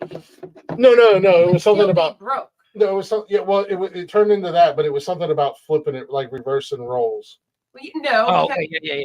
Get your hair cut, then I wouldn't be buying you beer. Then Yeah. Taco Bell at midnight. Yeah, and then I was like, well, then we wouldn't have electric or internet or a roof. And she was like, oh, Nikki, come here. I want to ask you both a question. She can hear you. I'm listening. She's listening. Wow, yeah, but it's better when I can see you. Anyways, Dude, I saw TikTok today. Dude, the fact that she hasn't grabbed my gun off the nightstand and shot me yet is amazing because she worked Monday or Sunday. Monday and a double on Tuesday. Sunday and Monday. You were off Saturday. She worked Sunday, Monday, and then she worked literally from open to close till yesterday. So today I told her, I was like, I wouldn't even get out of bed if I were you. Yeah, no, fuck all that. So no, but the TikTok I saw that I wanted to ask you guys about, and I already know the answer because I feel like I know you guys. And Nikki's not the kind that's going to be like, fuck you. Stop telling people that. No, it's in the best way possible. Yachts Queen. So I saw a TikTok today, and a guy, he's sitting in a car with his girl, and he's like, hey, I'm short today. And she's like, on what? He's like, this electric bill, I ain't got it. Can you get it this month? And she's like, I got it. He's like, I'll get you back. I'll Venmo it to you as soon as I got. She's like, no, motherfucker. I live here too. Well, that And, goes. I'm That thinking goes about night lights as opposed to turning on the lights all the time. She wasn't just like, fuck you, bitch. It's your job to pay this shit. And I'm assuming, based on the kind of person Nikki is, that you would do the same thing, right, Nick? Yes, and I have. And that's why I love you. Take care of my boy. I was gonna say, so I'm assuming you're asking if she would pick up the slack. Right, exactly. And that's the reason why I bring it up is, with other people's situations, it comes down to most people nowadays, if somebody's already taking care of shit, they're like, oh, that ain't my job. That's not my circus, not my monkey. I don't want to play in it. But to find somebody that's like, I got you. I'll back us up this month. You know what? I got next month too, just because I'm feeling froggy. Well, that goes into. I seen a reel. I think it was a Facebook reel, Instagram reel, whatever today, and I meant to save it, but I think it refreshed before I could save it. Yeah, I get that problem. And it was a young lady, and her and her husband they host they have a podcast, and I really want to find this reel again so I can follow them. And she said, we get asked the question all the time on our show and on our social media about our partnership. And she said, and we're always asked if it's a 50-50, because that's what you always hear about relationships. Relationships are 50-50. Supposed to be 50. They're supposed to. And she said, and her response was, no, relationships are not 50-50. They are never meant to be 50-50. They were never meant to be 50-50, and they should never be 50-50. She said, my husband will come home some days after he's been at work all day long, and he'll tell me, I got 20. Yep. Yeah. Sometimes and she instantly knows. Sometimes it's 70-30. Sometimes I'm gonna pick up the extra 80, or she's having a bad day and he's having a bad day, and he'll come home or they'll be doing something and he's like, I got 15 today, and she's like, I got this going on with my mom, the kids are this. She's like, I got 10. Together they only got 25, but then they come together and they figure out how to make the other 75 work. Mm-hmm. I think that's exactly 100% without ever having that conversation or ever even really thinking about it or anything. Nikki and I have that. Right. Where just because of the way you guys are, you guys, and not to shower you with praise and give you a giant head like I always do, but my head's not that big. Trust me. It's like, okay, ego. Yeah, exactly. I don't have a big ego or anything. How did I know you're gonna pull up that fucking belt? But my thing is like, I see you guys on here. I see you on social media. I see that 70-30, that 60-40, that I see that. Yeah. And that you don't see it, but that's how we are in this house. That's how we roll. There's days where I'm just like, I got shit today. And she'll believe this. I ain't got nothing today. I get it. It's that scene in Yellowstone. I can't deal with your shit today. I got and people that don't have that don't understand the fuck it about it. Where when you have that, you're just like, nothing else fucking matters now, boys. Well, and I had that mindset, and I can't speak for Nikki, but I had that mindset in previous relationships I was looking for that 50-50. And it wasn't until her and I got together that I realized, even from Jump Street, Not even asking. that I realized it's not a 50-50 thing, and it goes unsaid or unspoken between us. We just do. I mean, you can speak on an emotional level, you can speak on a monetary level, even when you speak monetarily. For instance, like I said, haircuts. If I ain't got it, she's like, "You in cash, looking homeless. Here, go get your haircut." Or the kids. I thought they were starting school later than I thought than they are, and I was like, "Fuck, I gotta get school supplies, shit out of that." She's like, "Don't worry about it. I got you," without hesitation.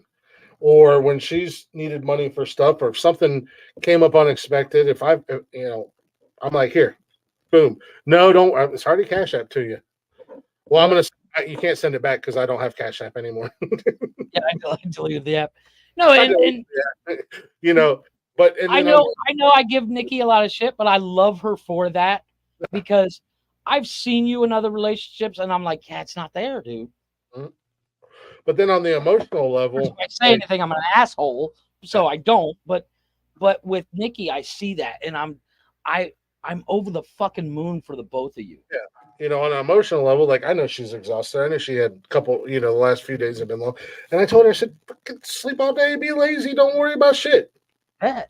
Enjoy your fucking day off. Still clean the kitchen, and I still cooked you dinner. And she did. Yeah, she still did a thing. What thing did you do? What did you do? I gotta know. I gotta know. I booked Nashville. What? All for the wedding? Oh shit, she booked Nashville. Nice. Are we on Broadway? Nice. Your boys get fucked up at Jason Aldean's bar in Nashville. We're gonna start a fight. Let me bring my fucking folding chair, motherfucker. New Orleans. Not yet. Too far out.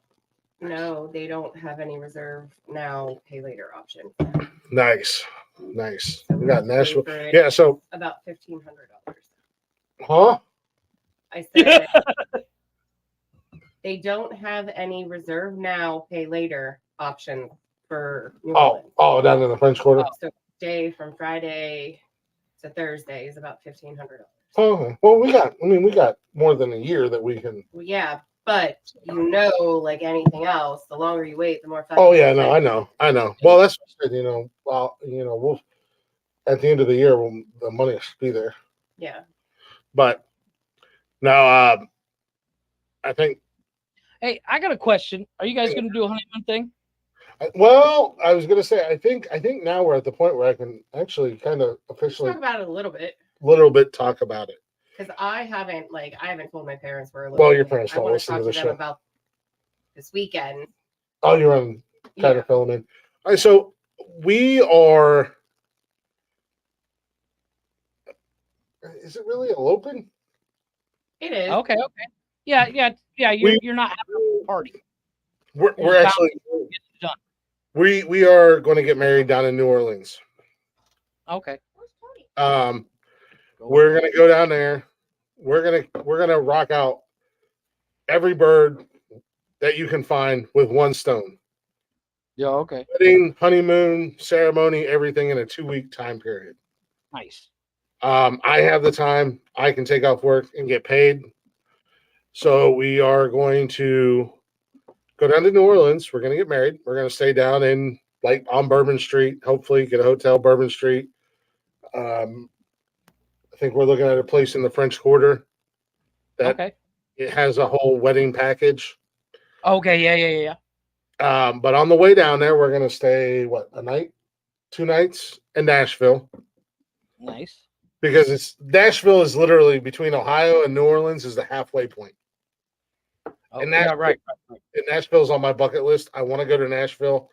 I've never been. Oh, that's not bad. No. That's an easy Uber. It's also an 8-minute walk. Oh shit. Well, at the beginning, it's an easy walk, but at the end of the night, it's an easy Uber. It's an Uber back. That's right. Yeah, good thinking, sir. Good thinking. No, that's not me thinking. That's her thinking. I see She's where a your rock. mind is at. No, she's a rock. She's a fucking rock star. When because like we're going to Jelly Roll in September, and Right. she's at a hotel that's not too far away. We're going to the Shit at stuff like that, dude. in a Tanya's couple of fucking weeks. amazing. Yeah, Tanya's and just amazing. yeah, in I just a can't- few weeks we're going to Pittsburgh, Cleveland Monday night game Nice. in Pittsburgh, and she's got a hotel that's not too far away. The one in Nashville, I got the deluxe room, 1 king bed with pool view and a jacuzzi. Nice, and she's always looking for jacuzzis. Oh yeah. But so, and then when we go to Jason Aldean in October for my birthday, he's at Nationwide here in Columbus, Mm-hmm. and I want the shirt with my new logo on it that I made for the podcast. This says "Try that in a small town with the in the eyes." Yes. Oh, that's nice. Was that Nashville? Mhm. That's fucking nice. But we're only a couple miles from Nationwide for that concert. So we at Nationwide Arena, that's where the Blue Jackets, the NHL, the professional hockey team, that's where they built around Nationwide. So they got bars and restaurants for Nice. days, and the So hotels. while- Yeah, the hotel's only a couple miles away, so we're gonna have fun for that. Like she's a rock star when it comes to booking the hotels and shit like that. man. I couldn't even tell you how to start to book a hotel. Mm, Hotels.com. that's where you start. Hotels.com. Yeah. She's an absolute Dude, fucking. I can barely pay my electric bill online. I literally like, what do I do? Oh, all my bills are paid online. Oh, well, I have an app for the electric bill here, but for some reason it's very much like Twitch. It's saying the email I'm using is wrong. Well, But they email me. Who are you lying to? You just have to go out back and feed the gerbils for your electric, just like you have to feed the hamsters like, for oh, your internet. yeah, exactly. Nah, so yeah, so we're gonna do that. We're gonna drive That's down a lot of to batteries. Nashville, and then the rest of the week in New Orleans, get married, come back, go to PA, whole big party ceremony thing in PA. We'll be up there in PA for a week. No, just Or no, wait, the weekend. a weekend, few days, because we got to drive back. It's going to take 2 days. I don't know if we'll take a full 2 days to drive back from New Orleans because it's like 16 hours from here to there. It's going to be us checking out. Uber. in New Orleans. Yeah. Yeah, I mean, it's Check going out Wednesday. because we got to come back to Ohio to grab the kids when we come back from New Orleans. I want to be in PA Friday. I mean, we can be there Friday. We can just crash here Thursday night. And Have you looked into maybe flights? have you looked into eating my asshole? Oh, that's right. You don't get on fucking airplanes. No, because it's an elopement road trip. Yeah, it's a road trip because we're staying in Nashville for 2 nights, so we're gonna drive. Nashville No, from but here. like 7 going hours. back. Well, no, you'd have the car. Mhm. But like, no. But what I'm saying is like to you had to pick up the kids. Yeah, so we're gonna drive back from New Orleans, grab the kids, probably spend the night here after we get the kids, and then we'll get up in the morning or late morning and head up to PA. Where she lives at in PA is only 3 hours from me. Oh, that's not bad. That's not bad. Yeah, so that's I mean that's basically a drive to Cleveland. Yeah, that's not bad. Yeah, she's literally right across the Hour and a border. half tops. Cleveland from me is 2 hours. Is 2 it hours. really? Yeah, 2.5. Oh yeah. 'Cause Mansfield's closer to Cleveland than Newark. Yeah. Yeah. And Newark is 45-minute drive. from Yeah, Mansfield. I'm in Central Ohio, so Yeah.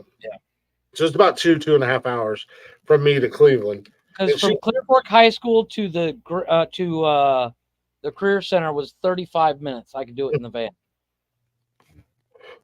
Yeah, it's 45 minutes from here to Mansfield, to downtown Mansfield from where I live is Yeah, about 45 minutes. Yeah. Yeah, my grandparents lived in Newark before they passed. They lived in Newark. I couldn't even tell you where in Newark. I just know it's in Newark. Yeah. No, so I mean, yeah, where she's from in PA is maybe a half hour across the border. No, that's not bad.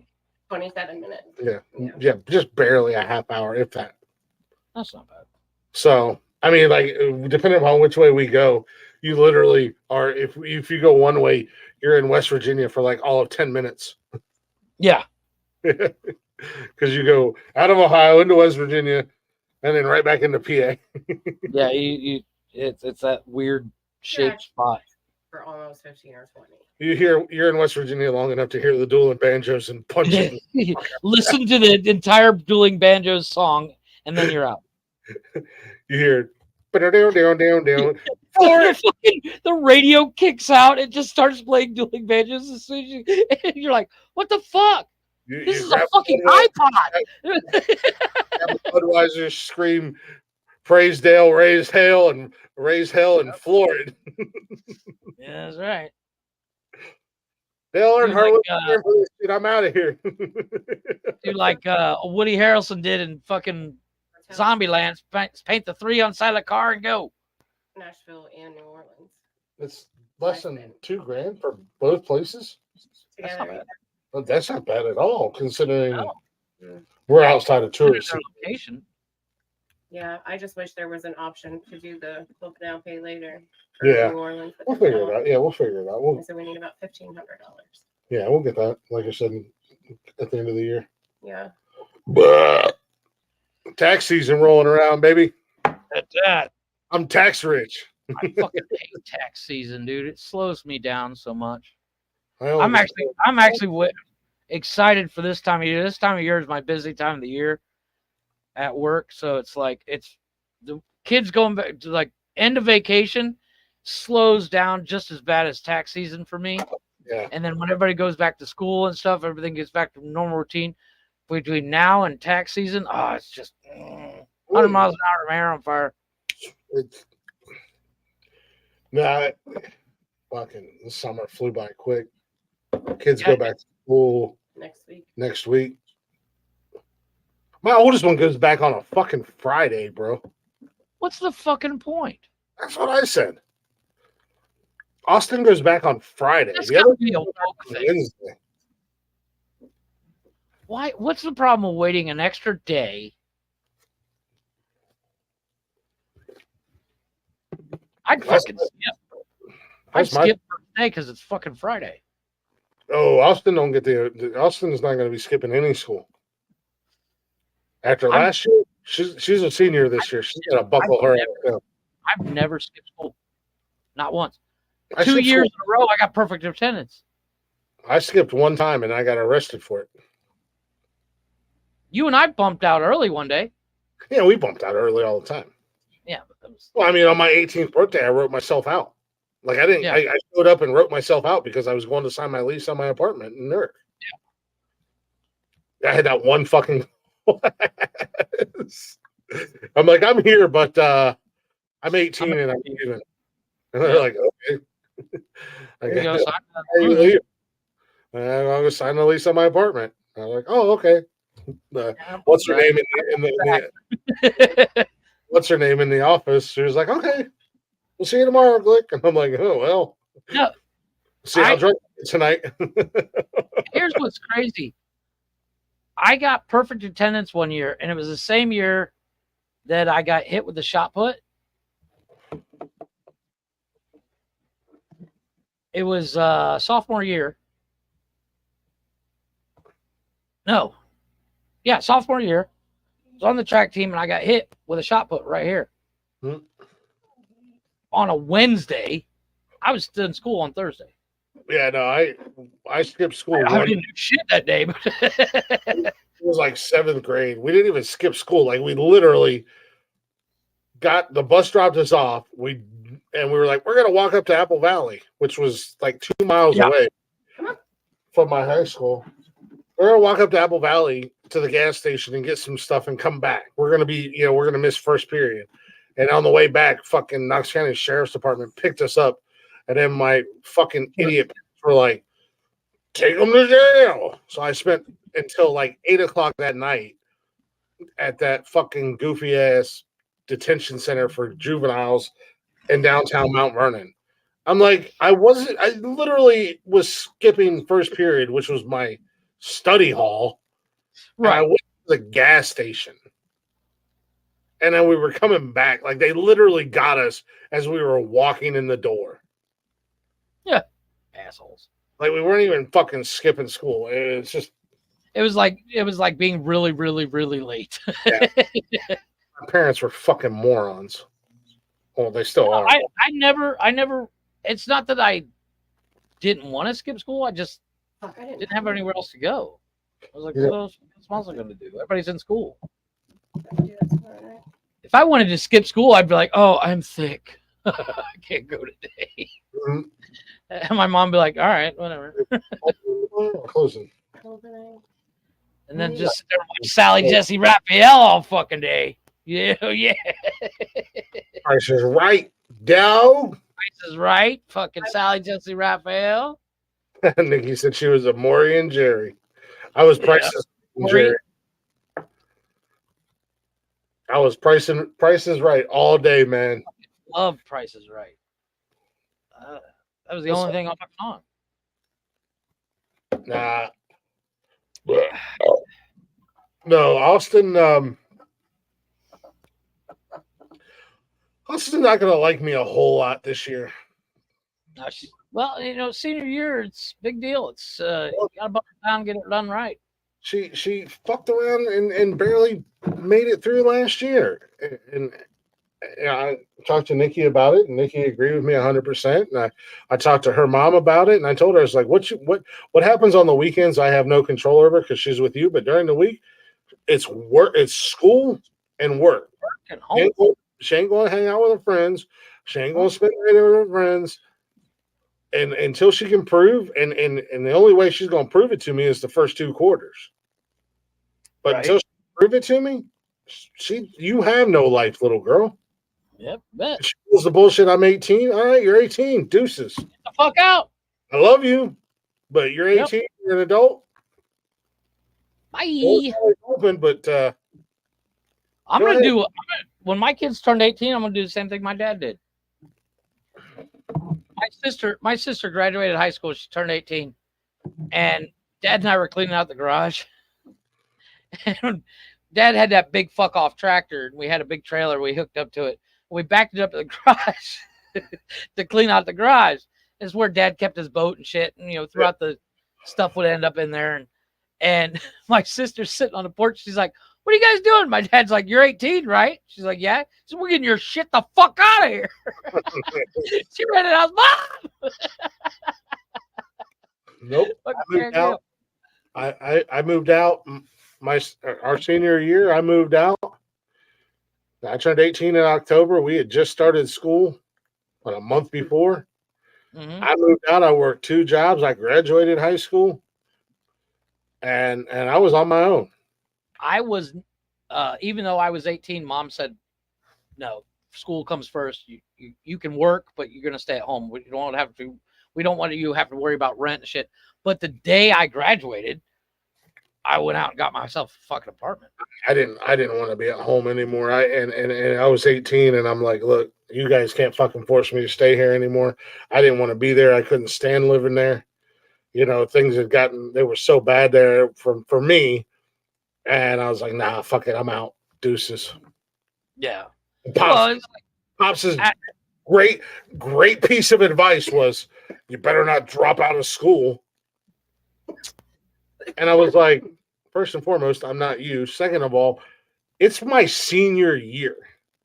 Yeah, I'm going. Why the fuck did I drop out of school? Yeah, I got like a month left. Let's. Yeah, like I've got so much going for me. Why would I drop out? That makes no fucking sense. No, it's like, and senior year was a blast, dude. I was there for one goddamn class. We were there for one class, and we were like, well, we're out. Yeah. I had a job that I went to every day. Yeah, I was at Kokosin in the morning. I was the only one in class that didn't work at Kokosin because I was like, I'm not working for a big corporation. I worked in a fucking car lot. I was at Kokosin. I come in for one class. That class was over. Like I said, that damn English teacher, she said, give me 3 speeches and I'll give you an A for the year. So then I would come in and just go like hang out in horticulture or hang out in carpentry, and then I would leave. I would leave to go to my second job. I hung out in the mechanics bay. Cause I'd go in there, get my oil changed, and I'd take my girlfriend's car in there, get her oil changed. Because all I had to do was buy the oil, and they'd do all the work. I was like, wait, one last thing. Or they'd let me do it. I'd be able to use the lift and everything. Get your oil changed in there? Huh? You had to buy the oil to get your oil changed in there? Yeah, well, it's one of those things. Is like we don't provide that. How much shit they did to my Bronco just so they could work on it, just so they could play with it? I didn't buy it. Dude, they did all my oil changes on my Bronco for free. Well, like when they let me use the shop, I didn't let anybody touch my Oh vehicle. no, I did work myself. Those guys always wanted to tinker on my truck and play with my Bronco, so I was like, okay. Yeah, go ahead. And they like oil changes were free. But like you're not a car guy. You know, you can appreciate a cool car, but as a car guy, I was like, no, I want to fucking do it myself. I just need the lift, and they're like, we got you. Use the lift. Yeah, but the teacher in there, he liked that Bronco too, so he wasn't going to let anything bad happen to it. Yeah, exactly. Like the ones that put the rims. I got rims on the van, even though I wasn't supposed to because I was selling it. But I got rims for the van. I got them cheap, which is the only reason I bought them.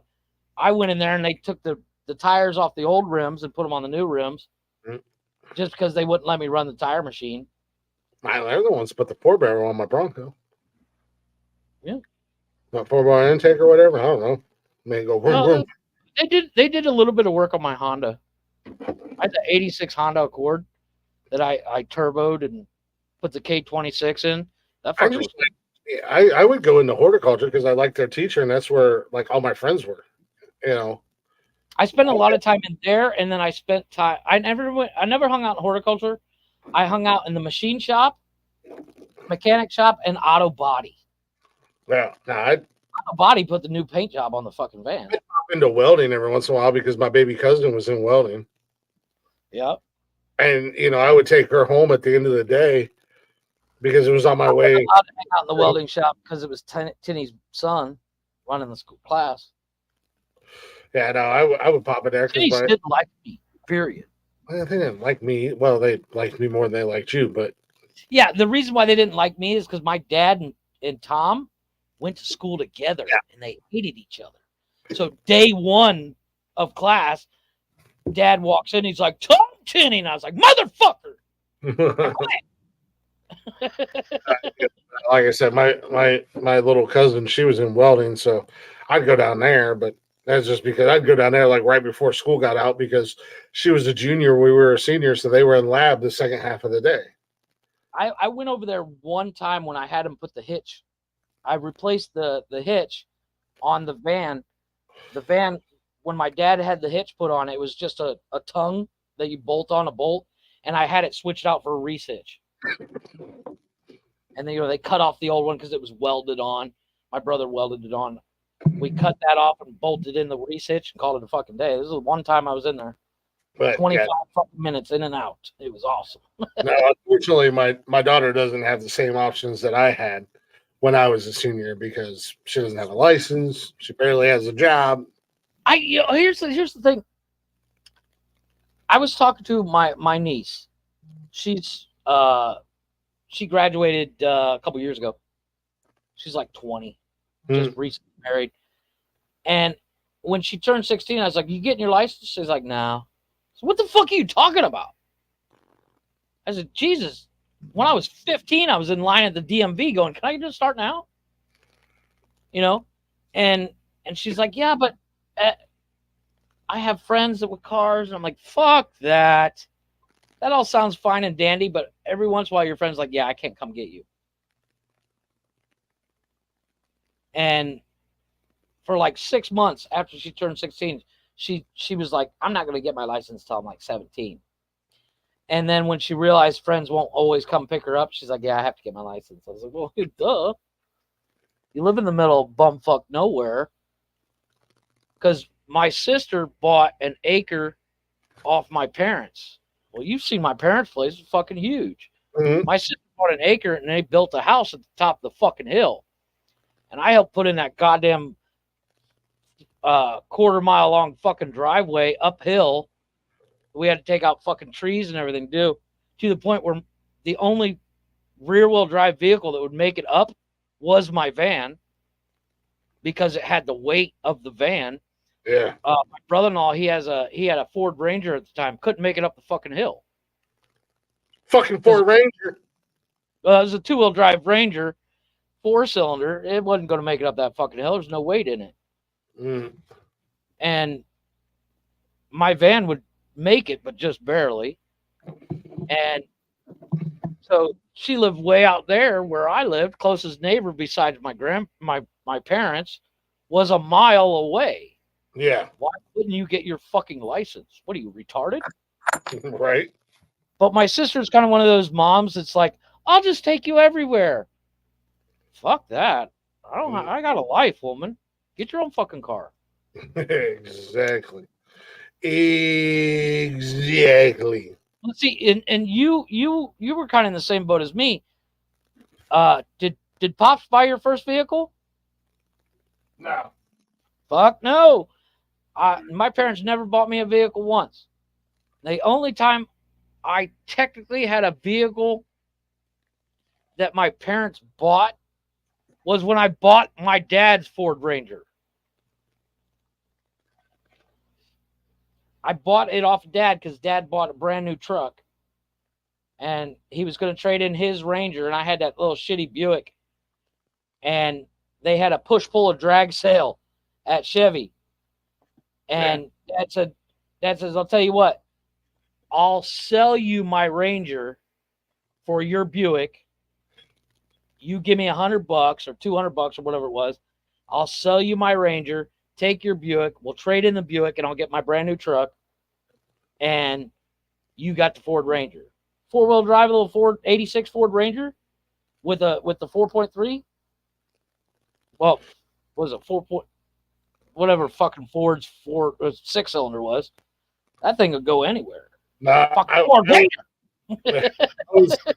I was allowed to use the Horizon, that Plymouth Horizon I had, and that was Pops. But I bought the first car I bought was that Bronco. I bought.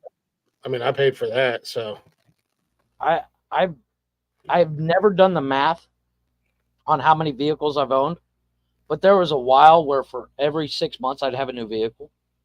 Mm-hmm. Because I'd find something cool and I'm like, I want this, and then go, oh shit, I can't afford this. I need to sell it and buy something else. And then you drive that for 6 months and then go, oh, I found something cool. I want to buy this. Oh shit, I can't afford it. I can't afford the gas.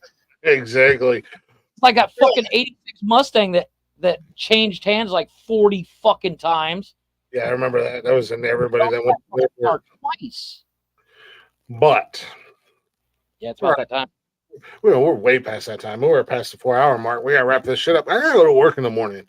Some of us have real jobs, unlike you. Hey, don't hate the player, hate the game. I have a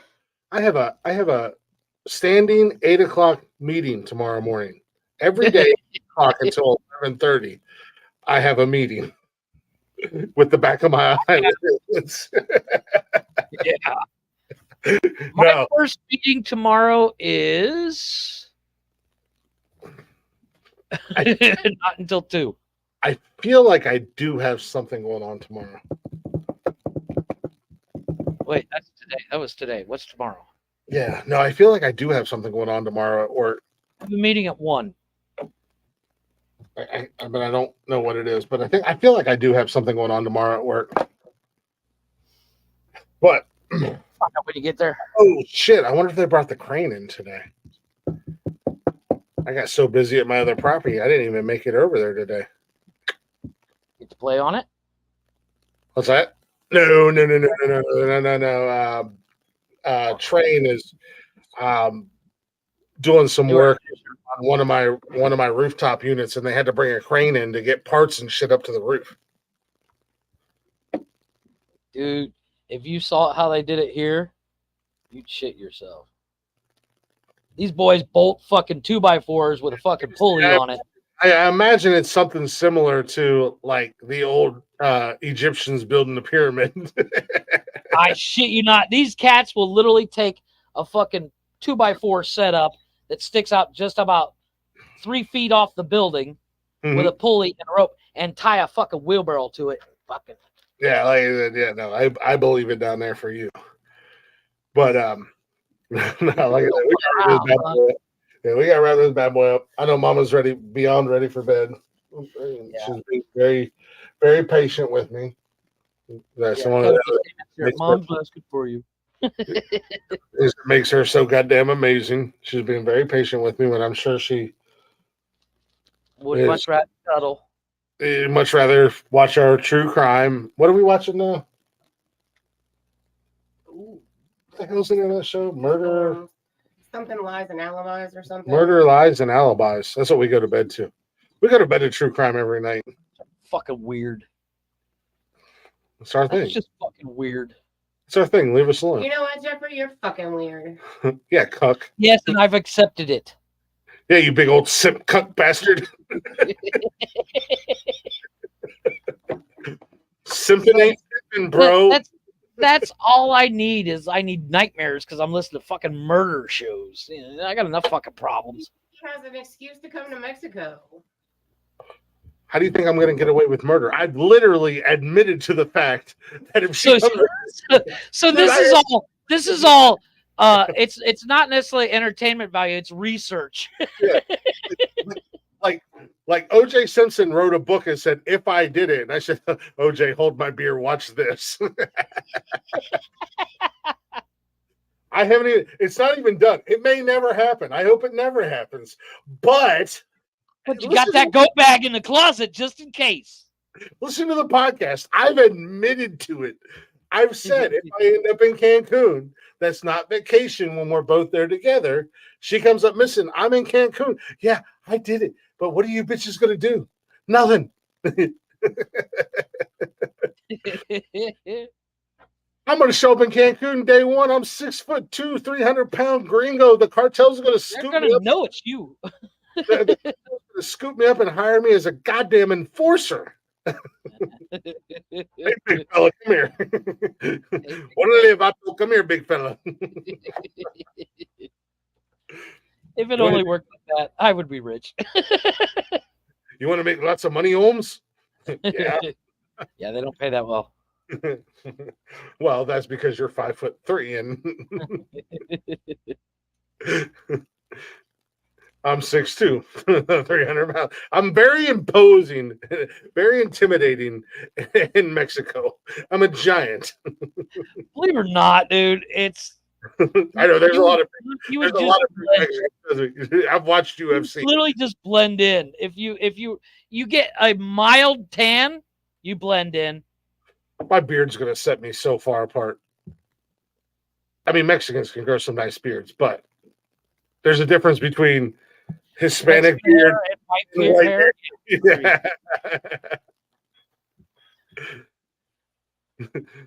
Yeah, but it from the. They'll call me the skunk. In a crowd, you're just another number. They'll call me the skunk down there. Get the guy with racing stripes over here. Where's the skunk at, Holmes? Call him Mr. LePew. Come here, Mr. LePew. We're gonna have some jackass who lost some cocaine, and they're gonna have him tied up in a cave somewhere, and they're like, "Bring the skunk in." He was like, "The skunk? You stink me to death." Jesus Christ!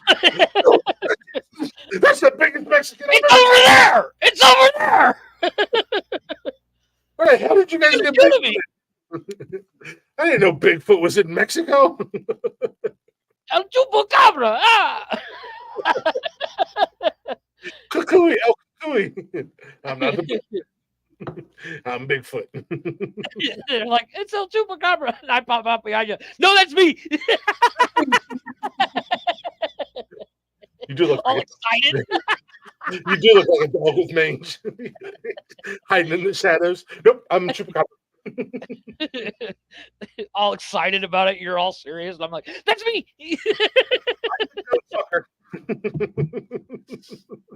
Why is there one right here? I'm hungry. All in here. Oh shit.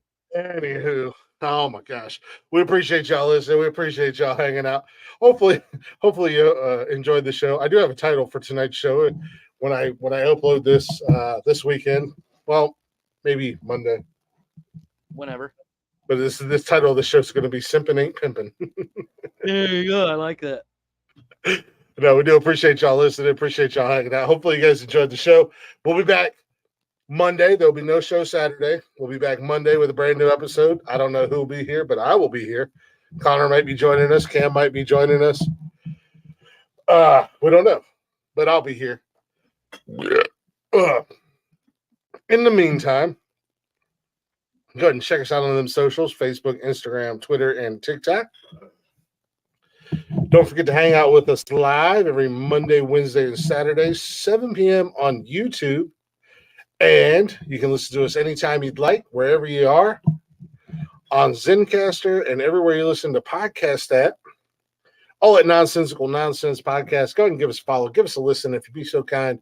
Give us a share. Speaking of Zencastr, if you've been in the podcast game for a hot minute, or if you're new to the podcast game and you're looking to find you a platform that's going to get you distributed, help you grow, Zencastr is the place to go. Since we've switched over to Zencastr, we've noticed a lot of growth, seen a lot of growth, and they've helped us monetize. If you go over to Zencastr.com, set up your account, use our promo code WordsAreHard, you get 30% off of your first month on the paid plan and get you all set up and rocking and rolling and creating some content, not just being a hater in the background talking shit about guys who are actually doing something while you're doing nothing. With that being said, Playing herself in the corner. you're playing Keno in the corner, if you know what I mean. All right. What? See, you do pay attention. Every once in a while, I do pay a little bit of attention. Moniker 'em. Shit! I just seen it, and now I lost it. Oh, there it is. In honor of the conversation that we had late into the show, and I'm sure the conversation that we're going to have again on this show, my man, Jason Aldean. We ain't CMT. We ain't scared, and we're still playing it. Go ahead and try that shit in a small town. You go fuck around and find out, just like them assholes did in Alabama.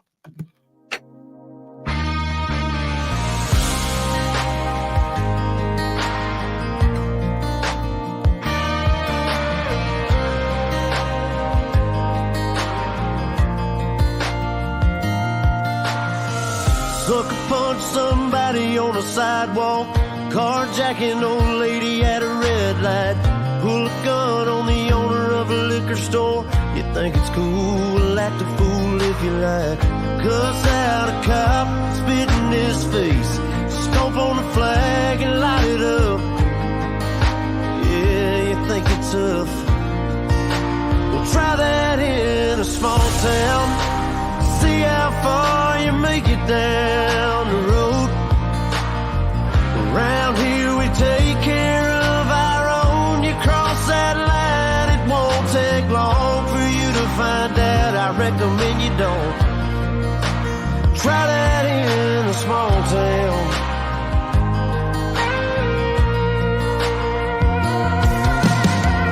Got a gun that my granddad gave me.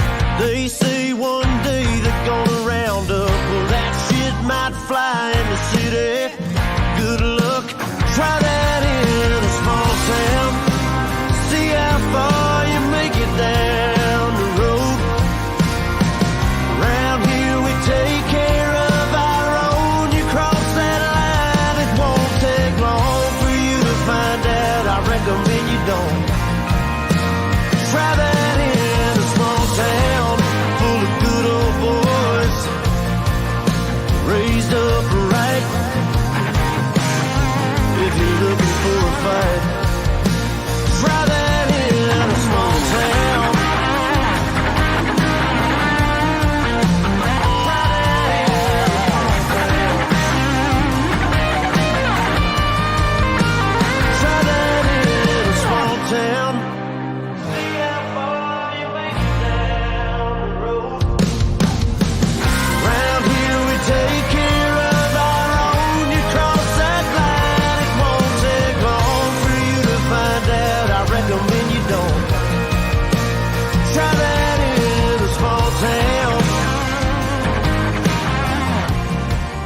farmers are dropping their own crops for the day, a friend is in need and they've come to help. It's what this community and a lot of our communities stand for. Somebody needs some help, you'll get it.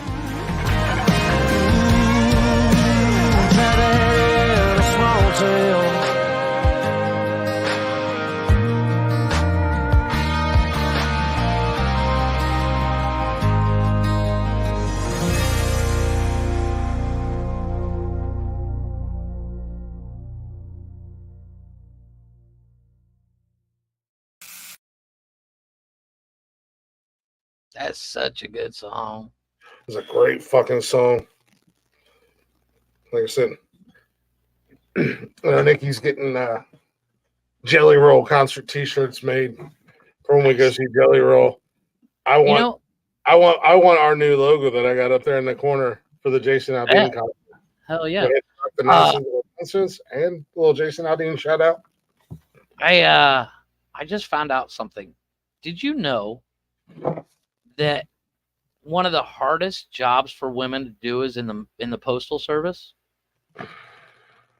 Because it's a male-dominated area. This is why I don't acknowledge you. This is why I don't acknowledge. You saw it coming, I know. I know. I got Nikki. She was like, "This motherfucker." We're gonna the cat's good just so she can stab your goofy ass. Mission accomplished.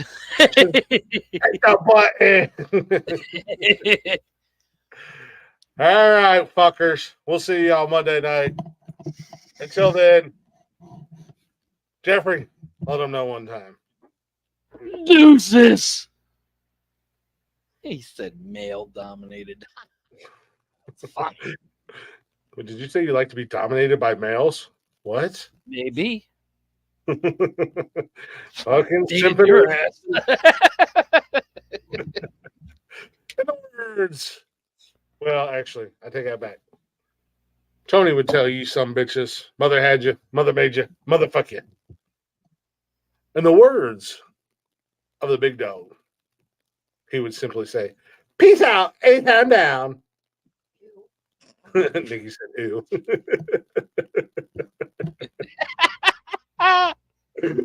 With his deep voice. With that being said, you know the bottom line. Be good. Be good at it. And always remember, WWNND. Goodbye, motherfuckers. Hit the button. I'm tired. I want to go to bed. Hit the button. Hit the button.